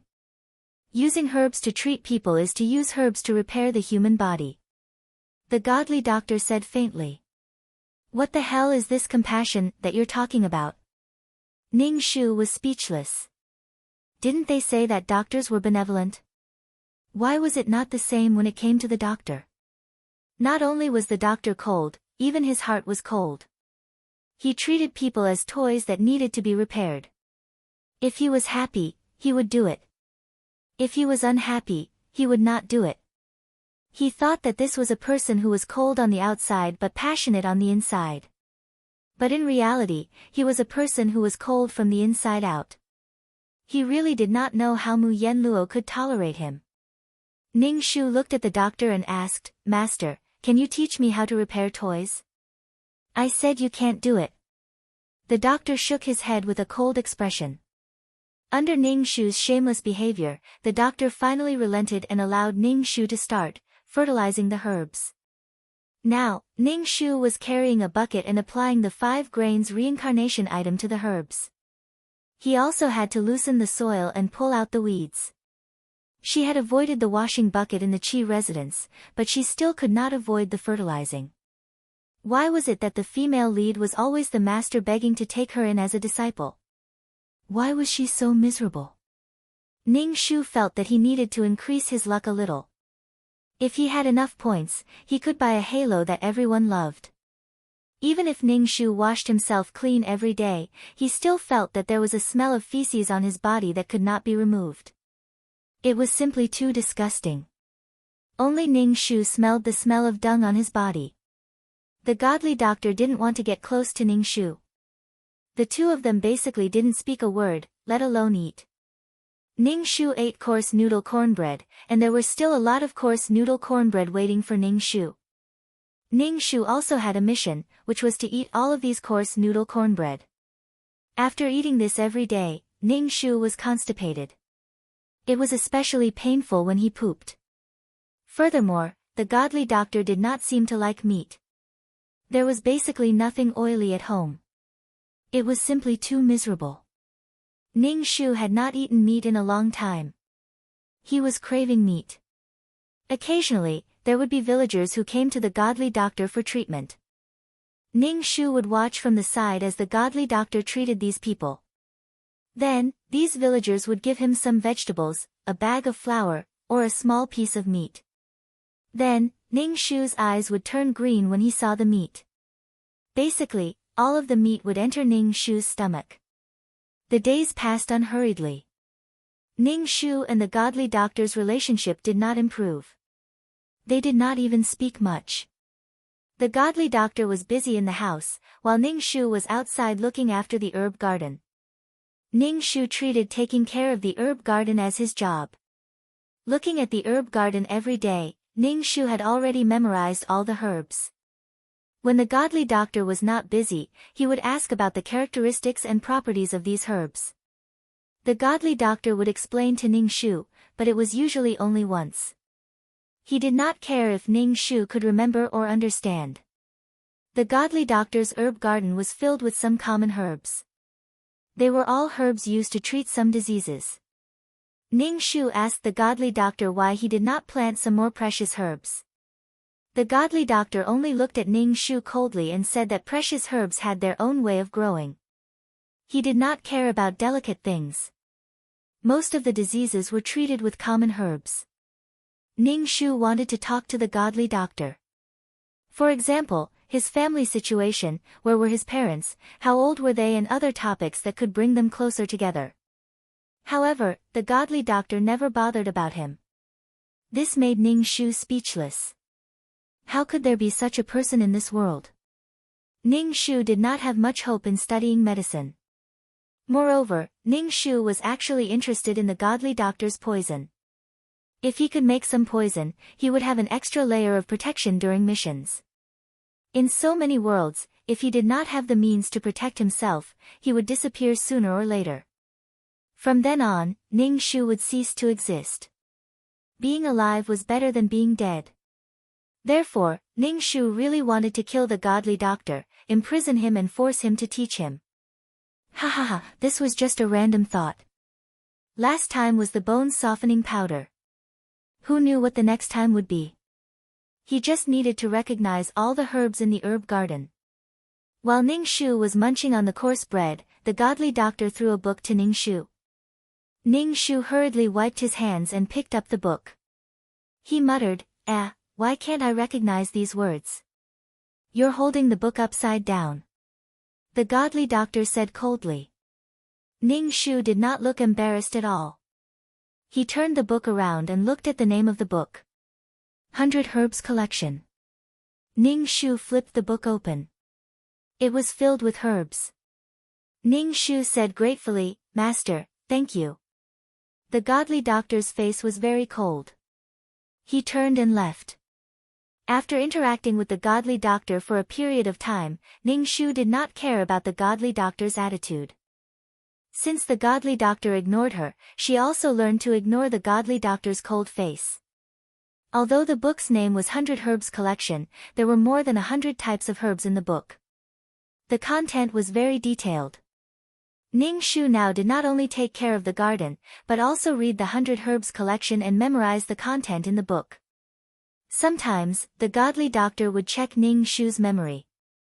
Occasionally, he would ask Ning Shu to dry the herbs according to the book's content. Ning Shu realized that these things were very troublesome. It was so troublesome that Ning Shu had a headache. However, Ning Shu still did it very seriously. She did not complain that the godly doctor did not teach her medical skills. Ning Shu was very grateful that the godly doctor was willing to teach her these things. Moreover, she and the godly doctor were not related in any way. To be honest, Ning Shu felt that the godly doctor was the only male lead with real skills. Although the other male leads were of noble status, they seemed to have nothing to do. They were all lovey-dovey with Mu Yenluo and did not seem to be doing anything serious. However, in the world of flesh text, there was no need for logic. It was fine as long as they had sex. Ning Shu admired those who were capable. The godly doctor was indeed a capable person. Didn't he have sex with the female lead all day long? Compared to the others, it was too normal. It was just that he was a little cold and hard to communicate with. Ning Shu was very busy every day. She was thinking about the contents of the 100 Herbs Collection and working hard to complete the tasks given by the godly doctor. This was the first time Ning Shu got along so well with the male lead since she came to this world. Previously, if she was not fighting with the male lead, she was guarding against these men.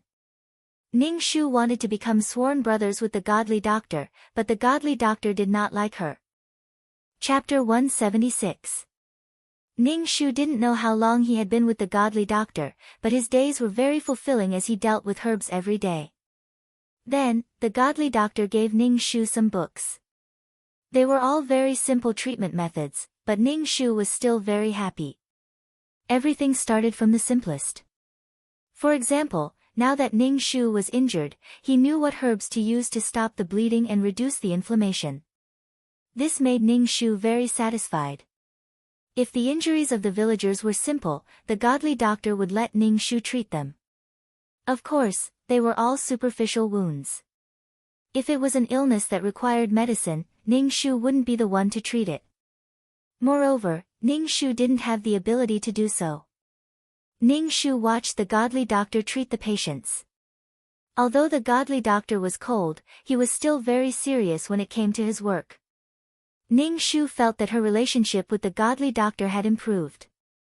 The most direct manifestation was that the godly doctor no longer let her eat coarse noodles and cornbread every day. Instead, he gave her cornbread that was a mixture of coarse noodles and flour. Although both of them were equally disgusting. The godly doctor sat in front of Ning Shu and stretched out his hand in front of Ning Shu. He said coldly, "From today onwards, you will learn to take my pulse." Take my pulse.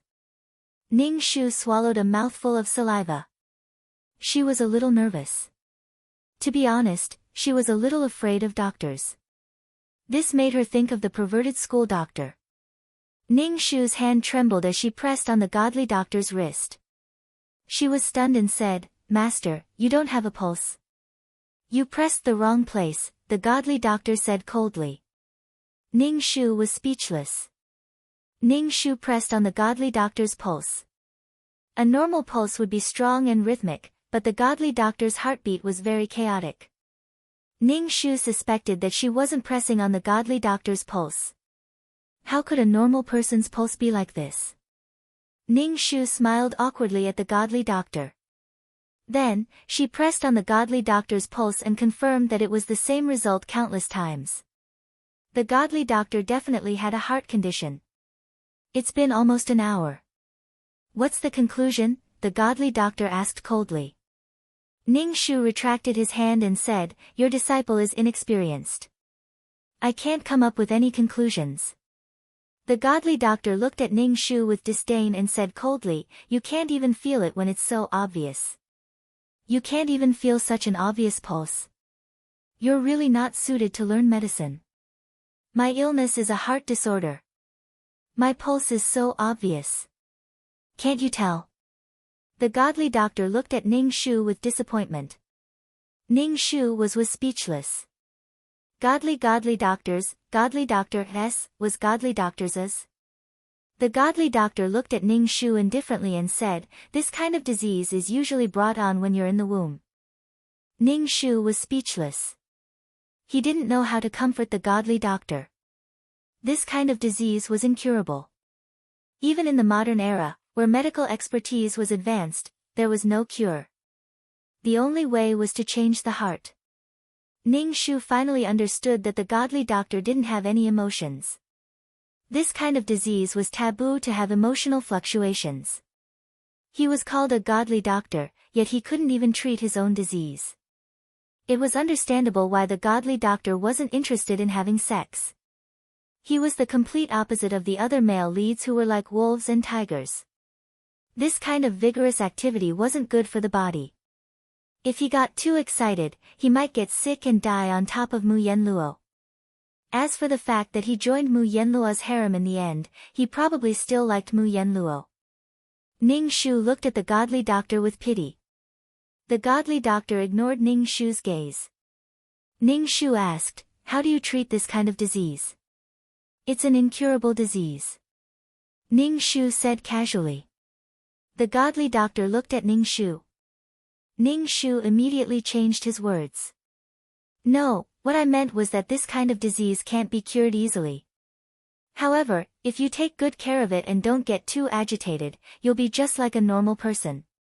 "What medicine should I take?" The godly doctor looked at Ning Shu and asked coldly. Ning Shu said, "Use the heart-nourishing pill to dissolve the water." "What kind of herbs are used to make the heart-nourishing pill?" the godly doctor asked. Ning Shu answered the godly doctor's question seriously. In the end, Ning Shu shook his head and said, "You're not qualified. You don't have the right to inherit my legacy. I don't want the things that Master passed to me to end up in the hands of someone like you." Ning Shu was speechless. What's wrong with her? Master, what's my problem? Ning Shu asked. Which part of me is not qualified? I can change it. I think I can still be saved. Come up with a new question. The godly doctor said indifferently, "You're a woman." Damn. What kind of reason was this?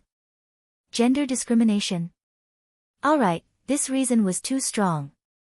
Ning Shu didn't know how to refute it. Knowing that the godly doctor had a heart condition, Ning Shu didn't dare to provoke him for no reason. She even wanted to make some heart-nourishing pills for him. Ning Shu felt that this godly doctor treated her well, so she should treat him better too. Kindness must be repaid with kindness. The most precious herb in the heart-nourishing pill was ginseng. Ginseng was a herb that nourished qi. Ning Shu carried the bamboo basket and prepared to go to the mountains to try her luck and see if she could get some ginseng. Of course, Ning Shu also knew that she might have made a wasted trip. Ginseng wasn't that easy to get. Ning Shu didn't have a single cent on her now. She was also separated from the secret guard and Yuelan. Fortunately, she had given half of her things to Yuelan. The secret guard and Yuelan had settled down. She didn't know when she would meet them again. Where are you going? The godly doctor asked when he saw Ning Shu carrying the bamboo basket. Ning Shu said, "I'm going into the mountains to pick herbs." The godly doctor didn't say anything. He waited until Ning Shu was far away before he said coldly to Ning Shu, "Be careful." Ning Shu was stunned for a moment before she smiled and said, "I know." Ning Shu wandered around the mountains, using a stick to push aside the thorns. He bent down to look for ginseng. To be honest, Ning Shu was skeptical about whether he could find ginseng. It was mainly because this thing was too precious. Thinking back to how he had generously given Hidahua's father a ginseng, Ning Shu's heart ached. He guessed that the ginseng had already been taken away by Jing Ruhua. After walking for a while, he was hungry. Ning Shu took out his cornbread to eat. As expected, he didn't find any ginseng today. However, he did find some other herbs. It was considered a harvest. Ning Shu once again decided to add all his attributes to his luck. It wasn't good to be too unlucky. It was a waste of time. When Ning Shu returned to the bamboo hut, the sky was already dark. Moreover, the godly doctor was still waiting for him at the door. White clothes under the sunset. Ning Shu suddenly felt touched. It was the first time Ning Shu had such feelings for a male lead ever since he came to this world. This feeling had nothing to do with love. It was just that the relationship between people could be so peaceful. There was no need for intense hysteria or hurt. Wasn't this kind of relationship beautiful? Chapter 177. Ning Shu walked in front of the godly doctor and smiled, "Master, were you waiting for me?" The godly doctor replied coldly, "No." Ning Shu did not mind and asked the godly doctor, "Master, have you eaten?" The godly doctor ignored Ning Shu and waited for Ning Shu to put down the bamboo basket on his back before saying coldly, "There's some food on the table." Ning Shu entered the house and saw that there were dishes and meat on the table. Furthermore, there were big steamed buns. Ning Shu immediately drooled and asked the godly doctor in surprise, "Master, are these all for me?" "These were sent by a villager today. I've already eaten and these are my leftovers," the godly doctor said and went to the yard to arrange the herbs. Ning Shu did not care if the godly doctor had already eaten. He sat on the chair and started eating. Previously, he had been eating cornbread. Now that he could eat meat, Ning Shu felt very blissful. A person's life was all for this mouth. After Ning Shu ate, the godly doctor tested Ning Shu's memory of some herbs and prescriptions. Then, he asked, "What herbs are you going to pick? Have you picked any?" Ning Shu asked, Herbs have to be found according to their characteristics. There's no need to run all over the mountain. Ning Shu looked at the godly doctor and asked curiously, Master, how did you know that I was running all over the mountain? The godly doctor looked coldly at Ning Shu. Some of the herbs you picked are yin, some are yang, and some can only be found near the water. You still haven't passed your homework. The godly doctor frowned and looked at Ning Shu. Damn, what a meticulous person. If he could not be a godly doctor, he could be a godly detective. Ning Shu felt that he should learn from the godly doctor and learn humbly. Master, your disciple will remember your teachings. Ning Shu said seriously, from now on, your disciple will be the new generation of female godly doctor. The godly doctor looked at Ning Shu as if he had lost his mind. He turned and went back into the house, ignoring Ning Shu.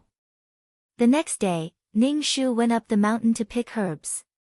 The godly doctor asked Ning Shu coldly, what herbs are you picking? It's not safe for a girl to be alone in the mountain. Don't go, I'll get someone to bring you whatever you need. Ning Shu said, it's okay, I'll go look again today. If I can't find it. The godly doctor did not say anything and went back into the house. Ning Shu carried the bamboo basket and went into the mountain to look for ginseng. It was said that ginseng could run. Ning Shu felt that all the ginseng on the mountain had run away. In the end, Ning Shu found a stalk of ginseng that was quite old. If it was made into a heart-nourishing pill, it would be enough for the godly doctor to eat for a long time. Ning Shu felt that the godly doctor was very poor and did not have much money. The villagers who came to her for treatment all gave her local specialties. Usually, the godly doctor did not take any medicine. Sometimes, she would perform acupuncture on him. Suddenly, he felt that this guy was quite pitiful. Ning Shu stuck his butt out and spent almost half a day just to dig out the ginseng. He had to dig out all the roots of the ginseng without breaking the skin. In the end, he dug it out. It was as thick as a pinky finger. If he sold it, he could sell it for a lot of money. Ning Shu carefully tied the ginseng with a red string and wrapped it up. He was ready to go back. On the way back, Ning Shu could faintly hear a child crying. Ning Shu was so scared that his hair stood on end. Could it be some kind of monster? Ning Shu quickened his steps. The child's voice became louder. Ning Shu felt that the child should be nearby. To go or not to go? To go or not to go? Ning Shu shook his head. He decided not to go. Curiosity killed the cat. The child's cries echoed in his ears. He was still calling for his mother. In the end, Ning Shu still went. What's there to be afraid of? I'm the female lead. Nothing will happen to me. Ning Shu followed the voice. He went over the mountain and saw a child crying on the official road. Ning Shu walked over to the child. The child's body was dirty. Ning Shu coughed. The child seemed to be frightened by Ning Shu. He turned around and saw Ning Shu. His eyes were filled with fear as he sobbed and hiccuped. Are you the bad guy who came to catch me?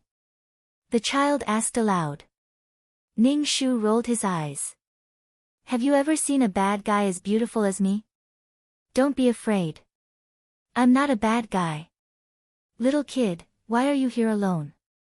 The child cried out. Ning Shu was a little tired from walking. He put down the bamboo basket on his back and sat next to the child. He waited for the child to stop crying. Probably because there was someone next to him, the child was not afraid anymore. Ning Shu said, Auntie, I can't find my father. I can't find my mother. Call me sister. I'm not that old. Ning Shu raised his eyebrows and looked at the child. The child shouted, Sister, I can't find my parents. Where are your parents? Ning Shu asked. You're not a monster from the mountains, are you? Wow, sister, don't scare me.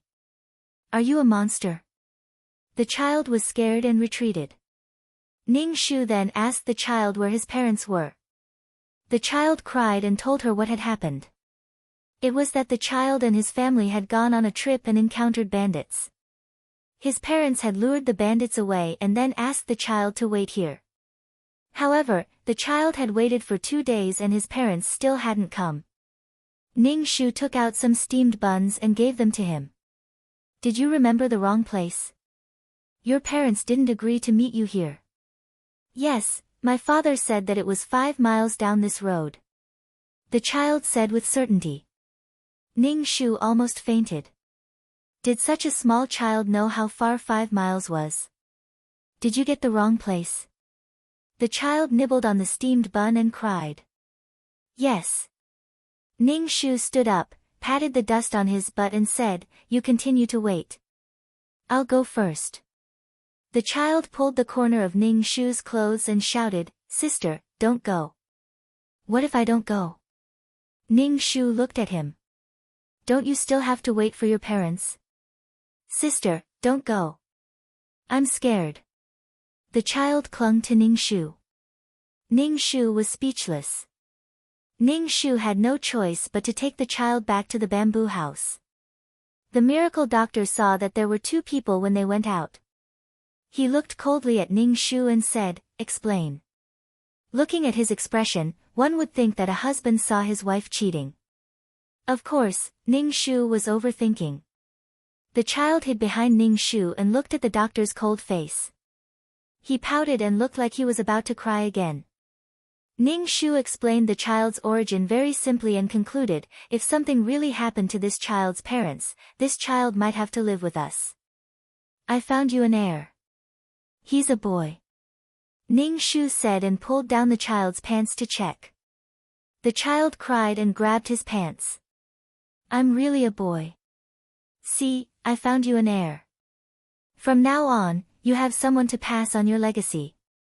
Ning Shu smiled and said to the doctor. Chapter 178. The godly doctor was born with a sarcastic face. Even when facing a child, he didn't have much of an expression. Logically speaking, Ning Shu had found a child for the godly doctor to inherit his legacy. Even if the godly doctor was perfunctory, he should at least say a few words of concern to the child. However, he didn't. The child stayed in the bamboo house, and the responsibility of taking care of the child fell on Ning Shu's shoulders. This made Ning Shu quite frustrated. Children were the most troublesome things to deal with. After the child was cleaned up, the child said that he was scared and insisted that Ning Shu sleep with him. Ning Shu said that he was as pure as ice and as pure as jade. How could he sleep with a man? Although this child was only 5 or 6 years old, he was still a man. The godly doctor didn't say anything about Ning Shu's uncaring actions. Ning Shu said, Have the herbs you picked arrived? Oh right, after the child's disturbance, Ning Shu had forgotten that he had gotten the ginseng. He took out the ginseng from the bamboo basket and said to the godly doctor, Look, I got the ginseng. I'm going to make a heart-nourishing pill for you. The godly doctor said coldly, That thing has no effect on me. You don't have to make it. It's a waste of good stuff. How can it not be? Don't you have a heart problem? You'll be fine as long as you take good care of it, Ning Shu said. I got the ginseng especially for you. The godly doctor looked at the ginseng in Ning Shu's hand and said coldly, This ginseng is pretty good, but you didn't pay attention when you were digging it. Some parts of the skin have already been damaged. I told you to look and learn more, but you ruined all the good stuff. The godly doctor seemed to hate Ning Shu for failing to live up to his expectations. Ning Shu didn't mind and said, It's fine. I'll make it into a heart-nourishing pill soon. I'm not going to buy it.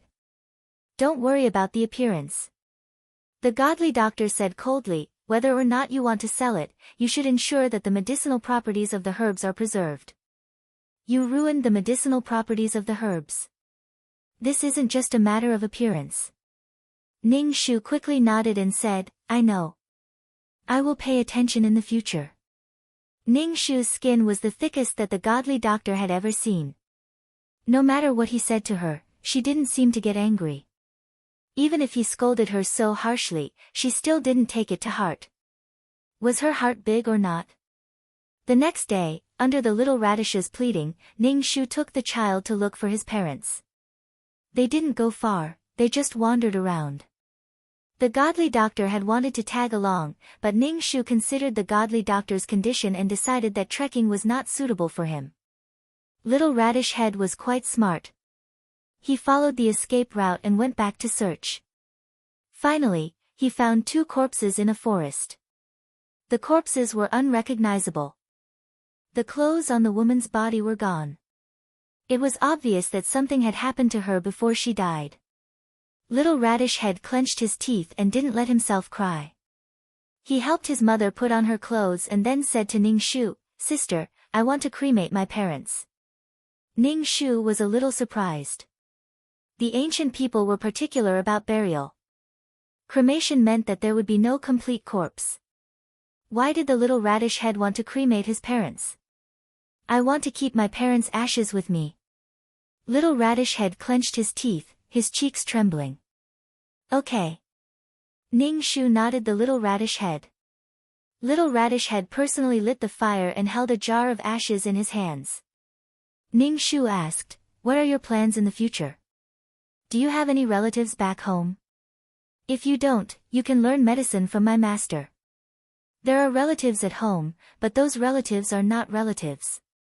I'm afraid that they will be very happy if something happens to my father. I'm not going back." The Little Radish Head shook his head. Although his face looked young, his words were not young at all. Children from rich families matured early. "Oh right, do you know what the robber who robbed you looked like?" Ning Shu asked. Little Radish Head said, "It was a very good-looking man." Ning Shu's heart suddenly skipped a beat. He said, "Did he look like a scholar?" Little Radish Head nodded. "Yes." The moment he opened his mouth, he said that my father was selling things at a high price and was harming the people. My father explained that my family was doing business honestly and didn't raise the price. But that person just didn't listen. Damn, this Chinibyu was definitely Wenruhua. So it was like this. He flaunted his righteousness, but what right did he have to kill people? Who gave him the right to take other people's lives? He was clearly the one who was angry and wanted to punish others. Ning Shu wanted to kill this person. "Let's go." Ning Shu led Little Radish Head back to the bamboo house. The godly doctor was waiting at the door for Ning Shu and Little Radish Head to return. Seeing the jar in Little Radish Head's hand, he said coldly, "Wash up and eat." Little Radish Head placed the ashes in the room and ate while crying. The godly doctor picked up some food and placed it in the child's bowl. He said lightly, "From today onwards, you will learn medicine from me." "Thank you, Master." Little Radish Head held back his tears and said to the godly doctor, "It's too early to call me Master. There are still some ceremonies for an official disciple. These things can't be omitted." The godly doctor said lightly. Ning Shu felt uncomfortable all over. What kind of ceremony was this? From the very beginning, this godly doctor had never thought of accepting her as his disciple. He made him fertilize and weed. He only knew how to torment him. The next day, Little Radish Head first bathed and burned incense. Then, he kowtowed and ate herbs. After a series of complicated ceremonies, he became the godly doctor's disciple. Moreover, he was the only disciple. Ning Shu looked on enviously from the side. Little Radish Head Suyu became the godly doctor's disciple.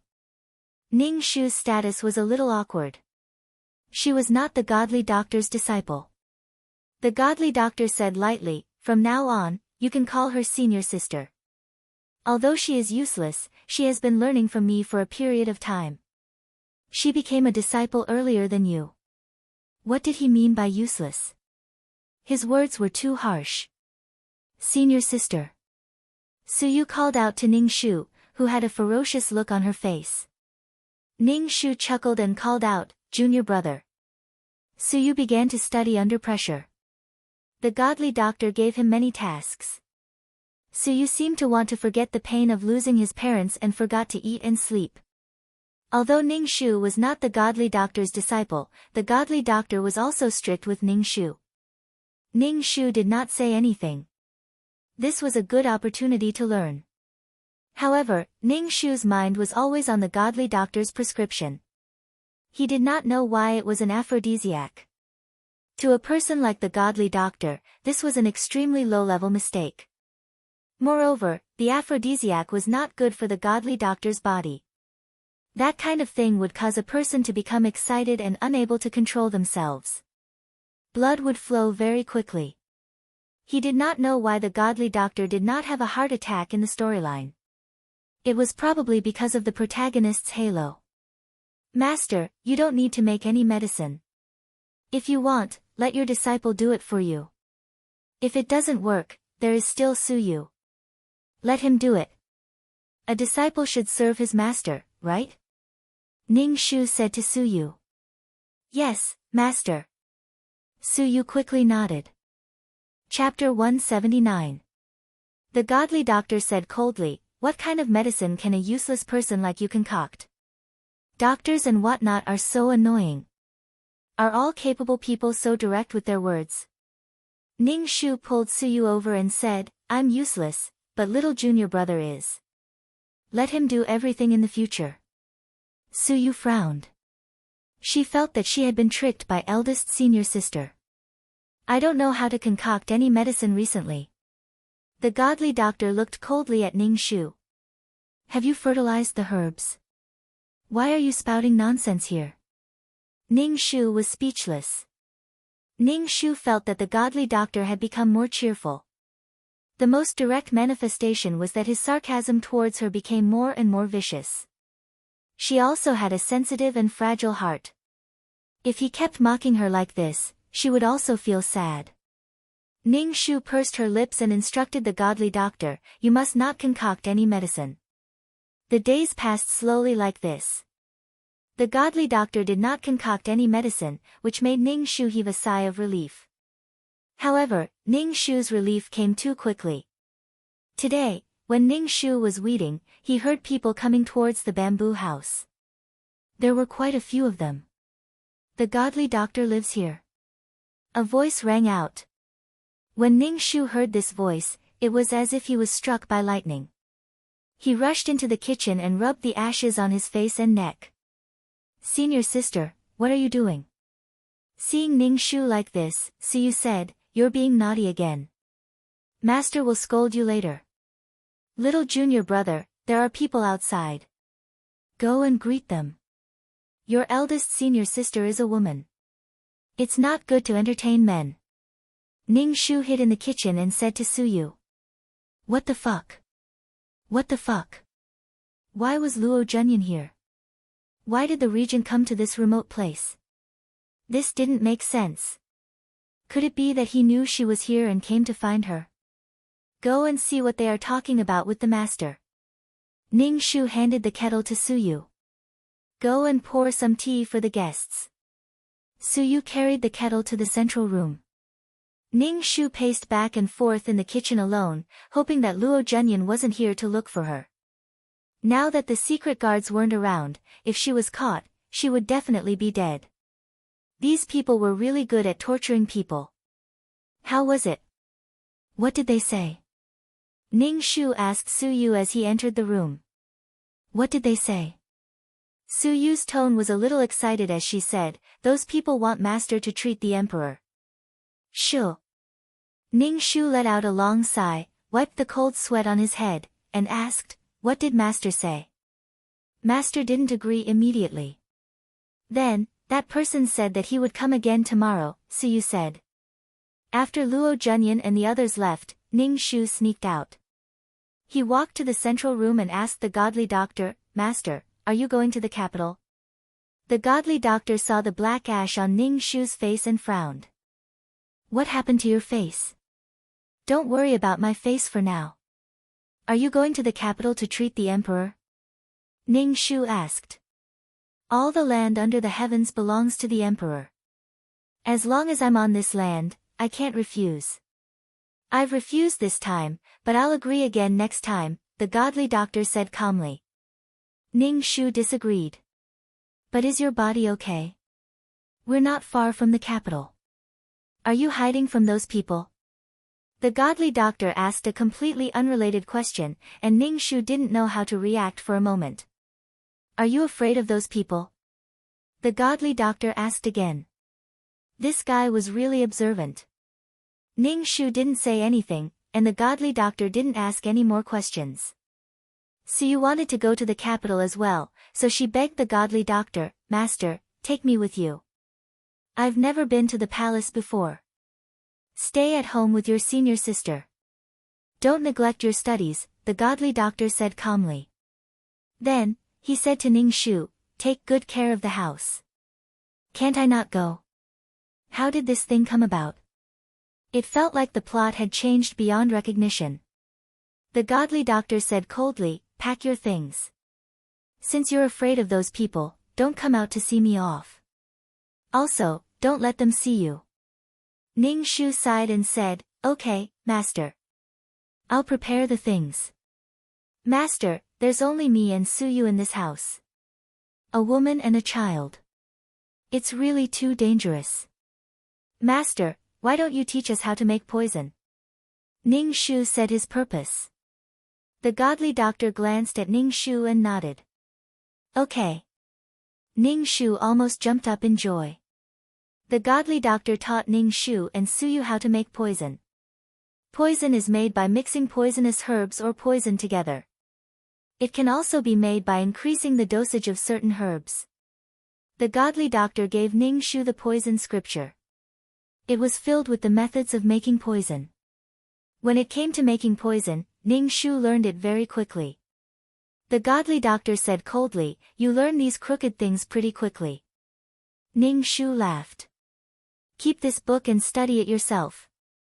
I'll be gone for a long time. Take good care of Suyu. The godly doctor said calmly. I know. Don't worry, Master. Ning Shu promised. The godly doctor looked coldly at Ning Shu. When Ning Shu met his gaze, he was stunned for a moment before asking, Master, is there anything else you want me to do? Nothing. You don't have to send me off tomorrow. The godly doctor turned and closed the door. Wait, Master. Ning Shu pushed the door open and took out a bottle of medicine. Master, these are the heart-nourishing pills I made for you. The godly doctor looked at Ning Shu and poured out a heart-nourishing pill. He sniffed it and looked at its color. You didn't make it well. The color and medicinal properties are not good. You've ruined the ginseng. I made this with Suyu. Master, take care of your health when you're outside. Ning Shu had automatically ignored the godly doctor's sarcasm. Oh, it was made by Suyu. It's not bad to make heart-nourishing pills at her age. The godly doctor said to Suyu.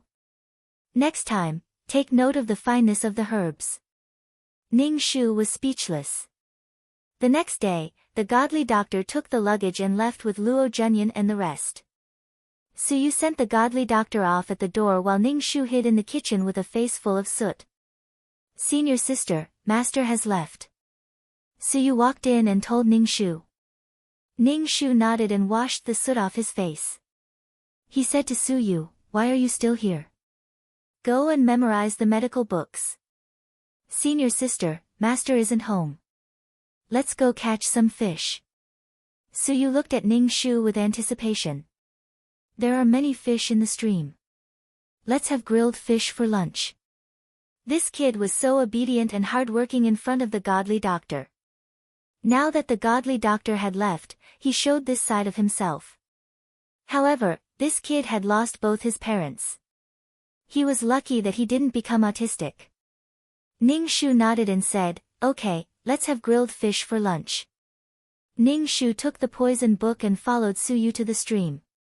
He read by the bank and checked on Suyu's condition. You're a beauty. Come with me. A sexy voice suddenly sounded. Chapter 180. When Ning Shu heard the voice, he looked around but didn't see anyone. Suyu, who was catching fish in the stream, also came ashore. She hid behind Ning Shu and said in fear, Senior sister, is there a ghost? I'm so scared. Senior sister, you have to protect me. You're so young, why are you so superstitious? Ning Shu pulled Suyu out from behind him. You're a man. You have to protect a woman, don't you know? Hiding behind a woman like this isn't manly at all. Hee hee, interesting. A person jumped down from a tree. His hair was loose and was casually tied up with a black ribbon. He was wearing black clothes with golden embroidery. The most important thing was that his face was androgynous. He was so beautiful that it was like a dream, and his whole body carried an evil aura. Standing there, he looked like an illusory datura flower, evil and beautiful. Ning Shu looked at this person and said indifferently, my master isn't home. You don't have to look for him. The man stared blankly for a moment, then smiled. His smile was devilishly charming. His toes touched the surface of the water, and he flew in front of Ning Shu. Ning Shu immediately smelled the fragrance on his body. Wow, you're so powerful. You actually flew over. Suyu looked at the man with admiration. The man looked at Ning Shu and asked, what's your birthday? Look, he didn't even ask for his name and directly asked for his birthday. Ning Shu pulled Suyu back a step and said indifferently, this is a secret. What if you find out my birthday and want to kill me? The man was speechless. Ning Shu pulled Suyu and quickly ran. He looked back and saw that the demon sect's leader didn't chase after them. Instead, he looked at her with interest. After returning to the bamboo house, Ning Shu said to Suyu, this person is very dangerous. You have to be careful in the future.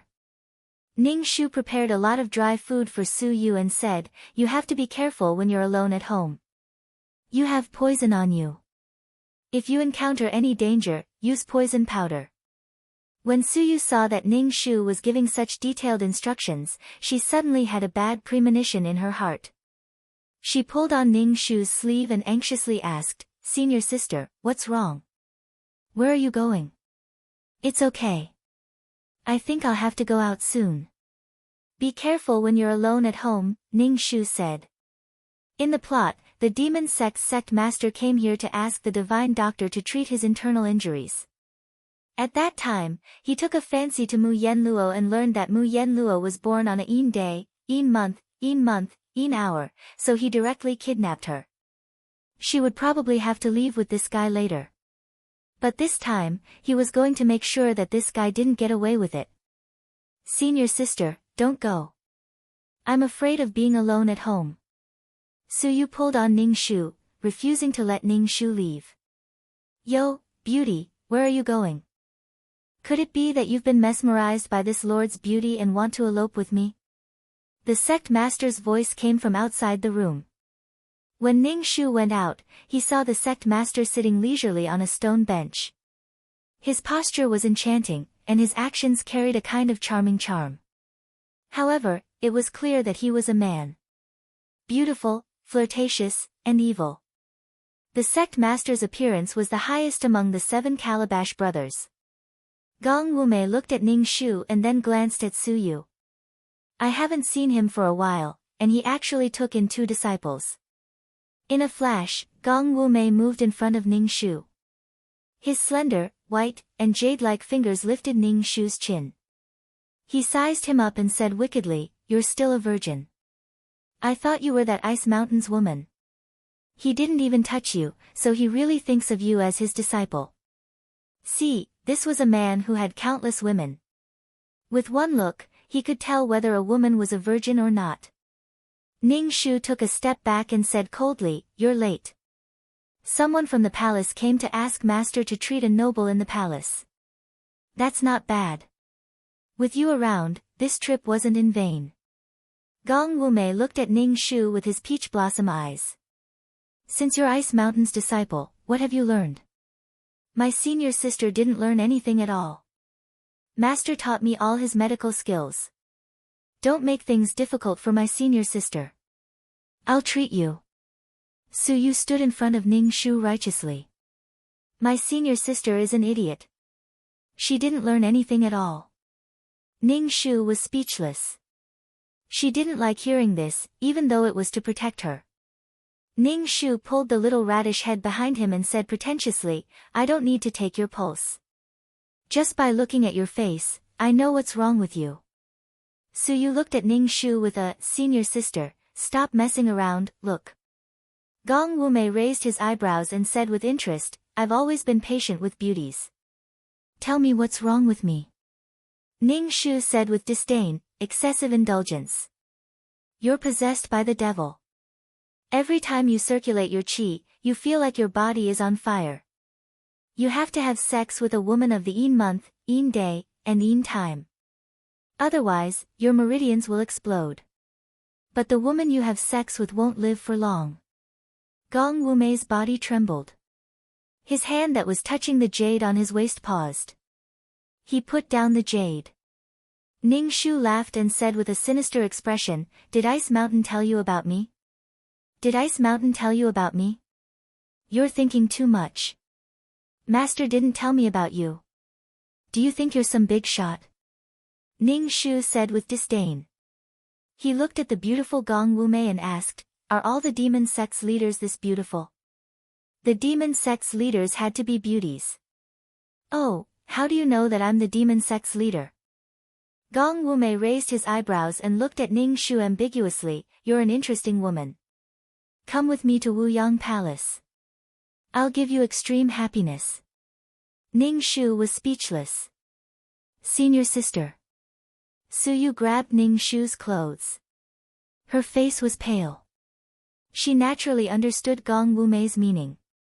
Perhaps her senior sister would have the same ending as her mother. Ning Shu patted Suyu's back and said, It's okay.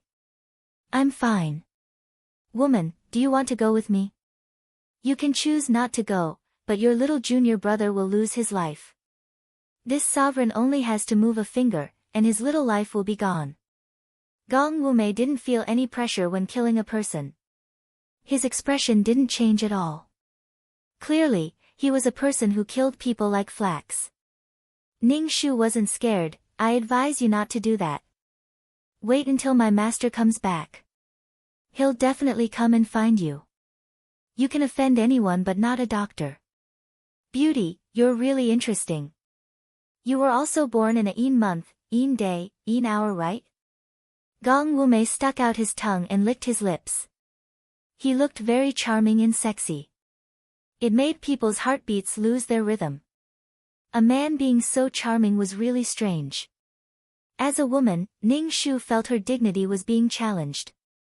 She really wanted to find a group of men to take turns with this guy. Chapter 181. No, I have a pure yang constitution. If you do that with me, your blood vessels will definitely explode. Ning Shu denied that he was born in a Yin month, Yin day, and Yin hour. Gong Wumei raised her eyebrows and said with interest, No need to quibble, I can feel my body's desire for you. Ning Shu, come with me to the Endless Palace. Since you are a disciple of Ice Mountain and know about my situation, then come with me. Gong Wumei held on to Ning Shu's waist and moved close to Ning Shu's ear. She breathed out hot air, almost touching Ning Shu's ear, and said with a sexy voice, You don't have the right to reject me. Ants don't have the right to reject me. Ning Shu's expression was indifferent, and said with disdain, Can you not talk so close to me? Do you know that you have bad breath? Gong Wumei, Ning Shu also knew that he had to go. This was the plot. Ning Shu said to Suyu with tears in her eyes, Stay at home and wait for master to come back. Senior sister will be fine. You also have to take care of the medicine field at home. You have to do the fertilizing and weeding. Suyu nodded and said, Senior sister, wait for master to come back. I will go with master to save you. Ning Shu patted Suyu's head, picked up the package and said to Gong Wumei, I am your doctor now. I ask for more benefits. Sure, for beauties, especially beauties with pure Yin constitution, I have to be patient. Gong Wumei's pink lips curved into a charming arc, Wait until you reach the Endless Palace. You will realize that it is a paradise. You will never want to come back. The two of them left the bamboo house. Ning Shu asked Gong Wumei, Are we going to walk to your endless palace? Of course not. Gong Wumei curled her fingers and blew a loud sound. After a while, someone sent a luxurious carriage over. The driver was a disciple of the demonic sect. Greetings, sect master. The carriage is here. Gong Wumei looked at Ning Shu and said with a faint smile, let's go up. Ning Shu hugged the bundle and got into the carriage. Gong Wumei smiled and also got into the carriage. He sat across from Ning Shu and looked at Ning Shu with his peach blossom eyes. He supported his chin and charmingly asked, Beauty, what is your name? Lil Red, Ning Shu replied. Little Red? When Gong Wumei was reading out her name, his voice sounded very sexy, causing people's heart to itch. Beauty, even your name has such personality. This sovereign likes it very much. Thank you for the compliment. Ning Shu replied seriously. Then, he seemed to have thought of something and asked, it's not easy to find a woman with a een month, a een day, and a een hour. If this woman is extremely ugly, do you want to do it? This probability was similar to winning the lottery, and Mu Yanluo's physique was exactly like winning the lottery.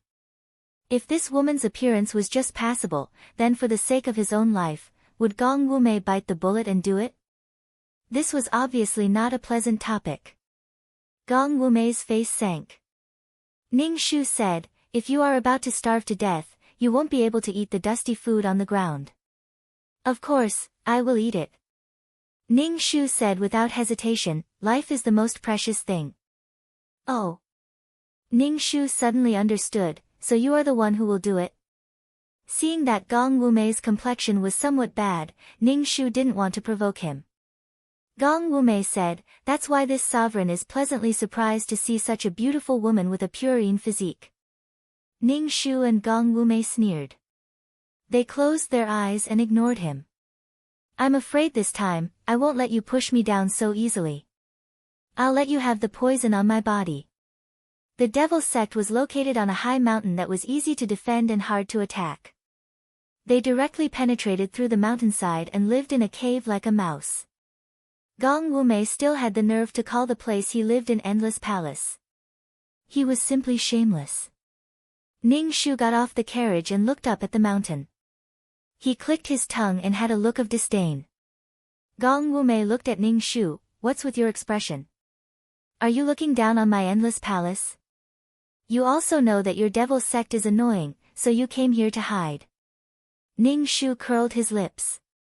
You captured so many women, aren't you afraid that the righteous sects will encircle and annihilate you? Gong Wumei sneered, so what? This sovereign wants to see who dares to encircle this sovereign. Gong Wumei brought Ning Shu to the front of the suspension bridge. Ning Shu said, after crossing this suspension bridge, you will reach this sovereign's endless palace. Ning Shu looked at the suspension bridge and swallowed a mouthful of saliva.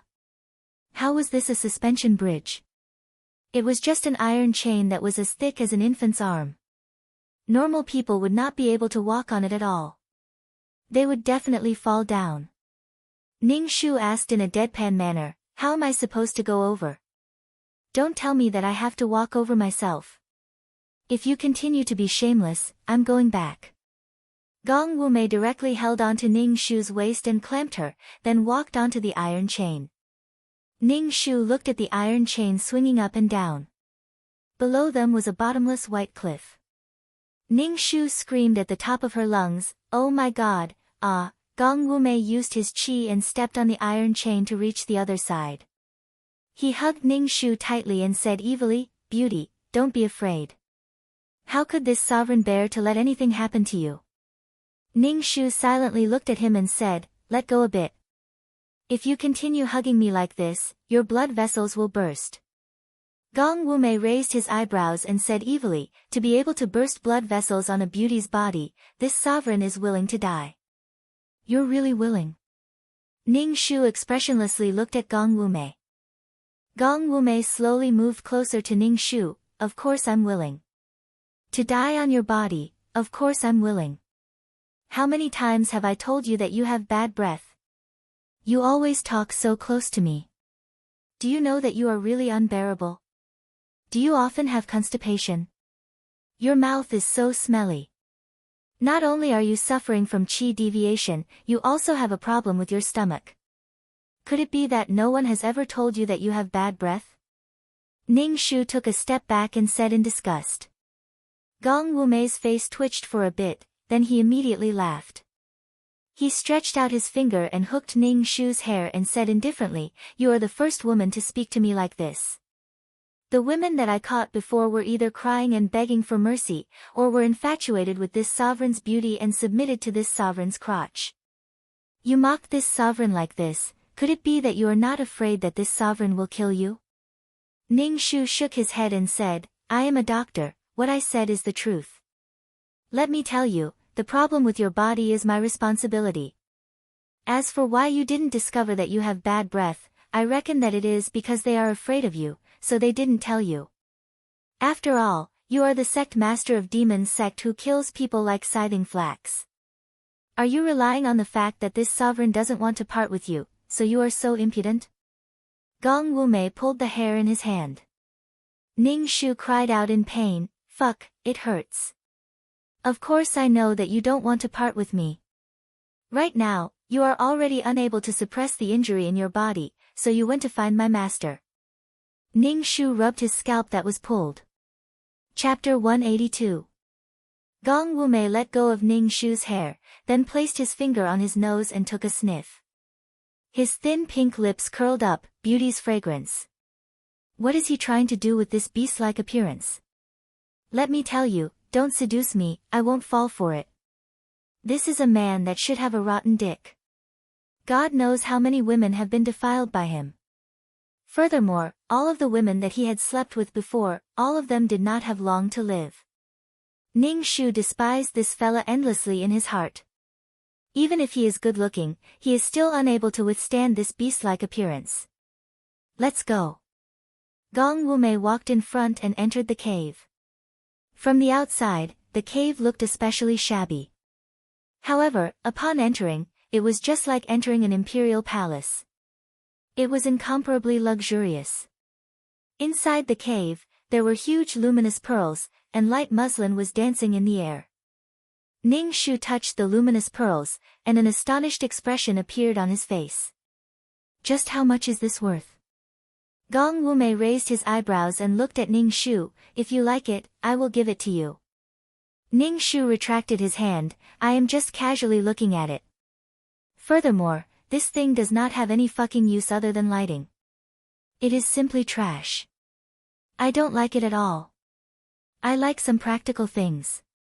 "Practical things?" Gong Wumei raised his eyebrows and looked at Ning Shu, then said with a devilish charm, "There are only things that you can't say, there is nothing that I can't get.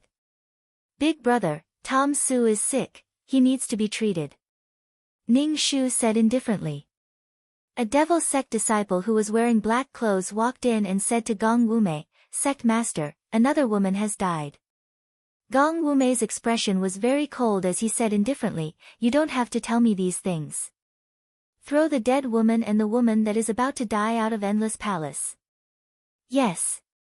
The devil sect disciple waved his hand, and two people carried a woman out. This woman's face was ashen, her fingernails were purplish black, and she was not breathing at all. It seemed like she was already dead. Ning Shu looked at Gong Wumei's expressionless face. Gong Wumei was as indifferent as a dead ant, which made Ning Shu's back feel a chill. "Throw out those women who can no longer heal me. They're taking up space." Gong Wumei sat on the chair, flicked his hair, and said indifferently, "Yes." After a while, Ning Shu saw many women being driven out. These women's faces were pale, as if they hadn't seen the sun for a long time. Their faces were haggard, and there was a black aura between their eyebrows. It seemed like they didn't have long to live. Some of the women actually had white hair on their heads. It was unknown whether it was because they were already that old or because they had been ravaged by Gong Wumei. When these women saw Gong Wumei, they all cried and begged Gong Wumei for mercy. Their faces were either filled with despair or numbness. Ning Shu looked at all of this. He watched as these women were driven out of the Endless Palace by Gong Wumei. The fate that awaited these women was death. Wait a minute. Ning Shu said. Gong Wumei lazily looked at Ning Shu, and used his hair to brush Ning Shu's face. He leaned close to Ning Shu and breathed out hot air. What's wrong, beauty? Do you have a problem? Let me take a look at these people. Ning Shu took a step back and walked in front of a woman. He took her hand and felt her pulse. The vitality of her 5 organs had been destroyed. Her pulse was very heavy and weak. Ning Shu suspected that there would be no pulse in the next second. Her internal organs had already collapsed. Ning Shu shook his head. These people probably wouldn't live for more than a month. They were just struggling at death's door. After a rough calculation, there were more than 10 people here. Just the number of women who were about to die was already so many. Then, Gong Wumei probably captured even more women.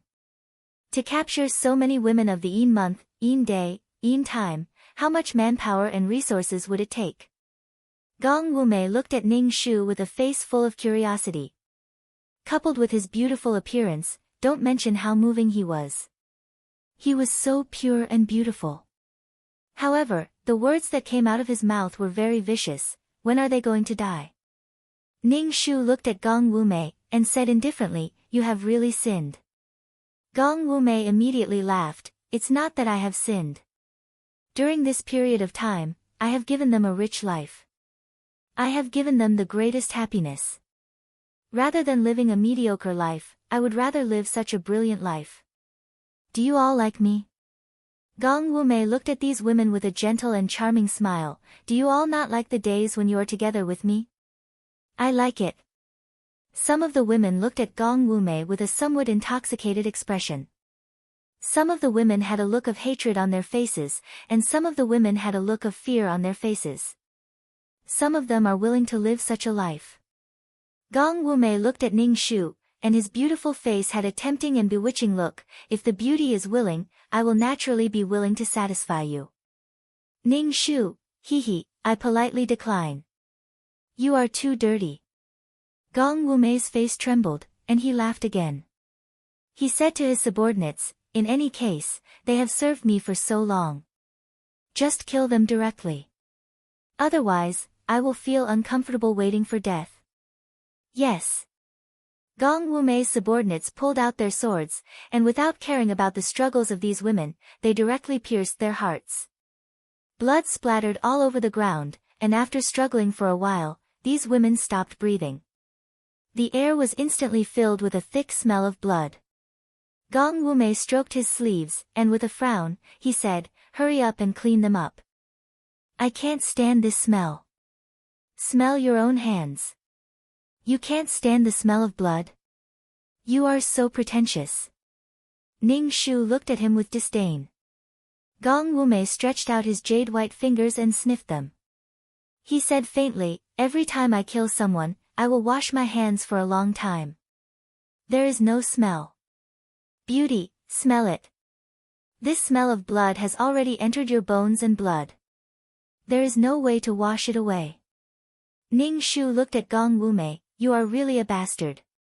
Showing off your power on women and taking away their lives. Beauty. Gong Wumei stuck out his tongue and licked his lips, don't challenge my patience. Sooner or later, you will also submit to my crotch like these women. So vulgar. You really think that you have a big tool? Leader, I sincerely advise you. You are drinking poison to quench your thirst. Quickly nourish your kidneys and eat more kidneys. Right now, do you feel that your waist is often sore? Every time you do it with a woman, you feel dizzy and you can't come back to your senses for a long time.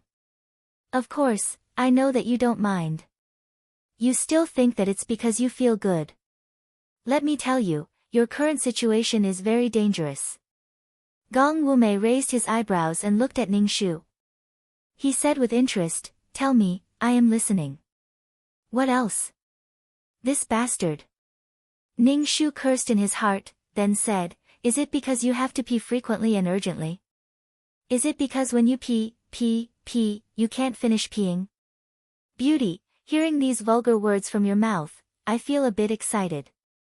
Gong Wumei looked at Ning Shu with his peach blossom eyes. I have all these symptoms that you mentioned. Do you need to take a look? Take a look, your sister, this bitch. Chapter 183. Ning Shu stayed in Wuyang Palace. Gong Wumei treated Ning Shu as his doctor, a reserve member of the harem. If something really happened, Ning Shu would probably be pounced on. Ning Shu touched the poison sewn into his clothes. This bastard really dared to use force on him. Ning Shu wanted to make his blood vessels burst. No, burst his liver. Now, Gong Wumei was probably rolling around with another woman. The pitiful thing was that these women were robbed of their lives by Gong Wumei not long after. What kind of evil art was Gong Wumei practicing? It directly robbed a woman of her yin essence and stripped her of her vitality. Why didn't this bastard practice the sunflower manual? Everything would be solved if he got rid of the root. In the plot, Mu Yenluo had the same fate as these women. She was captured by Gong Wumei and had sex with him day and night. What surprised Gong Wumei was that Mu Yenluo was very durable. Other women would weaken after a short period of time, but Mu Yenluo didn't have such symptoms at all. Moreover, every time he rolled around with Mu Yenluo, his luck would be exceptionally smooth. She was simply a treasure. From then on, Mu Yenluo was imprisoned by Gong Wumei and treated as a sex slave. It was simply too shameful. Ning Shu clutched his chest, feeling very stifled. The female lead's body was like a cheat. Miss Little Red, our sect master wants you to go over, a disciple of the demon sect outside said to Ning Shu. Ahem. Ning Shu coughed, tidied his clothes, and followed the disciple to Gong Wumei's room with his medicine box. Although it was in a cave, the decorations were very beautiful. There was a small bridge over flowing water, a rockery garden, and some women in the garden. When they saw Ning Shu, they sized him up. Are you new? A woman stopped Ning Shu. Ning Shu asked, are you here to compete with me for the position of sect master? Ning Shu was speechless. What the hell? Ning Shu pulled the woman's wrist and checked her pulse. He then shook his head. This was another woman who had slept with Gong Wumei. This woman was better than the previous ones. If she didn't sleep with Gong Wumei, she might be able to live a little longer. Ning Shu looked at the women in the garden and shook his head. Maybe one of them would be thrown out like the previous woman, living a life worse than death. I'm asking you a question. Are you also the woman that the hierarch brought to the Endless Palace? The woman Ning Shu asked. She stared at Ning Shu's face with eyes full of jealousy. Are you going to the sect leader's room now? Ning Shu naturally saw the jealousy in this woman's eyes. Truly, a pitiful person must have a hateful side. She actually envied him because of that rotten Gong Wumei.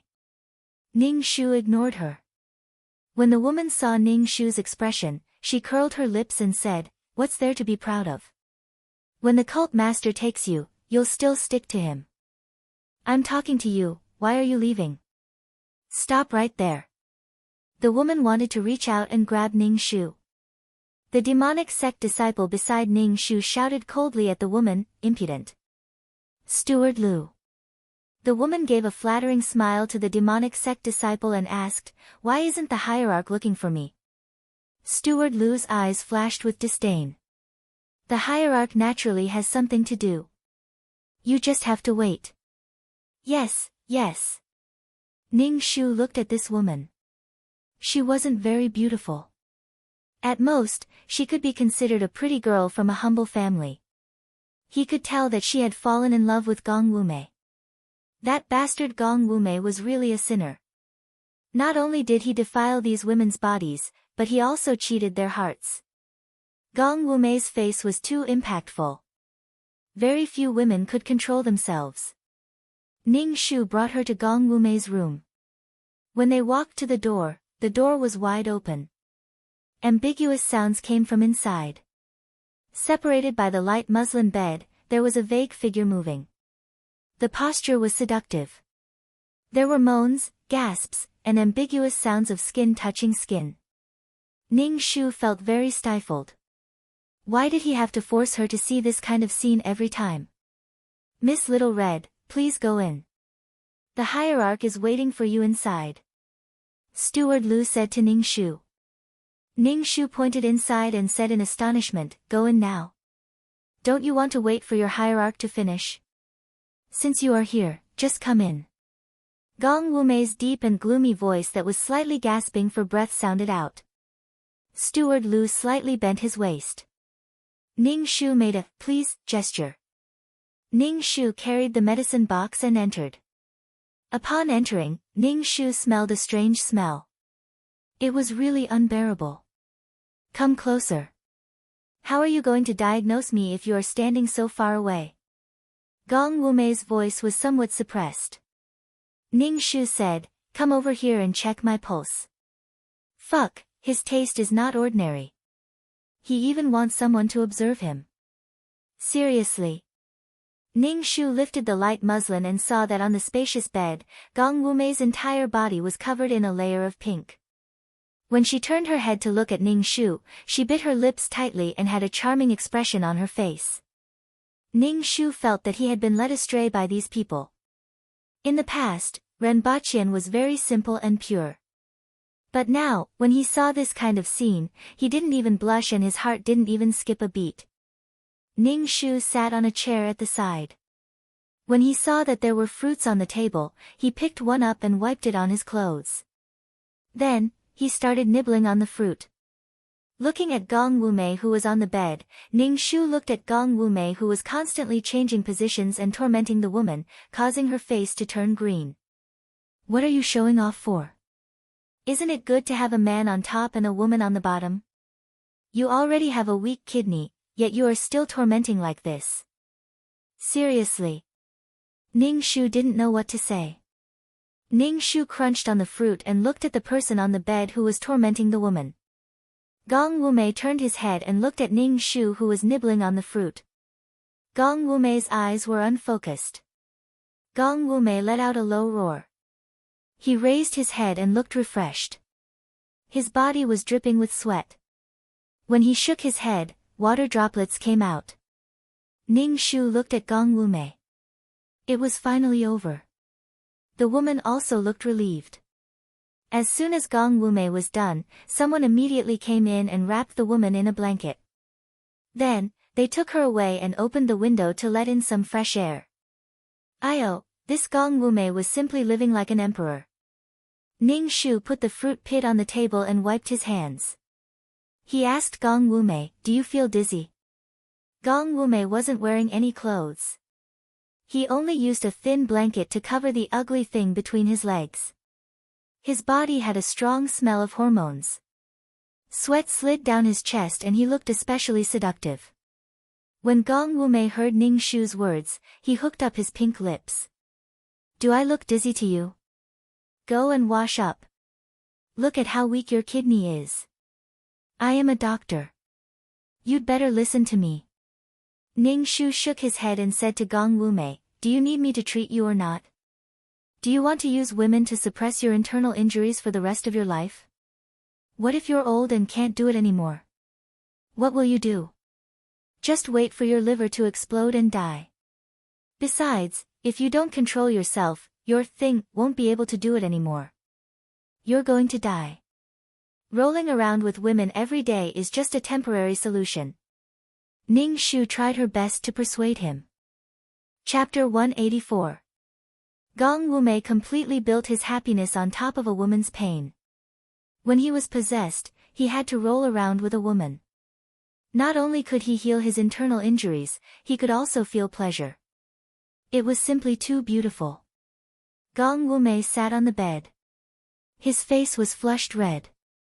When he heard Ning Shu's words, he looked at Ning Shu with a pair of blurry eyes. Are you saying that because you're jealous of that woman just now? Jealous that I'm together with her and didn't pamper you? Are you unhappy? Gong Wumei touched his chin and looked at Ning Shu. Ning Shu rolled his eyes. His heart didn't waver at all. He even wanted to laugh. Thank you for your grace. Tisk, tsk, tisk. Gong Wumei supported his chin. You said that you're quite beautiful. In this endless palace, there isn't a single woman who can compare to you. But the moment you open your mouth, you completely destroy the feeling. Do you know that you should be gentle, elegant, and have the weakness of a beauty? But I feel that your appearance and your personality don't match at all. A beauty should have the appearance of a beauty. Ning Shu touched his own face. Anything a beauty does can be forgiven. I'm beautiful, I'm proud. I have the looks, I'm willful. I can do whatever I want. Gong Wumei sneered. I like your style. I really want to find a group of men to take turns with this person who is as beautiful as a woman. Gong Wumei laid down with an enchanting posture. His black hair spread out on the bed. His eyebrows were like a painting. He was simply too beautiful. Gong Wumei, Ning Shu reached out his hand and said. Let's take his pulse now. To be honest, after seeing you, I don't even want to do those women anymore. Compared to you, they are too ugly. Ning Shu's heart didn't waver. He just treated Gong Wumei as a fart. Ning Shu put his hand on Gong Wumei's pulse and carefully felt Gong Wumei's pulse. Gong Wumei supported his chin as he looked at Ning Shu. His eyes swept over Ning Shu's face inch by inch. After that, he blew a mouthful of hot air towards Ning Shu's face. The more I look at you, the more beautiful you are. My heart is really moved. Ning Shu fanned the hot air that Gong Wuxiu exhaled. She was about to break down. Didn't I tell you that you have bad breath? Why do you always like to blow at people? Can you at least consider if other people can stand it? Ning Shu let go of Gong Wumei's pulse. Gong Wumei looked at Ning Shu lazily. How is it? Can it be cured? Of course it can be cured. However, you have to listen to me. Ning Shu had an unfathomable expression. After it is cured, not only will your internal injuries be gone, your martial arts will also improve. You won't need to roll around with women every day. Are you sure you want to be cured? Gong Wumei sat up and looked at Ning Shu seriously. Can it really be cured? Even your master can't do it. How can you do it? My master is too lazy to treat you. My master prides himself on being from a righteous sect. Naturally, he won't say anything to someone like you who kills people like flies. Ning Shu almost described the godly doctor as the embodiment of justice. Gong Wumei sneered. That iceberg is definitely not like what you said. Righteous sect? Beauty, are you trying to make me laugh? Then I will believe you this time. If there is any problem, I will immediately rape you and kill you. After that, I will peel off your skin and keep it well. Gong Wumei's voice was sexy as he spoke vicious words. Coupled with his picturesque face, he really looked like a man-eating flower in disguise. Ning Shu smiled and said, as long as you do as I say, you will naturally be cured. If you can't be cured, I will kill myself. You don't have to do anything. Beauty, how can I bear to let you die? Gong Wumei stretched out his hand, wanting to touch Ning Shu's face. Ning Shu took a step back to avoid Gong Wumei. He said indifferently, you touched your dick but didn't wash your hands. As a doctor, I suggest you be clean. Gong Wumei, first of all, the first step of treatment is to not sleep with women. Ning Shu said in a deadpan manner. Gong Wumei raised his eyebrows. If my injury flares up and there is no woman, do you want to see me explode and die? Do you want me to die? Gong Wumei's voice was very cold. Looking at Ning Shu, his eyes were filled with killing intent. Ning Shu's face was expressionless as she faintly said, every time your qi is disorderly, you release it in this way. It's a kind of harm to you and the woman you have intercourse with. I've said it before, since I've become your doctor, I'll naturally be responsible for you. This is my medical ethics as a doctor. When Ning Shu said this, his face emitted a holy radiance, making him look imposing and tall. I will believe you this time. If anything happens, I will cook you and eat you. I don't know how your snow white and tender skin will taste. I want to eat you right now. Crazy, perverted heart. In order to show your determination to treat me, you should send all the women in your palace away. What if you can't control yourself and roll with them? You should send them away. Ning Shu looked at Gong Wumei and said. Gong Wumei's face suddenly revealed a smile. It was like a poisonous but beautiful flower slowly blooming. However, his voice was incomparably cold. Beauty, are you jealous of those women? Do you want to save them? Or are you really thinking for me? No matter what your goal is, I will tell you, if you need to treat me, then treat me. Don't think too much. My temper is not good. If you anger me, the consequences will be serious. Ning Shu was expressionless. I am not related to those women. Why should I save them? Do I look that saintly? Do I look that kind-hearted and lovable? Gong Wumei looked at Ning Shu indifferently. No matter what your goal is, I will tell you, in my territory, you don't have the right to bargain with me. Even if you want to save those women, do you think those women will be willing to leave? This place is as happy as the immortals. There are bejeweled palaces, delicacies, gorgeous clothes and jewelry. There is also a man like me who will pamper them. Do you think those women will be willing to leave? Moreover, those who have already lost their chastity will only be ridiculed by others. Who caused all of this? Ning Shu looked at Gong Wumei's complacent appearance and felt nauseous. She had never seen such a shameless person. He was clearly doing something worse than a beast, yet he could still be so shameless. Ning Shu felt that she was too young. Compared to Gong Wumei, she was really a good person. Ning Shu was almost moved to tears. Let's start the treatment from tomorrow. Ning Shu carried the medicine box and was about to leave. Then, she turned around and said to Gong Wumei, if you don't take a bath and disinfect yourself after having sex, your dick will rot. Ning Shu walked out of Gong Wumei's room. When she passed by the garden, she saw many women playing in the garden. There were many devil sex disciples guarding them. Most likely, they were there to prevent them from running away. Perhaps, some women were really enjoying themselves.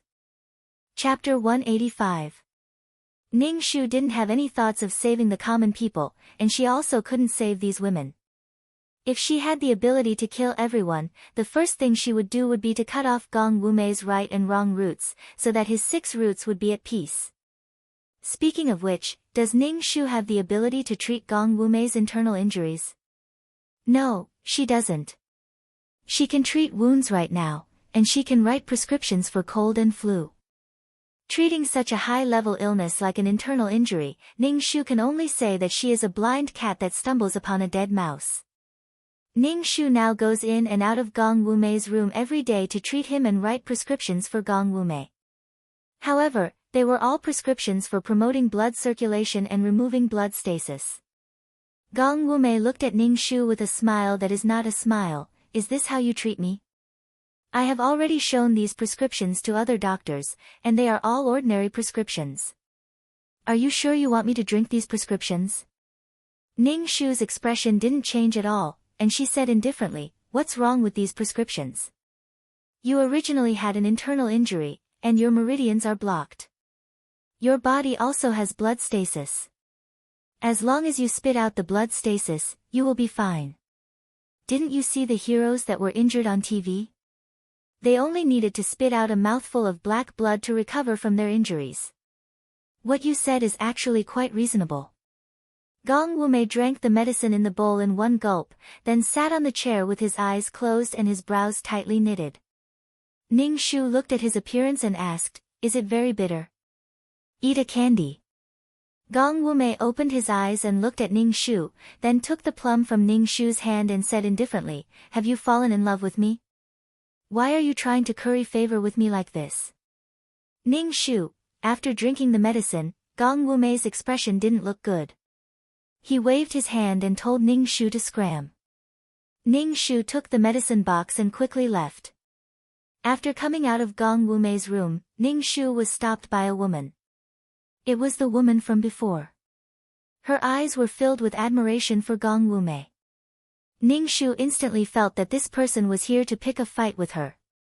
Ning Shu lightly said, "Don't talk to me, I don't want to talk to you, and don't ask me if I'm Gong Wumei's woman, and don't ask me if I've ever rolled with him."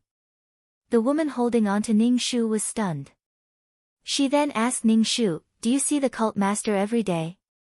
I want to know how the cult master is doing now. Why haven't you come looking for me for so long? If you want to know, then go find it yourself. Don't ask me. I don't know anything." Ning Shu thought for a moment, then took out a pill from the medicine box and gave it to her. "This thing can help with your beauty. Here you go." The woman was stunned for a moment. She took the pill and said, "Thank you." Ning Shu saw that she casually put away the medicine bottle and knew that she wouldn't eat it. Ning Shu didn't care whether she ate it or not. She was just helping out casually. If the other party didn't accept it, Ning Shu wouldn't force it.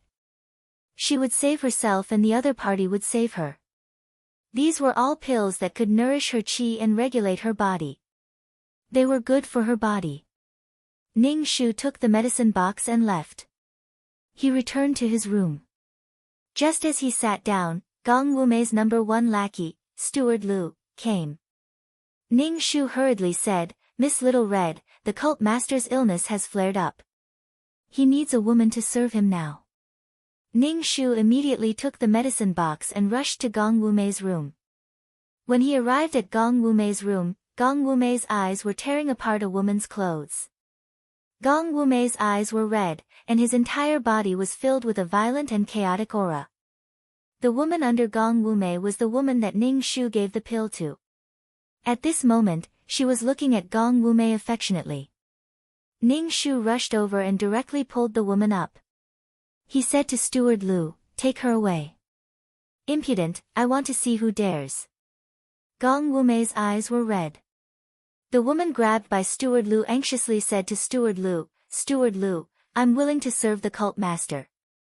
Beauty, since you chased her away, you can replace her." Gong Wumei and Ning Shu stretched out their hands. Their eyes were even redder, like a wild beast that was about to devour a person. Hearing that Ning Shu was going to replace her, the woman immediately looked at Ning Shu with eyes full of jealousy and hatred. Ning Shu looked at Gong Wumei. First, he covered his nose, then he sprinkled the medicinal powder. Gong Wumei didn't care about the medicinal powder, but not long after, his body became soft. "Drag him into the ice water," Ning Shu said to Steward Lu.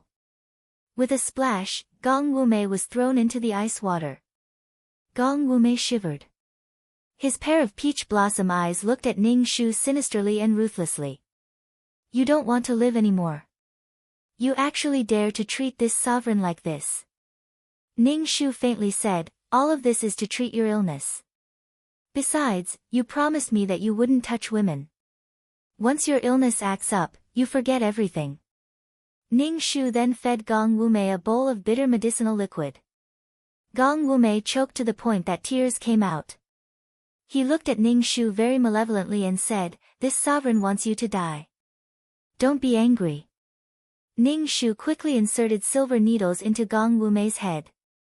"Later, your blood vessels will really burst." Gong Wumei's body was slightly shivering. Even the muscles on his body were moving. His expression was somewhat painful. However, his body was soft and he couldn't exert any strength. The current Gong Wumei was in a lot of pain. Ding, abuse points 10. Ning Shu, moi, you haven't seen me for so long. Did you miss me? 2333's voice sounded in Ning Shu's head. It made Ning Shu's ears ring. Ning Shu, scram, 2333, Ning Shu saw that Gong Wumei's head was smoking. He quickly added ice into the bathtub. Gong Wumei looked at Ning Shu with red eyes. "You better pray that you can see the sun tomorrow." Gong Wumei's voice was trembling. It seemed that he was enduring some kind of pain. Moreover, the little Gong Wumei was still very perky. Ning Shu inserted some silver needles into Gong Wumei's arm. Then, he fed Gong Wumei 2 bowls of medicinal liquid. Gong Wumei was very tired. His shining peach blossom eyes were dim. Ning Shu fed Gong Wumei medicine every hour. This made Gong Wumei's face turn green. Sect leader, are you feeling better? Ning Shu asked Gong Wumei with a professional expression. Is the qi still running around in your body? Gong Wumei frowned.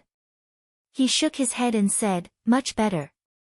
It doesn't seem like the conflict is that bad. That's good. Ning Shu nodded. Then, he removed the silver needles from Gong Wumei's arm and head. Ning Shu knew that it wasn't because of his treatment. It was because Gong Wumei's body was weak. He didn't have the strength to circulate his qi. The more he circulated his qi, the greater the conflict in his body. Sect leader, every time you open it, you have to hold it in. Don't release it. Do you understand? Hold it in, hold it in. Ning Shu said to Gong Wumei. What he meant was that when Gong Wumei wanted to release, he had to hold it in. When he wanted to ejaculate, he had to hold it in. Why? Gong Wumei looked at Ning Shu maliciously. Although he didn't rely on intercourse with a woman to get through the crisis this time, it made Gong Wumei feel exceptionally painful. He didn't have the pleasure of intercourse with a woman at all. Gong Wumei looked at Ning Shu with an extremely unhappy gaze. Chapter 186. Ning Shu ignored Gong Wumei's murderous gaze and said to Gong Wumei, this is all your energy. If you want to completely cure your illness, you have to calm down the chaotic aura in your body. You also have to repair your body that was damaged by the aura. The loss of your profound qi is not good for your body. Ning Shu started to talk nonsense. Gong Wumei was livid and didn't say anything. Then Ning Shu smiled wickedly. Then what should I do now? It can't be like this forever. Gong Wumei pointed at his crotch and slightly raised his chin. Ning Shu said ambiguously, you're responsible for making it go down. Ning Shu, ha. Endure it. Didn't I say that you have to endure it in the future? If you really can't stand it, you can rub it off yourself. But you must not release it. You must not. Ning Shu didn't look embarrassed at all. Gong Wumei lay softly beside the bathtub and looked at Ning Shu. Are you a woman or not? I'm a doctor. Men and women are nothing in my eyes. Ning Shu was very calm. Gong Wumei frowned tightly and seemed to be very uncomfortable. Ning Shu encouraged Gong Wumei. Come on, come on. Endure it. Gong Wumei was a martial artist after all. The effect of the bone-softening powder soon disappeared. When Gong Wumei stood up from the bathtub, Ning Shu took the medicine box and ran away. She didn't dare to face Gong Wumei when he was fine. Usually, Ning Shu didn't dare to get close to Gong Wumei. When Gong Wumei was distracted, she poured him many bowls of medicine with Coptis chinensis. She was afraid that Gong Wumei would punish her later. Probably because Gong Wumei was used to being unrestrained in the past, even if he wasn't sick, he still wanted to have sex with women. Every time he wanted to have sex with a woman, Ning Shu would appear and nag at Gong Wumei to endure it. Endure it. You're releasing your profound qi. Endure it, you can't have sex. If you do that, all your previous efforts will be wasted, are you a man or not? If you can't control your crotch, you're a failure. Do you want to be a failure? Every time Gong Wumei was aroused, Ning Shu would nag at him, which made Gong Wumei feel like he was going crazy. There were countless times when he wanted to reach out and break this woman's neck, but when he thought of his internal injuries, Gong Wumei restrained himself. Sometimes, Gong Wumei's little brother was in high spirits for the whole day, and he had to hold it in and not release it. Then, the time he stood erect was a little too long, which made Gong Wumei's face turn blue. The most obvious manifestation was that Gong Wumei's chin had acne. His hormones were out of balance, and his little brother's walking posture was very strange when he stood up. Ning Shu's heart was also very bitter. She didn't know how long she could coax him. Every time Gong Wumei's internal injuries acted up, Ning Shu would throw him into a bathtub with floating ice cubes. She mixed the bone-softening powder in the medicine in advance. Otherwise, if Gong Wumei went crazy, she would be in trouble. Every time Gong Wumei's illness acted up, it was very scary. Ning Shu could only continuously feed him medicine. These medicine were all mixed with the bone-softening powder. Ning Shu found that when Gong Wumei's internal injuries acted up, the symptoms of qigong deviation would be reduced a lot. To put it bluntly, it made him have no strength to go crazy. On the surface, Ning Shu still had to pretend to be confident.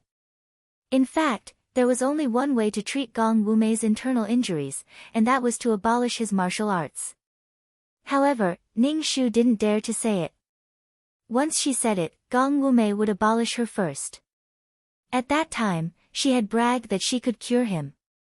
Now, if she told Gong Wumei that she wanted to abolish his martial arts, Gong Wumei would kill her countless times. As the leader of the devil sect, not having martial arts was simply seeking death.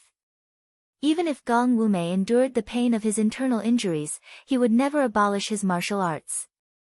Ning Shu would wait for those righteous sects to attack Wuyang Palace. At that time, she would take advantage of the chaos to escape. "Beauty, come here." Gong Wumei beckoned to Ning Shu. Ning Shu slowly walked to Gong Wumei's side. Suddenly, she smelled a strange smell on Gong Wumei's body. It smelled like he had peed in his pants. Gong Wumei's smile was devilishly charming and languid. An emerald green hairpin rotated around his jade-white fingertips. Gong Wumei extended his hand and inserted the hairpin into Ning Shu's hair bun. He faintly said, "This hairpin is perfect for you." Ning Shu immediately felt her hair stand on end. She felt that this guy was up to no good. Ning Shu really wanted to pull out the hairpin and throw it away. Gong Wumei elegantly sat on the chair. His peach blossom eyes stared blankly at Ning Shu. Ning Shu asked, "Do you have any business with me?" "I just want to ask, what did you add in the medicine?" Gong Wumei lazily asked. Ning Shu's face trembled. Could it be that he discovered that the cartilage in the medicine was scattered? Ning Shu very calmly and confidently said, "I didn't add anything." "Beauty, you are not telling the truth." "I had the doctor take a look. I added a large amount of coptis." Gong Wumei sinisterly looked at Ning Shu. "You are not being honest. Coptis is bitter in nature. However, to clear away heat and detoxify, I specially added coptis. The other doctors said that you cannot eat this coptis. Don't worry, everything I do is for your own good." Ning Shu extended his hand and wanted to pat Gong Wumei's shoulder. However, once he got close to Gong Wumei, Ning Shu smelled a strange smell. Ning Shu retreated 2 steps. "Don't you take a shower? Why do you have the smell of urine on your body?" Gong Wumei's face immediately distorted, and his face was filled with killing intent. "Beauty, you can eat whatever you want, but you can't speak whatever you want.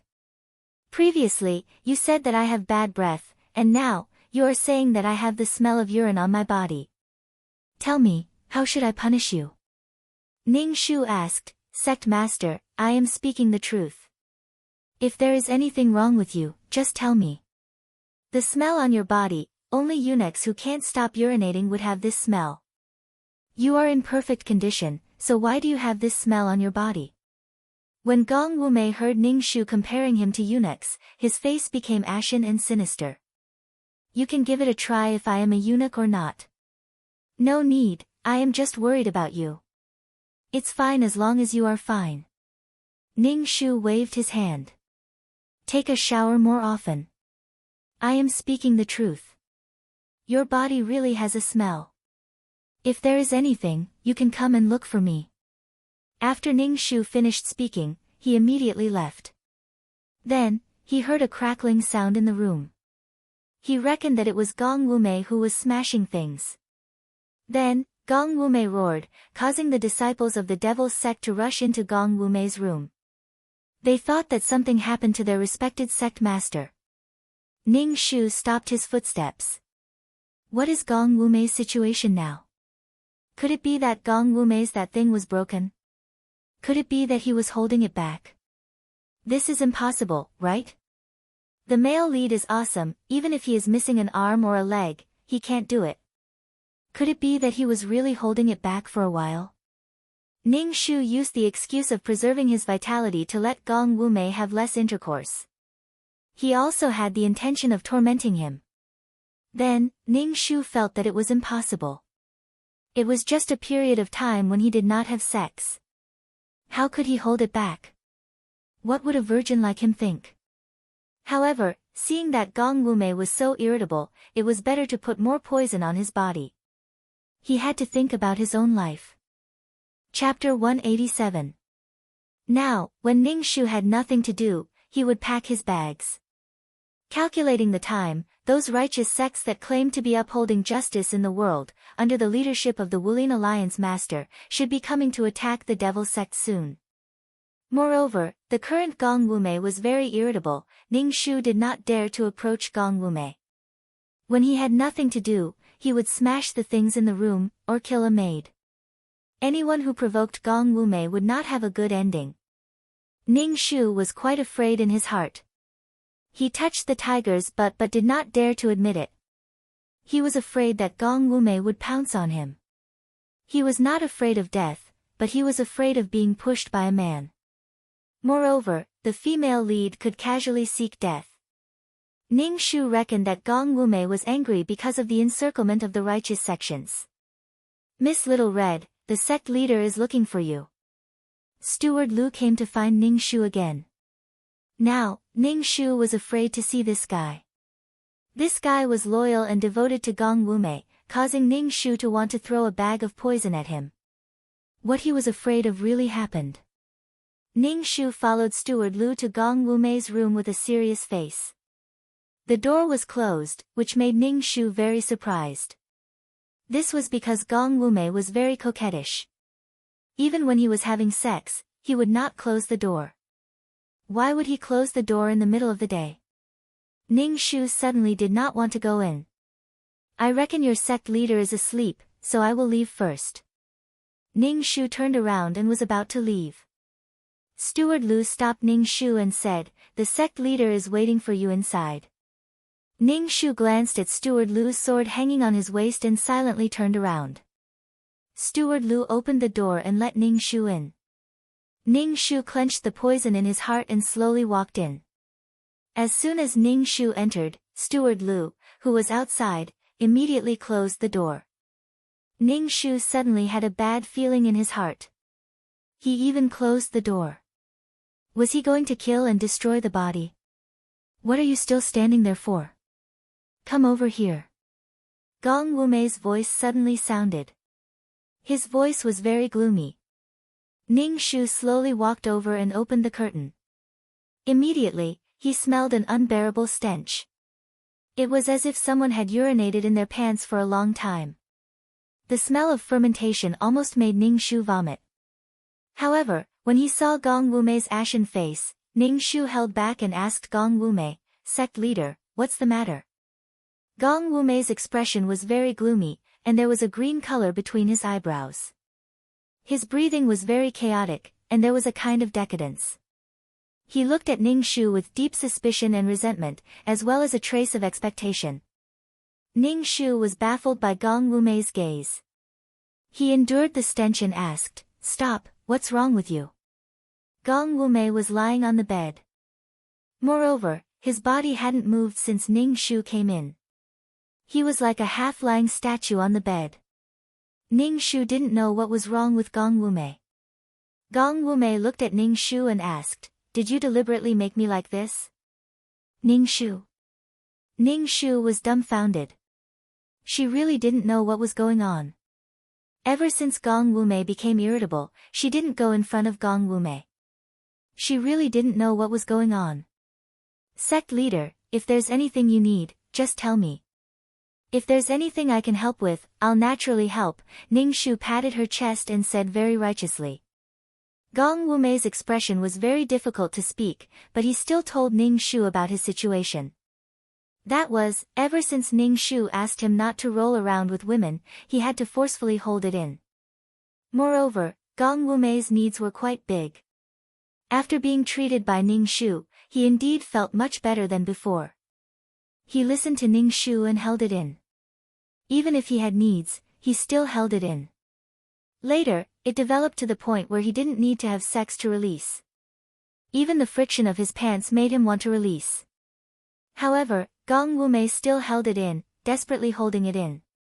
After holding it in for a long time, a problem appeared. Now, his lower body would drip with white turbidity at any time. He was venting at any time. When he moved, it would drip, causing Gong Wumei's temper to become very irritable. It was difficult to say such a thing about his lifeblood. After struggling for a long time, he still found Ning Shu. Moreover, in Gong Wumei's heart, he felt that it was all because of Ning Shu, that quack doctor, that he became like this. Ning Shu, he must have held it in for too long. Fuck. It was like a faucet that was broken. Ning Shu didn't know what expression to make. This was a strange thing. Ning Shu looked at Gong Wumei's expression that said he had to solve this matter and inexplicably felt that he was unjustly implicated. She really didn't expect Gong Wumei to be able to hold it in like this. It was as if he had to go to the toilet. He should go to the toilet and not hold it in like this. Even if you don't have sex with women, can't you do it yourself? This was really a strange thing. Don't you have hands? I'm your mother. Why are you so obedient? Ning Shu scratched his neck and looked at Gong Wumei and said, this is really not easy to solve. You can't solve it. Gong Wumei suddenly became agitated and sat up. Then, his expression changed and he slowly lay down again. He felt that his lower body was wet again. This kind of thing that didn't care about the time and place simply made Gong Wumei have the heart to die. Ning Shu smelled a strange smell again. She reckoned that Gong Wumei was too agitated just now and released it again. This, Gong Wumei's expression became very ugly. Looking at Ning Shu, he said coldly, you must solve this matter. Otherwise, you can go and die. Gong Wumei looked at Ning Shu with a murderous look, this sovereign became like this because of you. This has nothing to do with me. Ning Shu waved his hand, this really has nothing to do with me. How is this not related to you? You dare to say that you didn't ask this sovereign to abstain from sex? You didn't say that I have to hold my profound qi? You didn't say these things. Gong Wumei roared at Ning Shu. Then, his lower body opened up again. Gong Wumei wiped his face and his expression became very gloomy. Gong Wumei's face was now very irritable. Moreover, his eyes were filled with a strong murderous look. Obviously, he wanted to kill Ning Shu. However, he was worried about his own situation. Therefore, he suppressed the murderous look in his heart. Ning Shu expressed that he couldn't do it. Moreover, he didn't have the ability to do it. Say it, what method do you have? Gong Wumei looked at Ning Shu. It seemed that if Ning Shu didn't say anything, he would kill Ning Shu. Ning Shu had no choice but to say, first, put an ice pack on it and stimulate it. This meridian was damaged by you. Gong Wumei looked at Ning Shu and said lightly, you better pray that your method works. Otherwise, this sovereign will make you die a horrible death. Ning Shu, right now, Ning Shu only wanted to run away. If she stayed here any longer, Ning Shu was afraid that she wouldn't have long to live. Ning Shu thought for a moment, then asked Gong Wumei, that, other than the drip drip drip drip drip drip drip, can you stand up? Scram. Gong Wumei roared at Ning Shu, even if there is a problem with this sovereign, I will still deal with you. Ding, abuse points 80. Current abuse points 90. Chapter 188. Gong Wumei asked the servant to bring over the ice, then looked at Ning Shu with his long and narrow peach blossom eyes. Why are you looking at me? What do you think I should do? Gong Wumei asked Ning Shu. Ning Shu immediately said, just directly put it in your crotch. Are you playing with me? Gong Wumei roared Ning Shu. Don't tell me you want me to keep holding my crotch. Ning Shu dug his ears and said to Gong Wumei, Sect Master, if you really can't do it, just lie down in the ice water, then use hot water to burn it. After stimulating it back and forth, you will be fine. Gong Wumei took a deep breath and said with a light and emotionless voice, "You are playing with me." "I did." Before Ning Shu could finish his words, a figure flashed in front of his eyes, and then his neck was grabbed by someone. Gong Wumei's face was sinister, and his hot breath hit Ning Shu's face. "Don't think that I can't bear to kill you." Gong Wumei's face became even more sinister, and his white jade-like fingers grabbed Ning Shu's neck. "I really want to kill you right now." Ning Shu touched the poison in his hand. If he sprinkled the poison powder now, Gong Wumei's neck would be broken before the poison could take effect. "You are courting death." Ning Shu felt that his breathing was getting more and more rapid, and his lungs were burning. Ning Shu slapped Gong Wumei's hand, wanting to pry his hand away. Gong Wumei coldly asked Ning Shu, "Speak, what should we do?" Ning Shu struggled and pointed at his neck. "You are strangling my neck, what should I say?" Gong Wumei coldly snorted and let go of Ning Shu's neck. Ning Shu violently coughed and even choked on his tears. However, he was very happy in his heart. Just now, he had smeared the poison on Gong Wumei's hand. "Fuck, you want my life? Serves you right to be a eunuch." Gong Wumei looked coldly at Ning Shu, who was sitting on the ground. "Speak." Sect leader, it's not good. The Wulin people have already broken through the iron lock and besieged the cave." Steward Lu hurriedly rushed in and shouted at Gong Wumei. A look of shock flashed across Gong Wumei's face. "How did they pass through the iron lock? Didn't I say that when these sects attacked us, they should just release the iron lock? How did they let these martial artists pass through? I even specially sent people to guard the place where the iron lock was. What's going on?" Gong Wumei angrily shouted. His body once again emitted an unpleasant smell. Ning Shu heaved a sigh of relief in his heart. "Oh my, these people are finally here." Ning Shu tried his best to reduce his presence. When Gong Wumei left the room, he hurriedly ran away. Gong Wumei also didn't care about what was going on below him. Now that these people were fighting at the entrance, Gong Wumei walked 2 steps, then came back and grabbed Ning Shu's collar and walked towards the entrance of the cave. Ning Shu was speechless. What was the use of bringing a virgin like her in this kind of situation? She wasn't even fighting, so what was the point of bringing her along? Ning Shu really wanted to die. When they arrived at the entrance of the cave, they saw a lot of people gathered at the entrance. These people were all wearing different clothes. There were even some people who were carrying flags with their sects written on them. The people of the Devil's sect were resisting the attacks of these righteous sections. When they saw their sect master coming, they immediately shouted, "Sect master." Both sides tacitly stopped their attacks. Gong Wumei looked at these people with an ugly expression. He had clearly made arrangements, but these people were still able to pass through the iron lock. Unless there's a traitor. Gong Wumei's gloomy eyes swept across the faces of the Devil's sect disciples. Ning Shu wanted to leave, but at this time, Gong Wumei still didn't let go of her collar. Looking at the confrontation between the two sides, Ning Shu's legs felt weak. If she had mastered peerless martial arts, she would be able to rush into the crowd with a barbed whip. But now, her delicate body was weak, and Ning Shu felt short of breath. "Fuck, does Gong Wumei want to drag me down with him?" A person from the righteous sects walked out. This person was wearing blue clothes and held a sword in his hand. He just stood there and gave people a sense of righteousness. He was the handsome Wulin Alliance master with sword-like eyebrows, bright eyes, and a straight nose. When Gong Wuming saw this man, he coldly said, "Yan Nanzhu, this venerable one, and you have minded our own business. You brought people to knock down this venerable one's door. Are you trying to provoke a fight in the martial arts world? Gong Wumei, your Devil's sect has harmed the common people. You've robbed and killed the innocent. You've even taken countless women to your endless palace."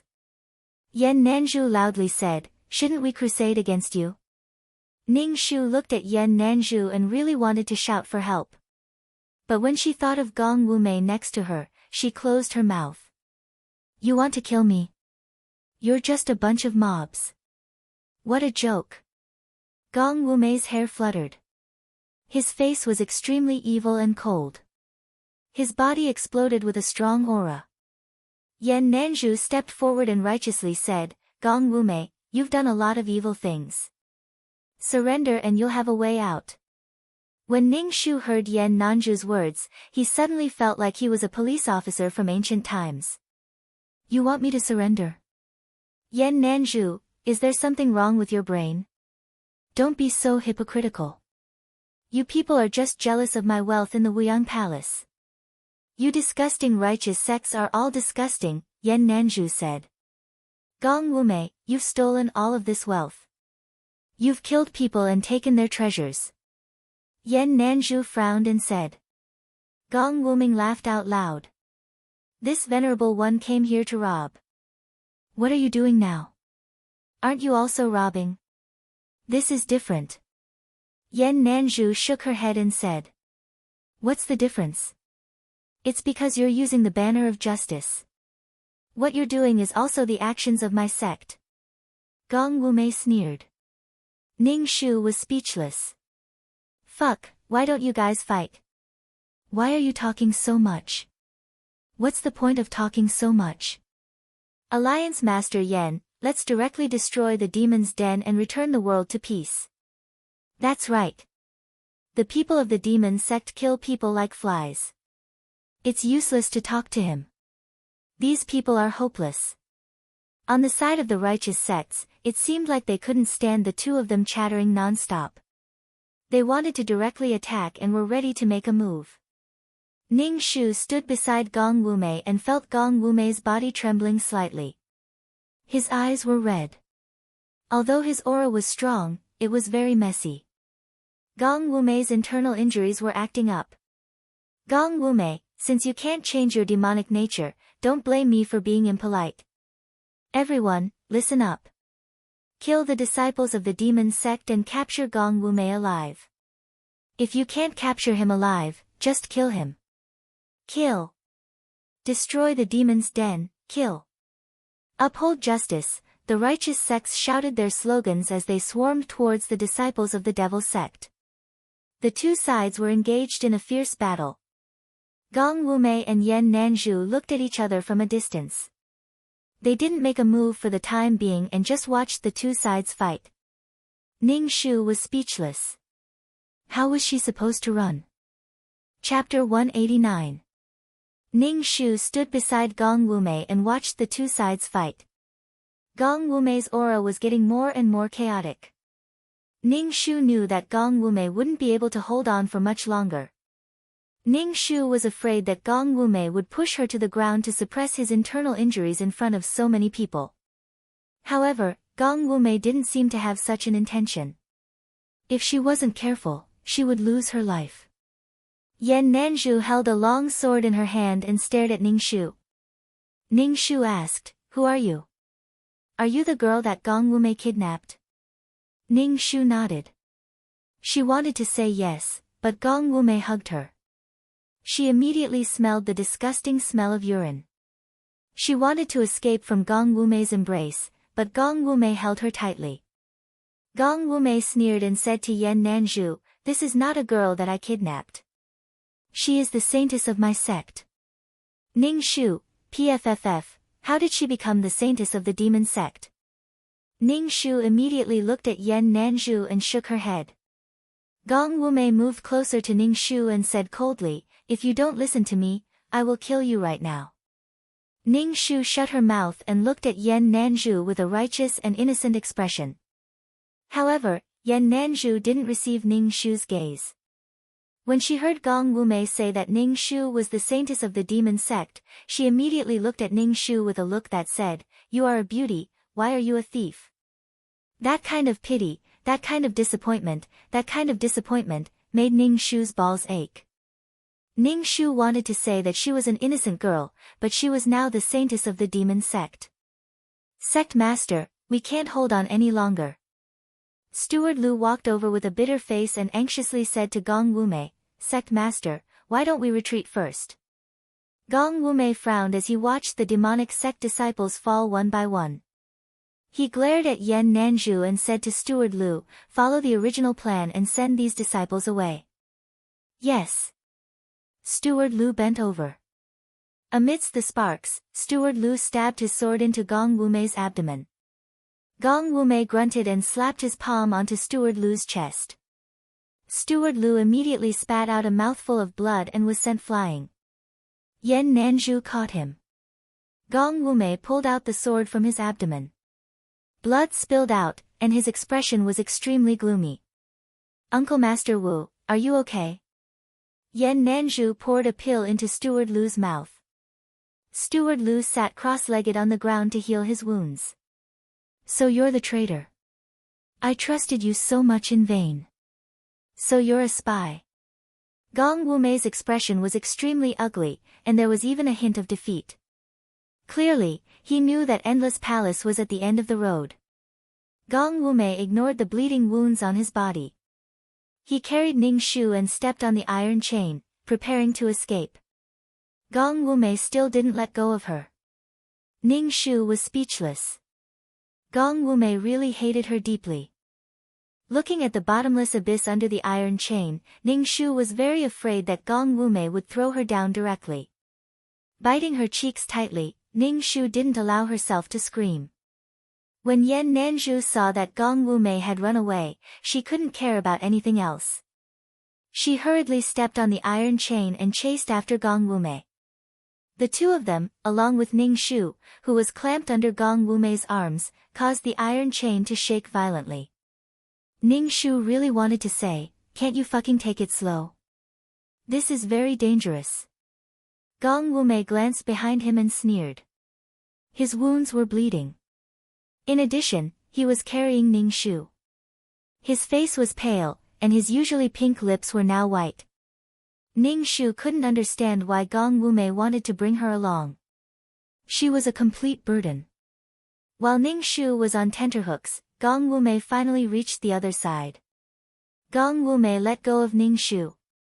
He glanced at Yan Nanzhu, who was still walking on the iron chain, and said loudly to Ning Shu, "Saintess, I'll leave the inheritance of the sacred sect to you. We'll run separately. When the time comes, we'll meet at Xianghua Temple. You must take good care of the inheritance of our sect. As long as the inheritance exists, our sect will exist. We will never be destroyed by these hypocritical righteous sections." Inheritance? Meet at Xianghua Temple. What the fuck, I don't understand what you're talking about. Ning Shu was dumbfounded. Then, Gong Wumei ran away before Ning Shu could react. Ning Shu looked at Yan Nanzhu, who was getting closer and closer. She quivered and ran in the direction that Gong Wumei ran. Fuck, she was tricked by Gong Wumei. What inheritance? It was just to make people pay attention to her. Gong Wumei, this bitch. I'm not running in the opposite direction. I'm going to run with you. Yan Nanzhu followed behind Ning Shu and chased after Ning Shu. Ning Shu saw Gong Wumei, who was not in front of him. His heart was galloping. Looking at Yan Nanzhu, who was getting closer and closer, Ning Shu was very irritated. After running for a while, Ning Shu couldn't run anymore. He put his hands on his waist and panted. He said to Yan Nan behind him, "Hero, wait a minute. I have something to say." Yan Nanzhu looked at Ning Shu vigilantly. She stood not far away from Ning Shu and asked sternly, "The inheritance of the demon sect is with you. Give it to me. As long as you turn over a new leaf and don't do anything evil, I will spare your life." Ning Shu was very helpless. He said, "If I say that I'm a pitiful girl who was caught by Gong Wumei, would you believe me?" "I don't believe you. If you were caught by him, Gong Wumei wouldn't care about your life or death. But when he escaped, he still took you with him. It's obvious that he cares about you. Give me the inheritance of the demon sect." Yan Nanzhu's face was righteous. She pointed her sword at Ning Shu. "Otherwise, don't blame me for being rude." Ning Shu, his heart was tired. "I really don't have any inheritance. You should go and catch Gong Wumei now. I'm just a weak girl who can't carry anything. Gong Wumei is the leader. Even if there's some lousy inheritance, it should be with him. I don't have any fighting power.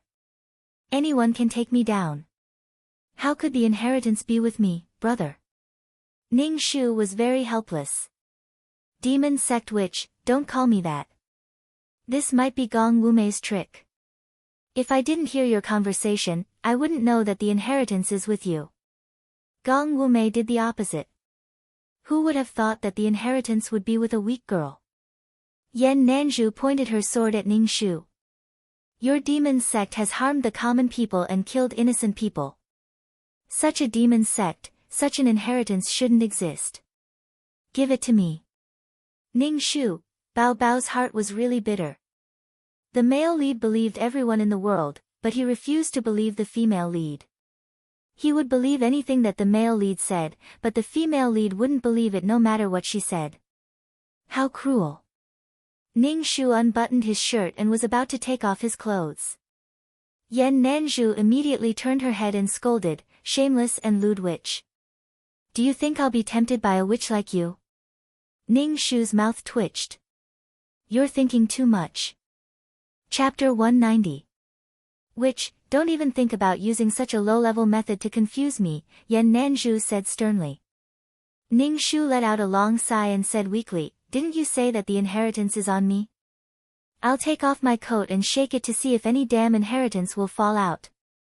Only then did Yan Nanzhu turn her head. Ning Shu trembled all over and said to Yan Nanzhu, see, there's no inheritance at all.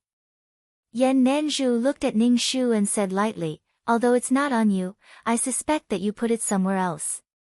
In short, I don't believe you. Ning Shu spread his hands. If you don't believe me, then go ahead. He turned and left. Where are you going? You're now a remnant of the demon sect. Come back with me now. Yan Nanzhu chased after Ning Shu. In order to prevent you from harming innocent people, I must take you back. Ning Shu was speechless. Alliance Master, look at how weak I am. Who can I harm? Ning Shu grabbed his hair. Why didn't you catch the great demon Gong Wumei? What's the use of catching me? Do you people of the martial arts world only know how to bully weak women? Are you a weak woman? Yan Nanzhu looked at Ning Shu. You're the saintess of the demon sect. Naturally, you have the ability to bewitch people. If you use your beauty to bewitch men, it will inevitably lead to a disaster. For the stability of the martial arts world, as the leader elected by everyone, I won't let go of anyone who harms the martial arts world. Ning Shu looked at Yan Nanzhu. This person was too righteous and serious. Ning Shu was speechless. In the original plot, Mu Yenluo was imprisoned by Gong Wumei as his sex slave. Later, when the demon sect was destroyed, Gong Wumei didn't have time to take Mu Yenluo away. Mu Yenluo was rescued by Yan Nanzhu and brought to her Sunset Mountain villa. There were other women who were rescued. Some of them were jealous of Mu Yenluo. Ever since Mu Yenluo came, Gong Wumei only slept with Mu Yenluo. This made some women jealous. They told Yan Nanzhu that Mu Yenluo was Gong Wumei's woman and was a member of the demon sect. They also said that Mu Yenluo had the ability to bewitch people and that no man could escape her seduction. When Yan Nanzhu learned of this matter, she would sometimes be unconsciously attracted to Mu Yenluo when she was with her. When she thought of other women saying that Mu Yenluo was good at seducing men, Yan Nanzhu felt very conflicted. Yan Nanzhu was conflicted. On one hand, it was her own feelings. On the other hand, it was the martial arts world's righteous path. He was the martial arts world's chief. How could he be together with a witch from the demon sect? Moreover, he was defeated by her seduction. Yan Nanzhu was conflicted. No matter how Mu Yenluo explained that she wasn't a member of the demonic sect and that she had been forcibly taken to Wuyang Palace by Gong Wumeng, and that Gong Wumeng, who had escaped, had come to Luo Xia Manor to save Mu Yenluo, Yan Nanzhu didn't believe Mu Yenluo's words. Moreover, Gong Wumei was very evil. Sometimes, he would sneak into the Sunset Mountain villa in the middle of the night and sleep with Mu Yenluo. Yan Nanzhu would watch the erotic pictures in the dark. She was very excited. Yan Nanzhu hated Mu Yenluo and hated himself. He hated himself for being bewitched by this witch. He hated Mu Yenluo for not having self-respect and fooling around with men. In short, Yan Nanzhu was a very righteous and upright man.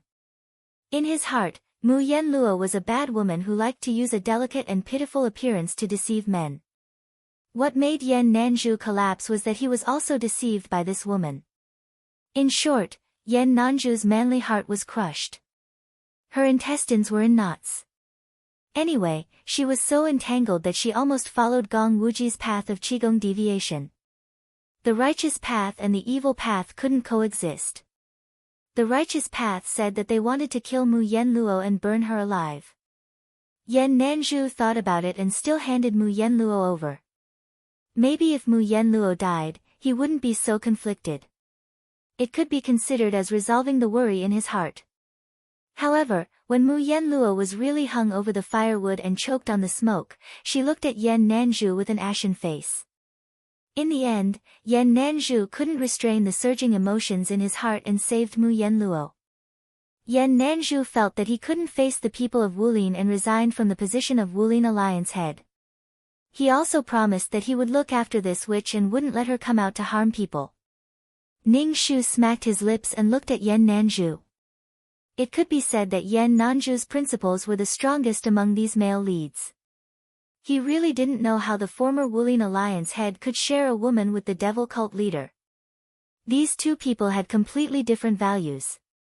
Gong Wumei didn't care about anything in the world. He killed people based on his mood. Yan Nanzhu was like a saint. He had the best heart among these people. He really couldn't figure out how these two people got along with each other. Ning Shu walked in front while Yan Nanzhu followed behind. After a long distance, Ning Shu couldn't help but ask Yan Nanzhu helplessly, "Alliance head, how long are you going to follow me? I really don't have any inheritance." Ning Shu jumped up and down. "Look, I don't have anything." Yan Nanzhu stared at Ning Shu and said, "I have to watch you in case you do something. Also, you have to follow me to Xianghua Temple." "Why? Why do we have to go to Xianghua Temple?" Ning Shu frowned and looked at Yan Nanzhu. "I have to go back and find my master." "You have a master? Is the former devil cult leader still alive?" Yan Nanzhu looked a little worried. Ning Shu was speechless. "When did I say that the devil cult leader was my master?" Ning Shu almost wanted Yan Nanzhu to kneel down.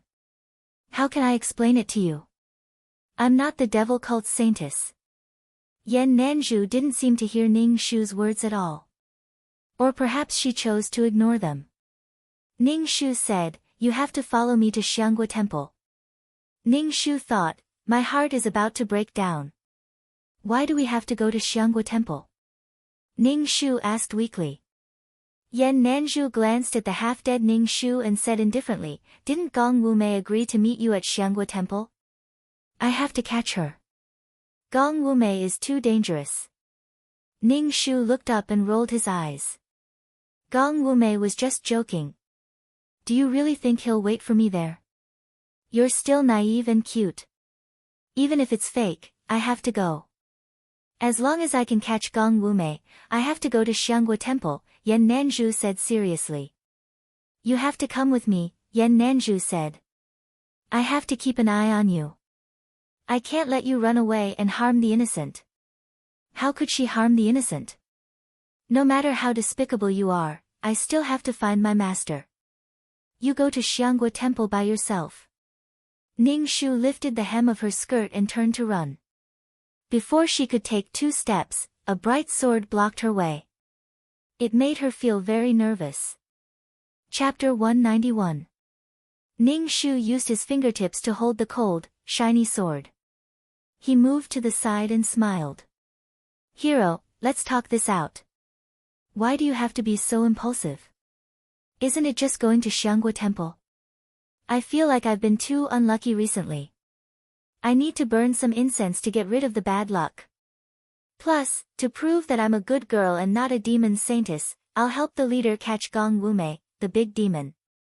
I'll do that to restore the discipline of the martial arts world, Ning Shu said righteously. Yan Nanzhu put down the sword and put it back into the scabbard. You really are from the demon's sect. You have a glib tongue. No matter what you say, I won't believe you. The people of the demon's sect are good at bewitching people. Lying is their second nature. They do dirty things, Yan Nanzhu said coldly. Ning Shu thought, Ning Shu was forced to follow Yan Nanzhu to Xianghua Temple. Ning Shu did not think Gong Wumei would go to Xianghua Temple. Along the way, Ning Shu's appearance caused a bit of a commotion. There were always some bullies who wanted to kidnap women. Yan Nanzhu relied on her powerful martial arts to prevent the bullies from touching Ning Shu's hair. But Yan Nanzhu's face was getting darker and darker. She looked at Ning Shu and coldly said, "You really are a demon. You can bewitch men wherever you go." Ning Shu was sitting next to the fire and eating a chicken leg. He threw the bone away and wiped his greasy mouth. He coldly said, "I don't like what you're saying. Aren't you the one who bewitched all those men?" Yan Nanzhu stared at Ning Shu. The flickering flames were reflected in his bright eyes, making his eyes look even more dazzling. Ning Shu stretched lazily and said indifferently, "Instead of saying it's my problem, why don't you say it's the men's problem? I've been like this since I was young, and I've always been this beautiful. My looks were given to me by my parents, and I didn't hurt anyone because of my looks. Instead, it's men who want to snatch me away because I'm beautiful. It's obviously the men's fault, so why are you blaming me? Men are lustful, and you're blaming me for being beautiful. Alliance leader, why don't you scold those men for bullying women and children? Instead, you're blaming me for bewitching people." Yan Nanzhu looked at Ning Shu in a daze and said, "You really are a demon. You're confusing people with your lies and pestering. At the end of the day, you're still a male protagonist. Everything is a woman's fault. TSK, TSK, TSK. I'm beautiful, but it doesn't mean you can violate me. Don't say that I'm seduced because I'm wearing revealing clothes." Ning Shu was too lazy to say anything to Yan Nanzhu. At the end of the day, women had a low status, so they had to take the blame.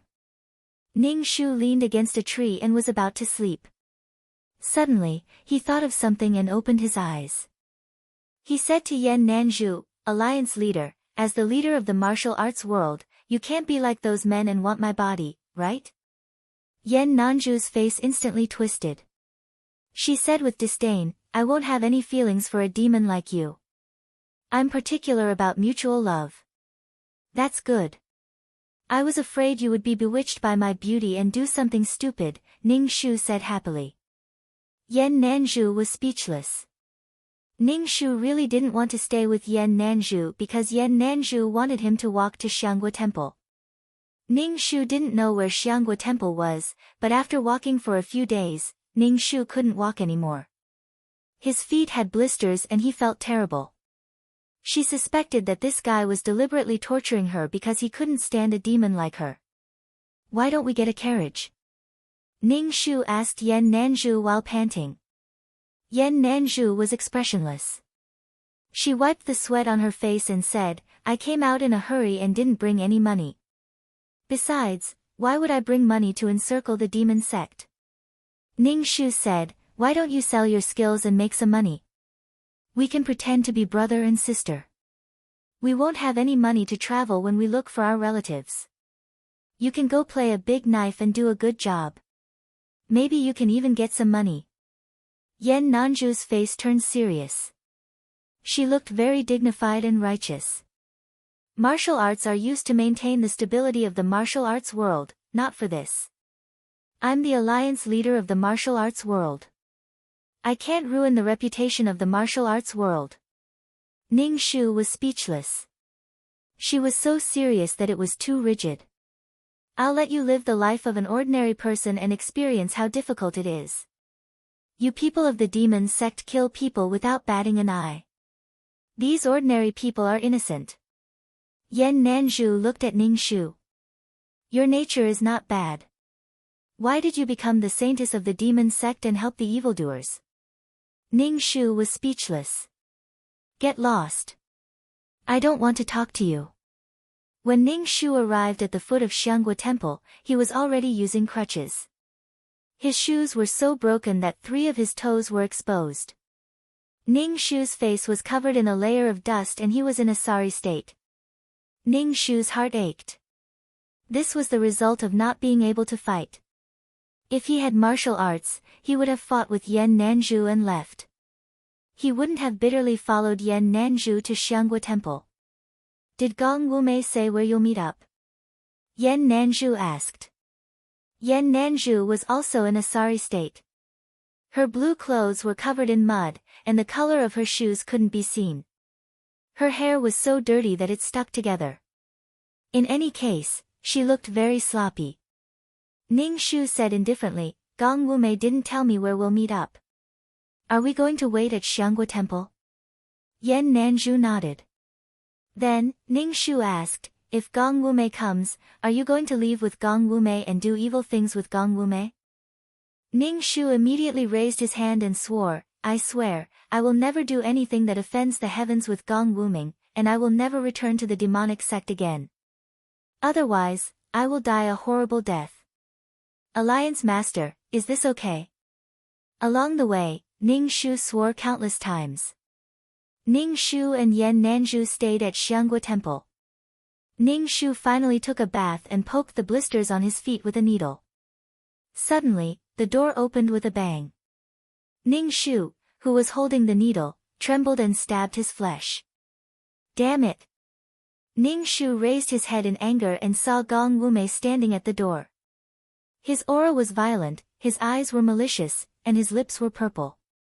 He looked at Ning Shu with bloodshot eyes. Bitch, how dare you poison me?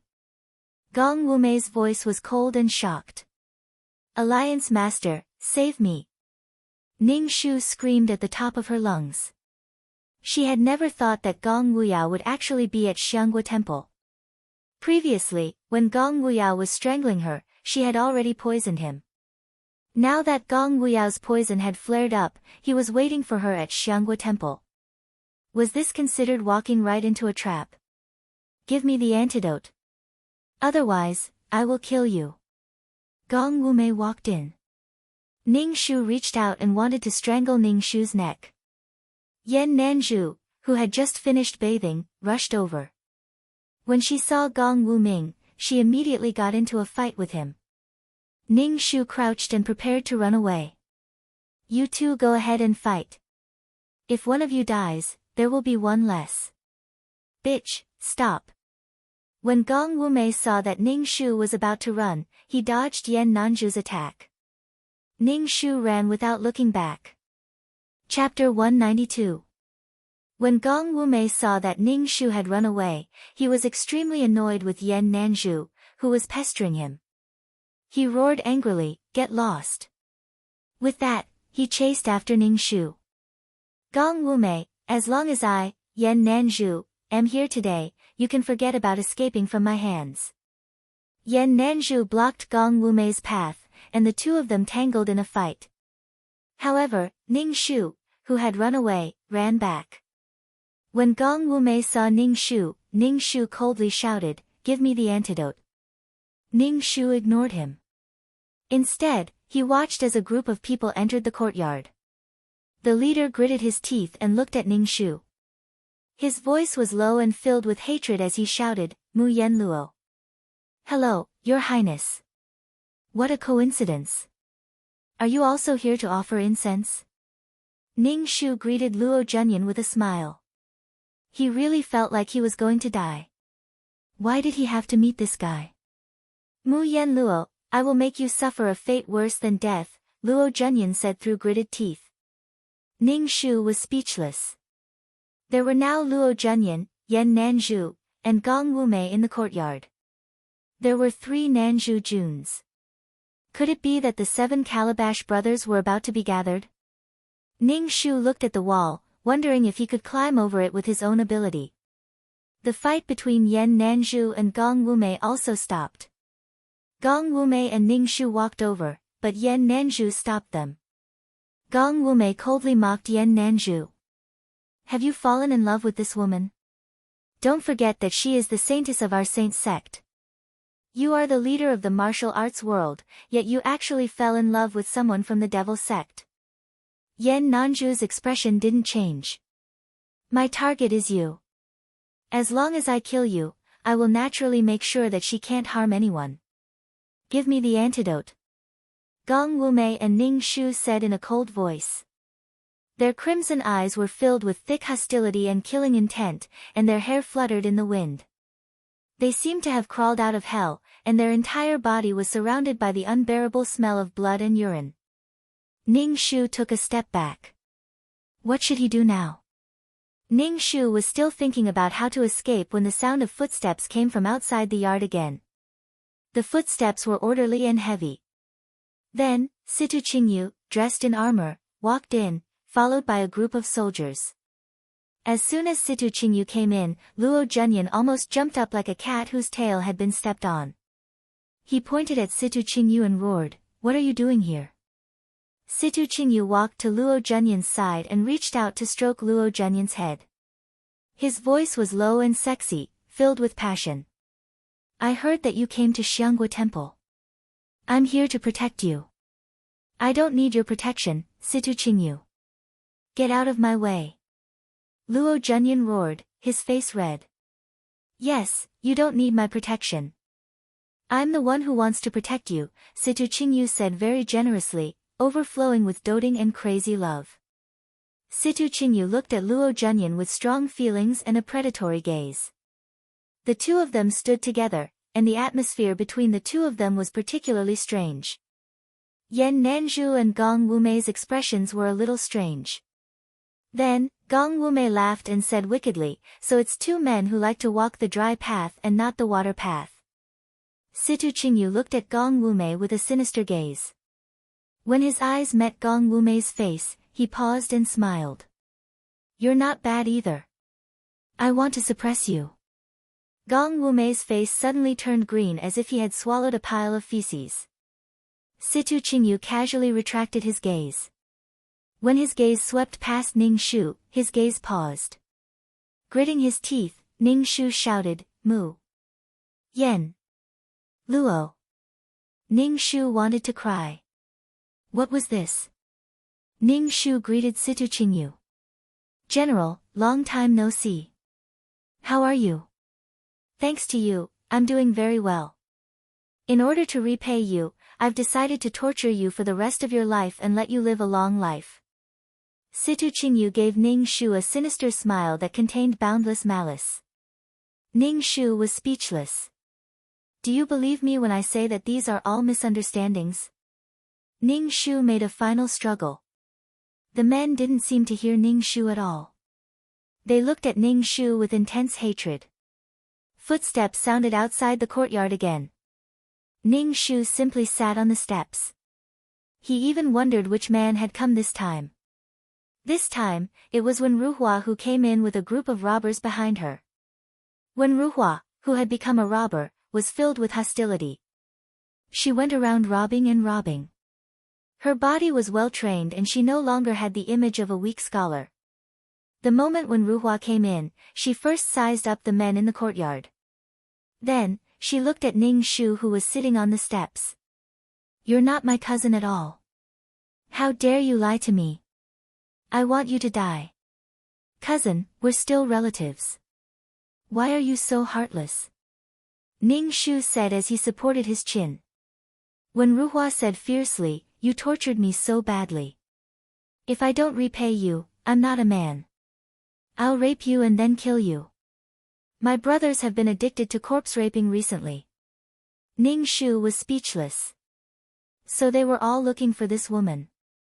Gong Wumei's peach blossom eyes turned. I wanted this woman first. This woman poisoned me.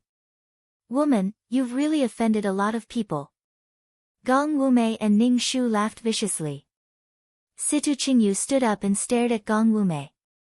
He said in a low voice, if you let me do it once, I'll give this woman to you first. Otherwise, the soldiers behind me won't agree. Gong Wumei wanted to stab this man to death. Situ Qingyu, you're really a disgusting man. Luo Zhenyan immediately shouted, looking disgusted. Situ Qingyu looked at Luo Zhenyan with a smile. From the beginning to the end, I only have you in my heart. However, his gaze swept across the faces of the men in the courtyard. These men were all very good-looking. Get lost. Don't disgust me. Luo Zhenyan said irritably, as if he was jealous. Senior sister, are you inside? Su Yu's voice rang out from outside. Hearing Su Yu's voice, Ning Shu immediately jumped up in excitement. Finally, someone from his side had come. Little junior brother, I'm inside. Come and save your big senior sister. Ning Shu shouted. Yan Nanzhu looked at Ning Shu warily. You have a little junior brother? Did the former demon cult leader take in another disciple? Su Yu squeezed in from outside. When she saw Ning Shu immediately shouted, Senior sister, what did you do? Why are there so many wanted posters and kill orders for you? I really didn't do anything. Trust me, I didn't do anything. Ning Shu didn't know what to say. Is Master here? Ning Shu asked. Then, he saw the miracle doctor in white enter. Seeing the miracle doctor, Ning Shu immediately shouted, Master. The miracle doctor glanced at Ning Shu. Don't be afraid. You're my disciple. I'll naturally protect you. Thank you, Master.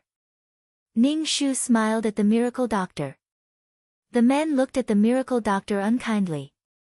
The miracle doctor looked indifferent as if he didn't see them. Seems like I'm late. A clear and sexy voice rang out. Chapter 193. Qi Sheng came in with a folding fan in his hand and a gentle smile on his face. When he saw Mu Yen Luo, a strange light flashed in his eyes as he sighed and said, You're really Mu Yen Luo. You're still lying to me. Qi Sheng smiled. It's not too late to find out now. Ning Shu looked up at the sky and let out a long sigh. The 7 Calabash brothers had gathered. Was it time to suppress her, the demoness? They were going to fight for the top of the Forbidden City. Chaotic footsteps could be heard from outside. A group of Jianghu people rushed into the courtyard. When they saw Yan Nanzhu, they all shouted, Alliance Master, it's good that you're still alive. I thought something had happened to you. Ning Shu looked at the people in the courtyard. They had surrounded the entire courtyard so tightly that not even a drop of water could trickle through. All of a sudden, Ning Shu felt as though she had become the enemy of the entire world. The male leads who had loved Mu Yen Luo so much before now hated her so much that their teeth itched. They couldn't wait to tear her apart. Situ Qingyu said, I'm going to torture her to death. Luo Zhenyan said, I'm going to kill her. Qi Sheng said, submit to my whip. When Ruhua said, I'm going to rape her corpse. The miracle doctor said, she's my disciple. How can she not die? Gong Wumei said, give me the antidote and I'll leave your corpse intact. Yan Nanzhu said, hand over the inheritance of the demonic sect and I'll spare your life. A group of people shouted, Leader, don't be bewitched by this demoness. She deserves to die. Ning Shu, I'm so scared. What should I do now? Miss, we're here to save you. Yuelan rushed into the courtyard, followed by a black-clothed, square-faced secret guard. Yuelan stood in front of Ning Shu and shouted at these people, don't even think about hurting my Mississippi. The secret guard looked at the people in the room. Ning Shu said, I can't beat these people. Ning Shu, several of the male leads were powerful martial artists. The secret guard could barely stop one of them. With so many of them, he was probably useless. Ning Shu and Yuelan asked, why are you here? Ning Shu couldn't figure out how the male leads had gathered together. But after thinking for a while, he realized that they had probably mixed together. At this time, the male leads had already shared Mu Yen Luo, but now that she was the female lead, everyone had gathered together to kill her. The gap between people was not small at all. Miss, you're now a demoness from the demonic sect who wants to kill you. You're also wanted by the Imperial Court. Knowing that you're here, we came to save you. Ning Shu, mentally tired. Looking at these men who were eyeing him covetously, Ning Shu coughed and said, "Everyone, be quiet. I want to say something." Ning Shu was about to go down the stairs when he missed a step. With a thud, the back of his head hit the stairs. Then, he instantly felt his soul eject from his body. Ning Shu floated in the air, looking at Mu Yenluo's lifeless body and the blood flowing out from the back of her head.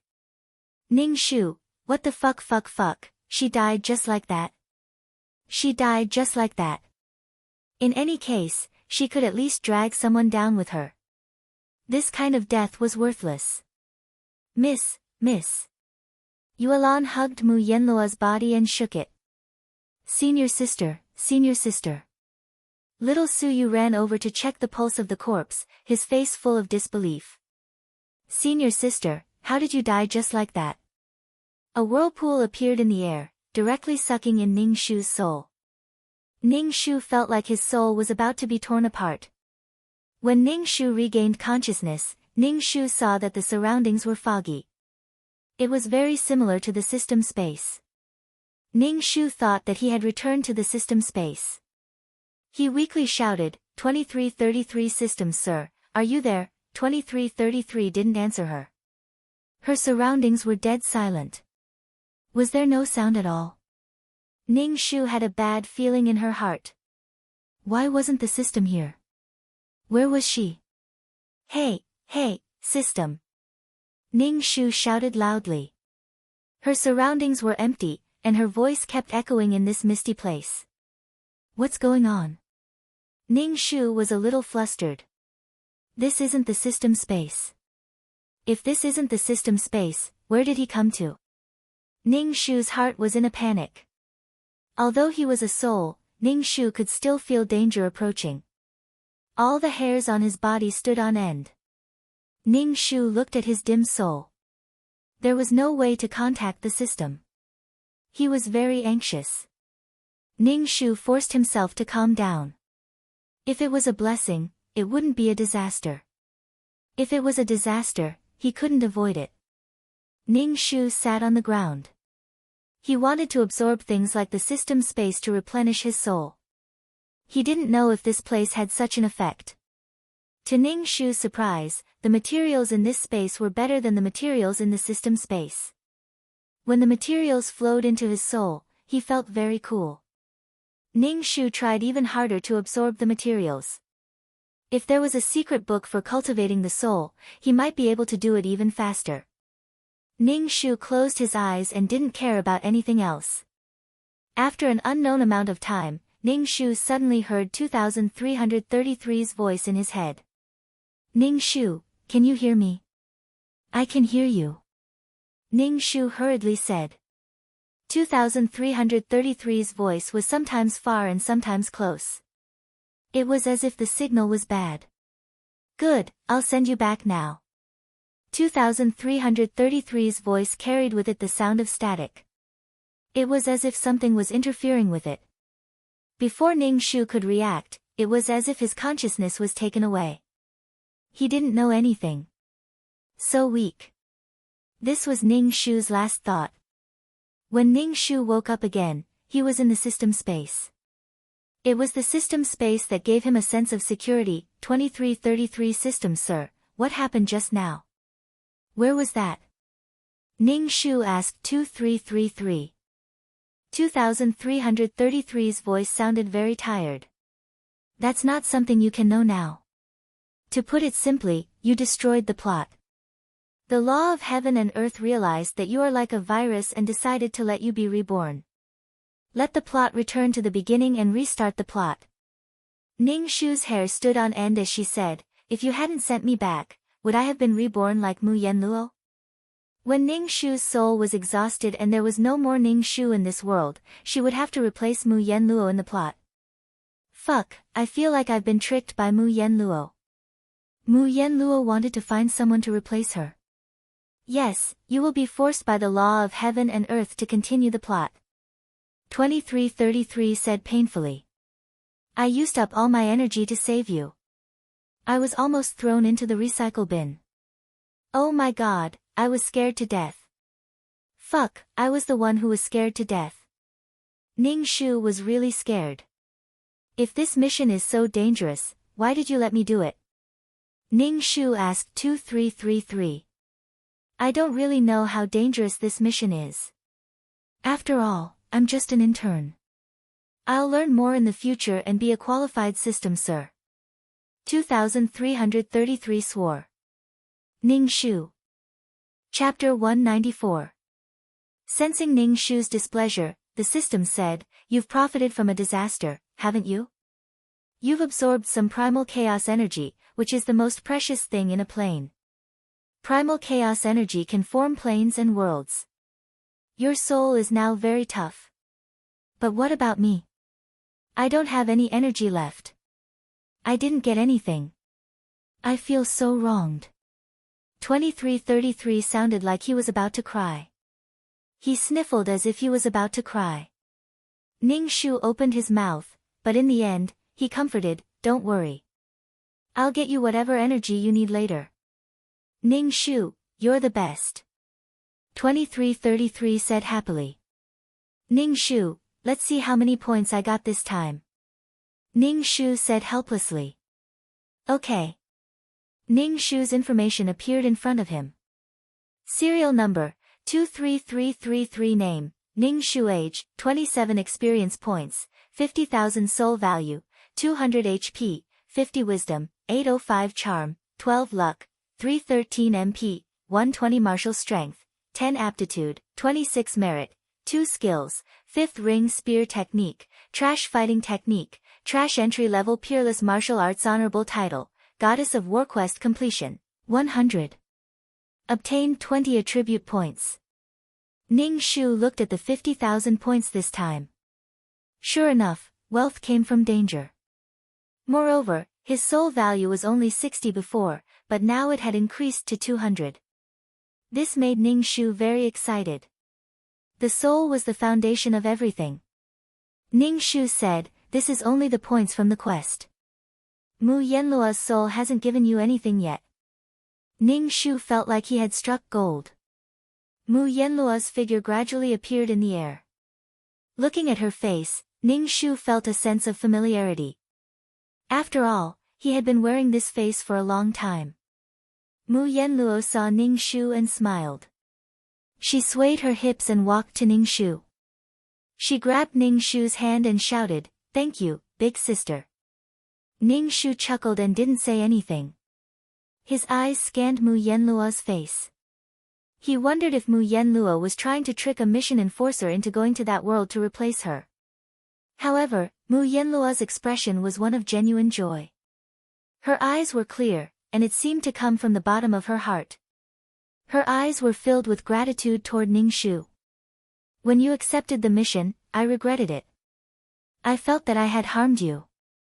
I didn't expect that you would change my fate. I can reincarnate and not repeat my life. Thank you. Ning Shu said indifferently, It's fine. This is what I should do. Since I have already accepted the mission, I should complete it. Mu Yenluo suddenly hugged Ning Shu and burst into tears. Ning Shu didn't know what to say. He felt that it wasn't easy for Mu Yenluo to face so many crazy men.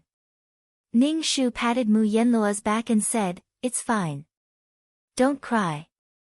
Mu Yenluo let go of Ning Shu and wiped her tears. Ning Shu said, Thank you. According to the contract, I should give you all my soul power. Mu Yenluo didn't feel the slightest pity for her soul power. Instead, she looked relieved. As soon as Mu Yenluo's voice fell, her soul began to dim. In the end, it almost became transparent. Her soul was extremely thin. Ning Shu smiled and said, I should go reincarnate. Big sister, Yenluo wishes you well. It was reasonable to say that Mu Yenluo's soul power wasn't weak. She could easily become a mission enforcer. Ning Shu asked, Why don't you become a mission enforcer? You can avoid the pain of reincarnation. Mu Yenluo shook her head. I don't want to live like this. Besides, people say that I can't become a mission enforcer with my personality. Yenluo wants to start anew. Ning Shu felt that he was overthinking things. With Mu Yenluo's personality, how could she find someone to replace her in reincarnation? Mu Yenluo was truly a kind person. After Mu Yenluo left, 2333 Ning Shu said, Mu Yenluo's soul power isn't weak. Your soul is much stronger than before. Ning Shu suddenly asked 2333, does every mission enforcer have to sacrifice their soul to counterattack? It doesn't have to be the soul. It can also be some kind of treasure. 2333 said. Ning Shu sighed and said, you're cannon fodder to begin with. You have to sacrifice your soul to counterattack. Cannon fodder really has it tough. That's why you guys exist. Everyone's fate is different. If you want to get something, you have to give something. This is an equivalent exchange. If you want to get something, you have to give something. At least you have a chance to counterattack. The heavens are fair. They give everyone a chance to live. Fair my ass. Ning Shu asked again, what will happen to that world if Mu Yenluo disappears? 2333 said, the laws of that world will automatically repair itself. This kind of repeated plot is a phenomenon of chaos. Without a new plot, everything will change. But this world is stagnant. Without Mu Yenluo, the world will give birth to new laws and new plots. Oh, Ning Shu replied. Ning Shu, the quest reward is 20 attribute points. Where do you want to put them? 2333 asked Ning Shu dutifully. Ning Shu thought for a moment. I feel like I'm pretty unlucky. I want to put some points into luck. Strength is important, but IQ can't be low. I'll put them into these 3 attributes. Why don't you add some points to your charm? 2333 asked. Charm is very lethal. Might as well put it into strength. I'm not going to be the female lead. What's the point of having so much charm? Strength is the most convenient way to break through tricks. 2333, are you still a woman? Then, Ning Shu's status panel changed. Number, 23333 level, 2, noob, name, Ning Shu age, 27 experience points, 50,000 soul points, 200100 HP, 50 wisdom, 855 charm, 3 luck, 3410 spirit, 120 strength, 105 aptitude, 26 merit, 2 skills, 5 ring spear technique, trash fighting technique, trash entry to peerless martial arts honorary title. Goddess of Warning Shu steeled her heart and added 10 points to her luck, then added 5 points to her intelligence and martial strength. Don't do the quest first. I'll rest first. This quest is really too annoying. Ning Shu had never been so tired. One lunatic was already unbearable, let alone so many lunatics. And he almost couldn't make it back. Is there any secret book for cultivating the soul? I'll exchange for one. Ning Shu said 2333. It would be great if there was a secret book for cultivating the soul. Relying on this kind of low-level cultivation method, the soul couldn't be strengthened. Your level is too low. You can't open the shop. 2333 rejected Ning Shu and suddenly said, oh right, you bought the aphrodisiac from me last time. I haven't deducted your points yet. Ning Shu. Chapter 195. Ning Shu felt very tired. This kind of tiredness came from his soul. He laid down on the bed and went to sleep. After sleeping for who knows how long, Ning Shu woke up feeling refreshed. He stretched and asked, 2333 system, are you there? Yes. 2333 asked, do you want to start the quest now? Ning Shu nodded. Don't make the quest too complicated. Make it easy. Okay, I'll pick a simple quest for you. 2333 said briskly. By the way, wasn't Mu Yenluo's quest a special one? What's my review? Ning Shu asked. Do you want to enter the quest world now? 2333 asked. I'm asking you about my quest review. Didn't you say that all official players have a special quest to appraise the player's style of doing things? What's my review? Ning Shu was very dissatisfied with 2333's change of topic. 2333 paused for a moment.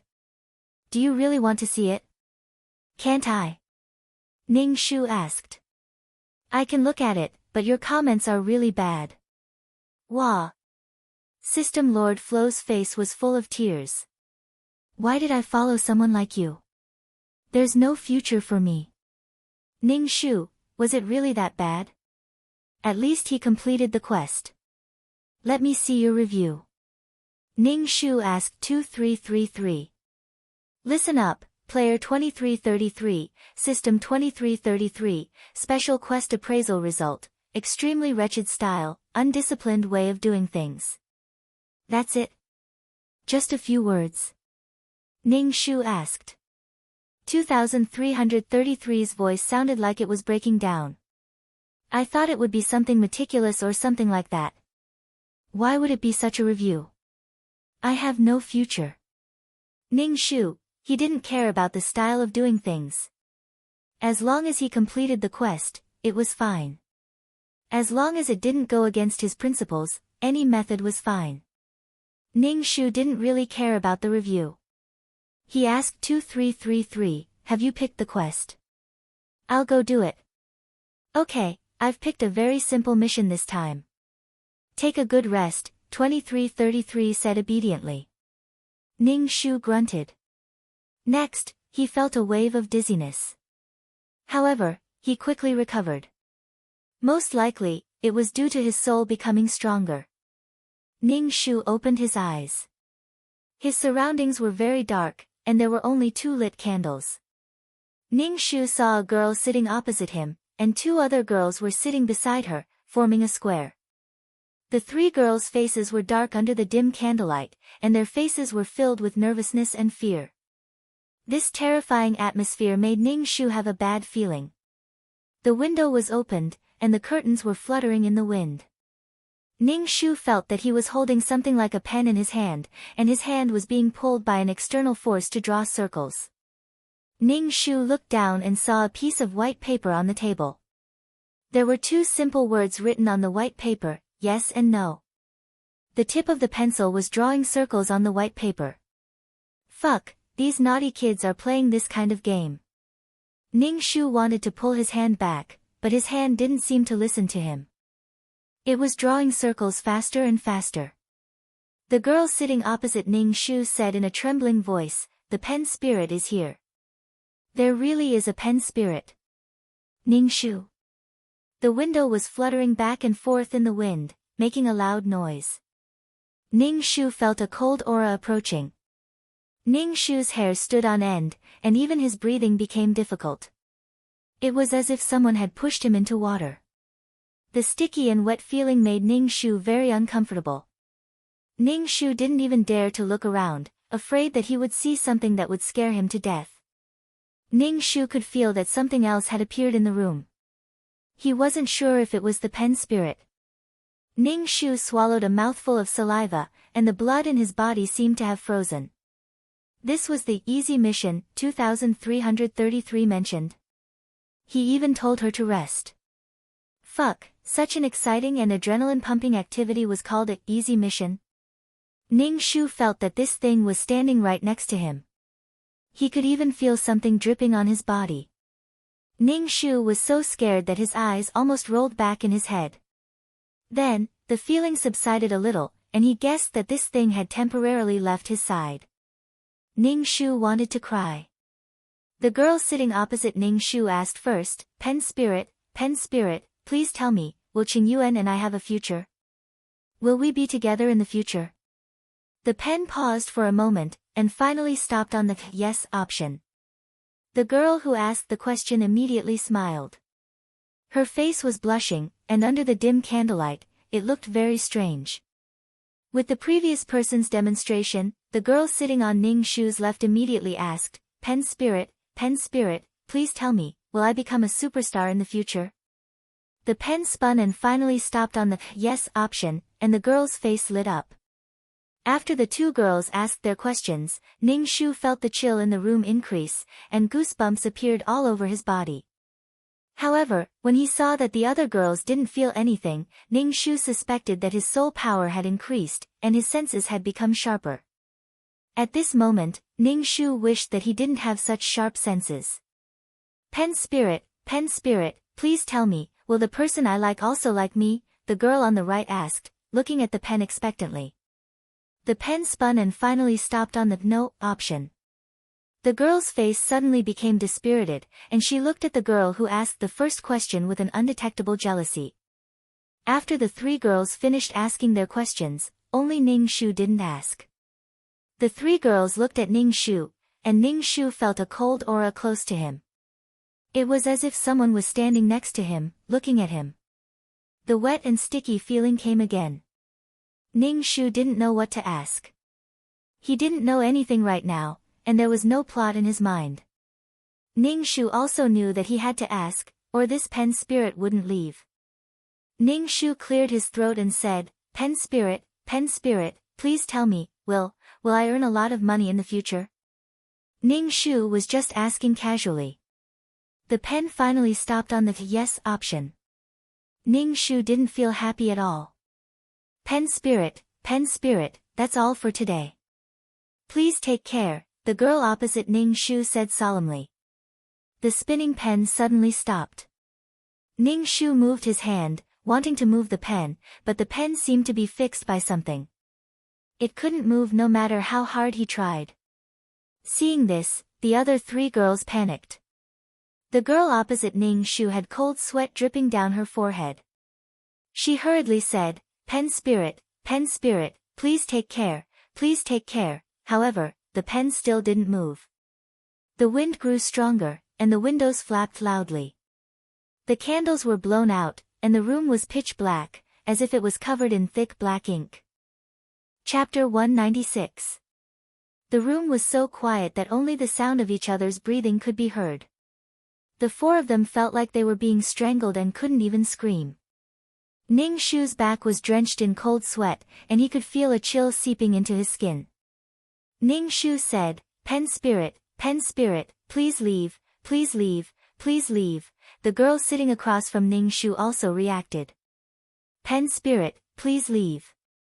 We'll continue tomorrow night. Please leave today. Ning Shu had a bad feeling in her heart. After some time, Ning Shu felt his hand lighten. He let go of the pen, and his whole body was drenched in sweat. With a click, the lights were turned on. Ning Shu felt that the light was too bright and covered his eyes with his hands. It took him a while to adjust to the strong light, but it made him feel at ease. Darkness was always strange and eerie. The person who turned on the lights was the girl sitting across from Ning Shu. She was very pretty and had a pair of bright eyes. At that moment, there was a hint of fear in her eyes, but compared to the three people lying on the table, she was in the best state. For a while, no one spoke. They were obviously frightened. It was so quiet that they could hear each other's heartbeats. Everyone stayed in silence. After a while, the girl who turned on the lights said, let's all wash up and go to bed. The girls showered and lay on their beds. Ning Shu lay on the bed and touched his heart. Damn it, he was so scared that he had a heart attack. Lin Qian, don't turn off the lights. I'm scared, the girl sleeping on the lower bunk under Ning Shu said in a trembling voice. I'm scared too, the other girl said. The girl named Lin Qian comforted them, it's okay. Pen spirit is gone. Ning Shu curled up under the blankets. He felt very cold, as if his organs had been invaded by cold air. Why did they have to court death? After a while, Ning Shu felt his body warm up a little and began to accept the plot. The original owner's name was Zhuang Yutong.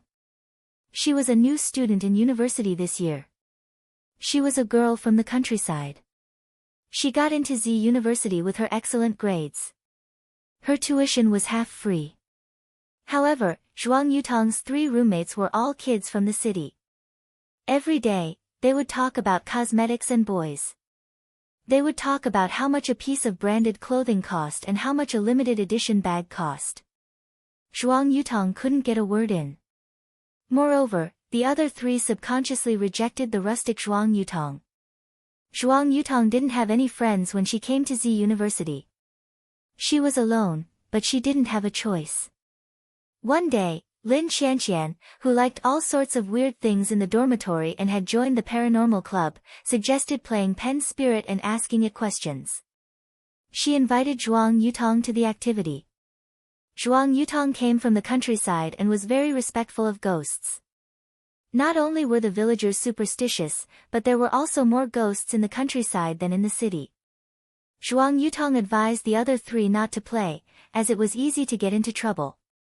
The three of them said that Zhuang Yutong was a coward. If she didn't want to play, she wouldn't be considered a member of the dormitory. Zhuang Yutong had no choice but to bite the bullet. After all, it didn't feel good to be ostracized. When they saw you, they would immediately stop talking and hide your things as if you were a thief. Zhuang Yutong wanted to fit in. Even if she couldn't, at least she wasn't ostracized. Then, the pen spirit incident happened. But then, strange things happened. Many strange things happened in the dormitory. At night, there was always a ghost in front of the window. There were also strange sounds and blood coming out of the faucet. Only the four of them could hear these sounds. Every one of them was very unlucky and all sorts of things happened. Until one day, Zhang Yuyan, who wanted to be a superstar, jumped out of the dormitory window. This completely ignited the fear in the dormitory. Another girl, Su Manyu, blamed Lin Qianqian. She said that Zhang Yue's death was because she played with the pen spirit and attracted a malicious spirit. After this happened, Lin Qianqian was under a lot of pressure. She complained to her boyfriend, Ji Qingyuan. Ji Qingyuan's family was rich.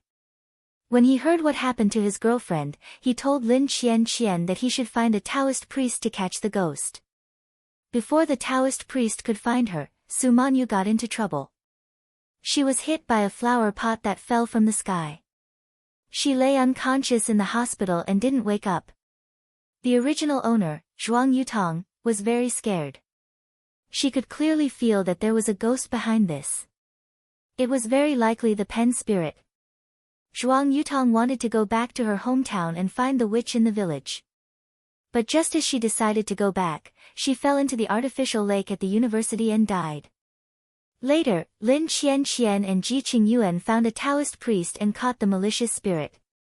When Lin Qianqian saw that her three roommates were all in trouble, she sighed at the fickleness of fate and the fragility of life. She decided to cherish her relationship with her boyfriend, Ji Qingyuan. Ning Shu was speechless. Fuck, the one who survived in the end was definitely the female lead. The female lead was courting death and the people who suffered were all cannon fodder. To be honest, this had a lot to do with Lin Qianqian. She was seeking excitement and curiosity, so she took such a risk. In the end, innocent people died. The female lead could just sigh and live her life as usual. The original owner's heart was not reconciled. She was originally a girl, and it was not easy for her to go to university. Her parents had supported her to become a university student with great difficulty, but she still had to endure the gossip of the villagers. They said that girls were people of other families, and that they would lose money to support her to go to university. Her family's situation wasn't good to begin with. It was already a miracle that she could go to university. But now, she was dead. This was a huge blow to her parents. She didn't know that such rumors would spread in the village. How were they going to live the rest of their lives? The original owner's wish was, she wanted to live. She couldn't be expelled. She wanted to finish university and live. She had to live. The original owner's wish was simple, very simple. She wanted to live while she was studying and not be killed by evil spirits. The problem was that everyone who participated in the pen spirit event would be in trouble, except for the female lead. Although the female lead would be injured, it would only be minor injuries that wouldn't be fatal. Ning Shu sighed. Wasn't it supposed to be a trip? Wasn't it supposed to be a simple mission? In the end, they ended up in a horror movie world. Ning Shu called out to the system in his mind. 2333, come out. I promise I'll beat you to death. Ning Shu, moi, what's wrong? 2333's voice was excited. Ning Shu's voice was as light as a feather. Why did you choose such a mission for me? Didn't I say that I wanted an easier mission? Isn't this mission easy? 2333 asked curiously. You don't have to do anything. You just have to live. You don't have to torture the scumbag. You don't have to fight for the male lead. You don't have to fight and kill. Ning Shu, fuck you.